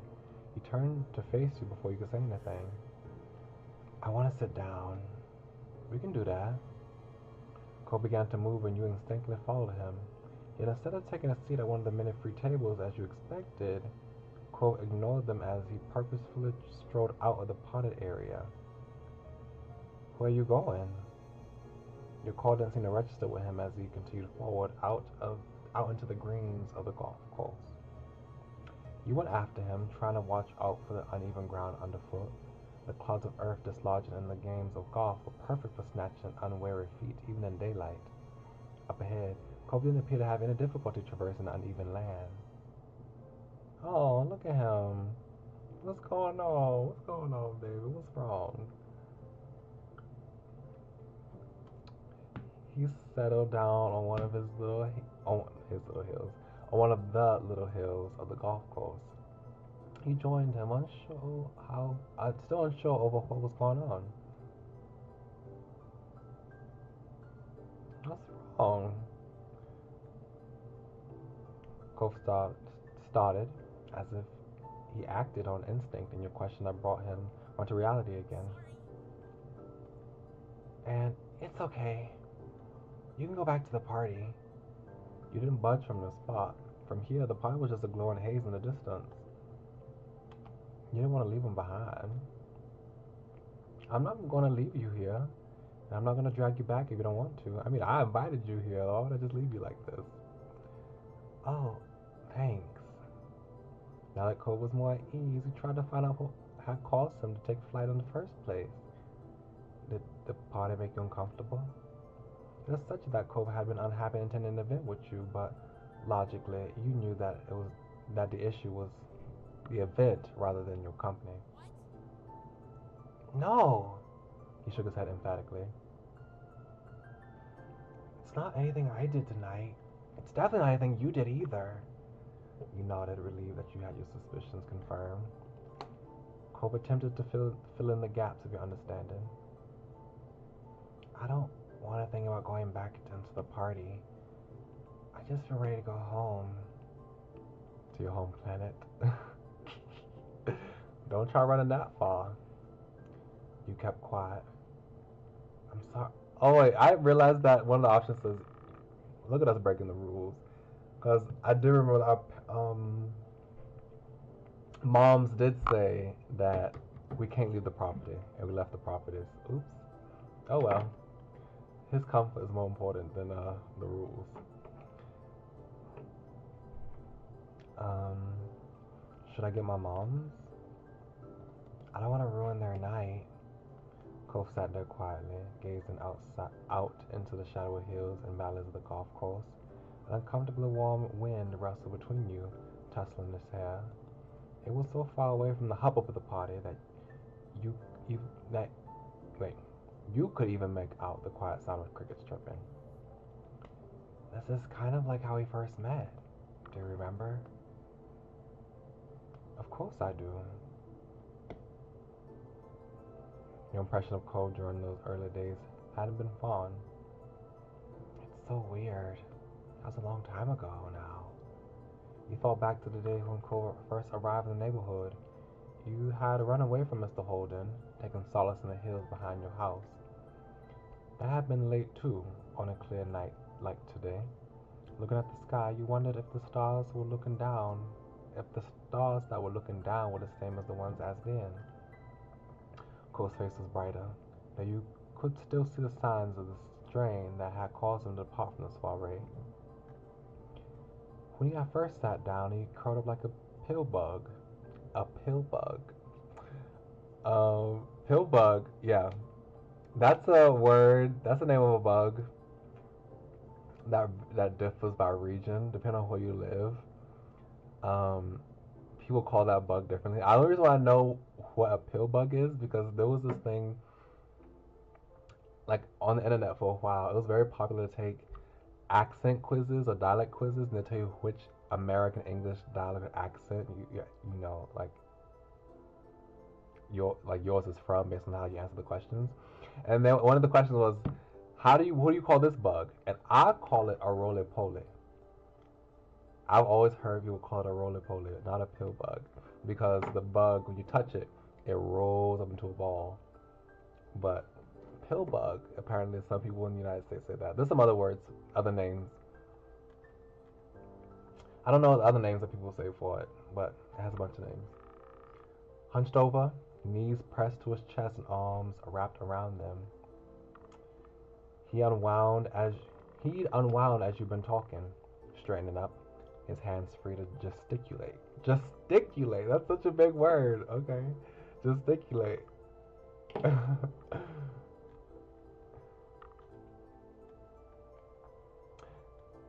Yeah, pill bug. That's very interesting. I mean, maybe I can guess. Well, maybe I guess if it's when it's in a ball, it kind of looks like a pill. So I guess it makes sense. But yeah, that's not the word I would use. It was as though the two of you had just constructed your own little world away from everything else, and he was beginning to perk up. The small smile that had crept onto his face was quickly ushered away by a frown. This is a lot like a date. Cole followed up on the statement before you could react. He spoke in a distantly whispered tone, as though you were the only one in the world who he could share those words with. After I said I wanted to come, I wanted to take it back. Not because I really didn't want to, but because, I don't know, it seemed like a big deal. It made me feel bad somehow. I started feeling like I couldn't do it, even though I just wanted to do it. I guess it's sort of like having to give a presentation in front of the class, even though it was just me and you doing something like we always do. He charged on, his words streaming out. I could still do it because thinking about not being there and and what you might be thinking if I take it back made me feel way worse than whatever I felt. I'm sorry. Pascal, I'm sorry I couldn't just deal with stuff like this and have made everything so complicated. You don't need to apologize. You sadly hung your head. I'm sorry it made you feel bad. I don't want to be here if you don't want to be here. You smiled at him. You didn't have to come. You could have told me. Do I want to say you don't have to apologize? Or you didn't have to come. You could have told me. Actually, I want to say you don't have to apologize. This is better. You then took his hand. You didn't place a hand on his shoulder. You didn't lean against him. You didn't ruffle his hair. You didn't hope he would feel better. His skin was cool to the touch. His fingers coiled delicately around yours. He finally moved his head to look at you straight on as me and yours. Thanks for inviting me, Pascal. You stared back at him, not comprehending. But didn't it make you feel bad? It did. When I had to think about how I was going to act, how I was actually doing it. But getting to hear that you wanted me to come made me feel good. It's nice. It's happy. I'm happy. When you think about me, when you want me to be there, when I just do it and you're with me, it all feels better in the end. Aww. You felt a tug on your hand and found Cove in the process of standing up. You joined him on your feet. What was that? What was that? Hey, give me water next time. What's up? Cole smiled awkwardly, brushing some grass off the side of his pants. Wanna dance with me? Oh, we gotta get the dance! Yes! Your eyes widened involuntarily. I was like, oh, we won't get the dance? That's unfortunate. But we do get to dance. He just didn't want to dance in front of everybody, which is understandable. I wouldn't want to either, to be honest. You were not expecting that after what happened earlier. I thought you didn't want to. I know, but it's a dance party, right? And I think he trailed off, brow furrowed as if he was trying to figure out the answer himself. Nodding slowly, he continued. I think I want to dance with you before it's over. With the only words he had to explain gone, he just held up his hand to you, his expression soft. No thanks. No, that's terrible. You nodded quietly. You shook your head. You nodded quietly. Then you reached for his hands and it took into yours once more. Cole grinned and his chest rose with a deep breath. With the deep breath he took, you returned hand in hand. With the party reaching the end of a long evening, dancing couples had become scarce. One pair among many were hard to notice, but now the space around you would act as a spotlight. Not that many were left to watch you. You were still at ease, even buoyed by the dissipated crowd. There was a spring in his step as you walked onto the dance floor together. Cove kept hold of the hand you had given him back on the little hill. He rested the other on your shoulder. Cove hesitated while you waited for a sign. With the song in progress before you stepped out to dance, there was no signal for the right moment to begin. The same thought occurred to Cove, who shrugged his shoulders with keeping form. Taking that as your starting point, you cautiously began to sway. Cove readily followed your example. You danced wordlessly, dimly aware of the music guiding you. You were more focused on Cove, whose attention was firmly fastened on you.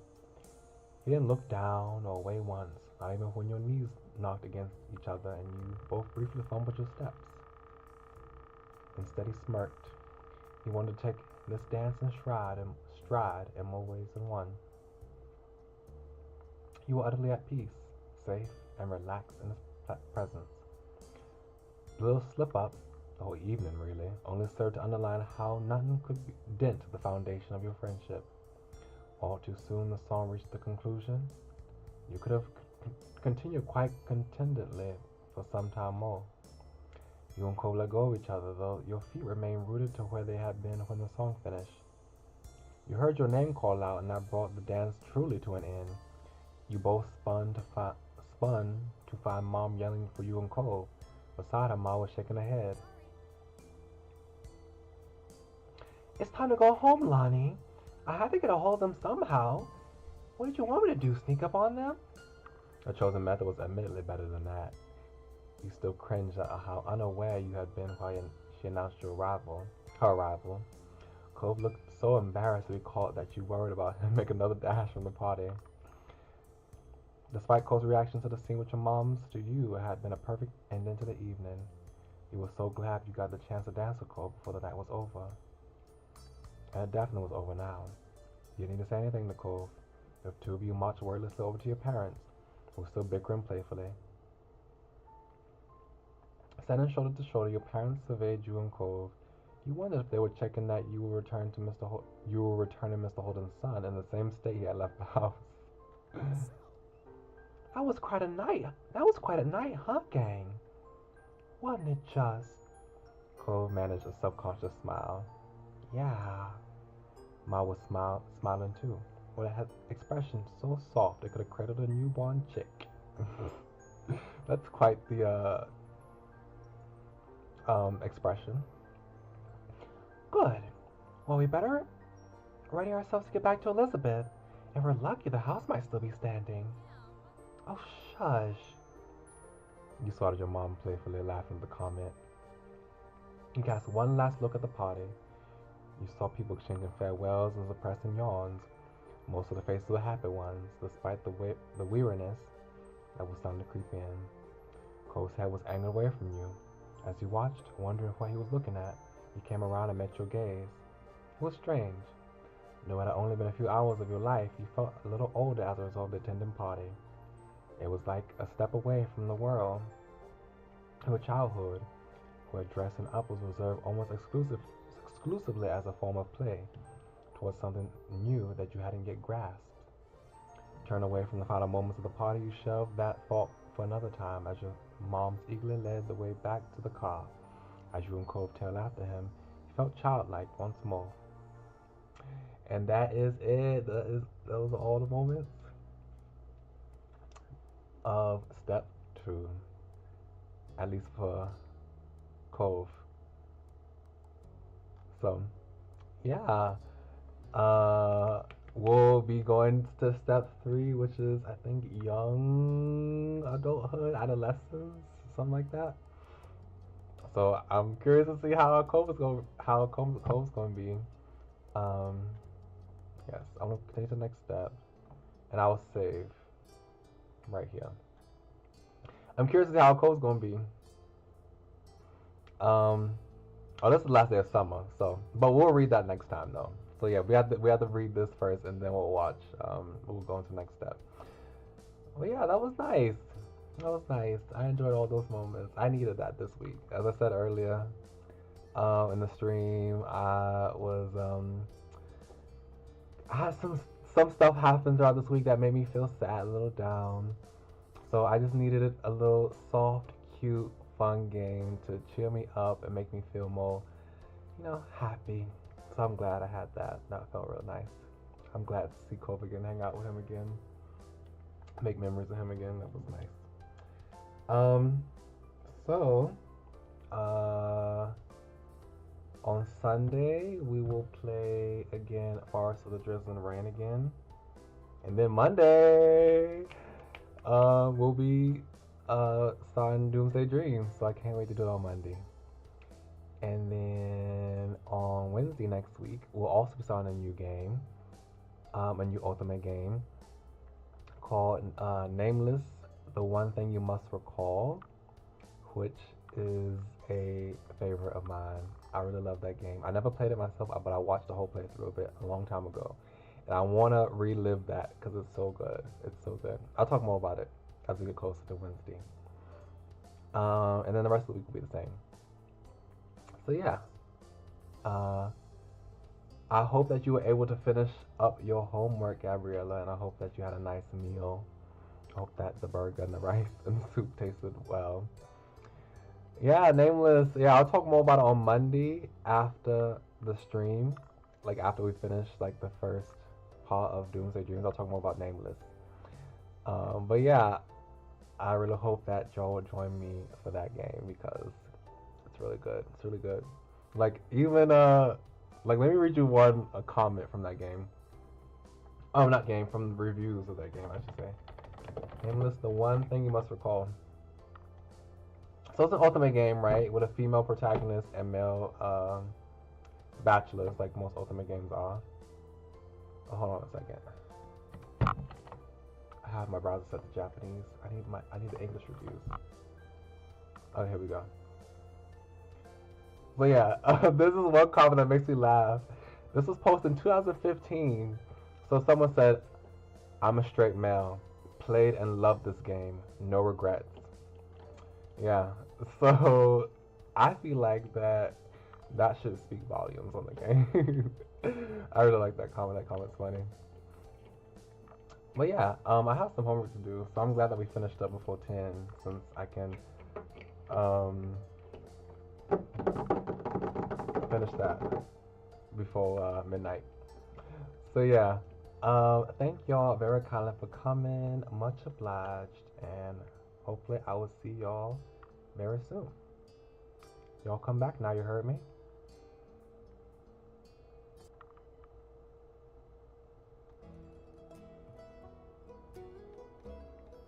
Bye.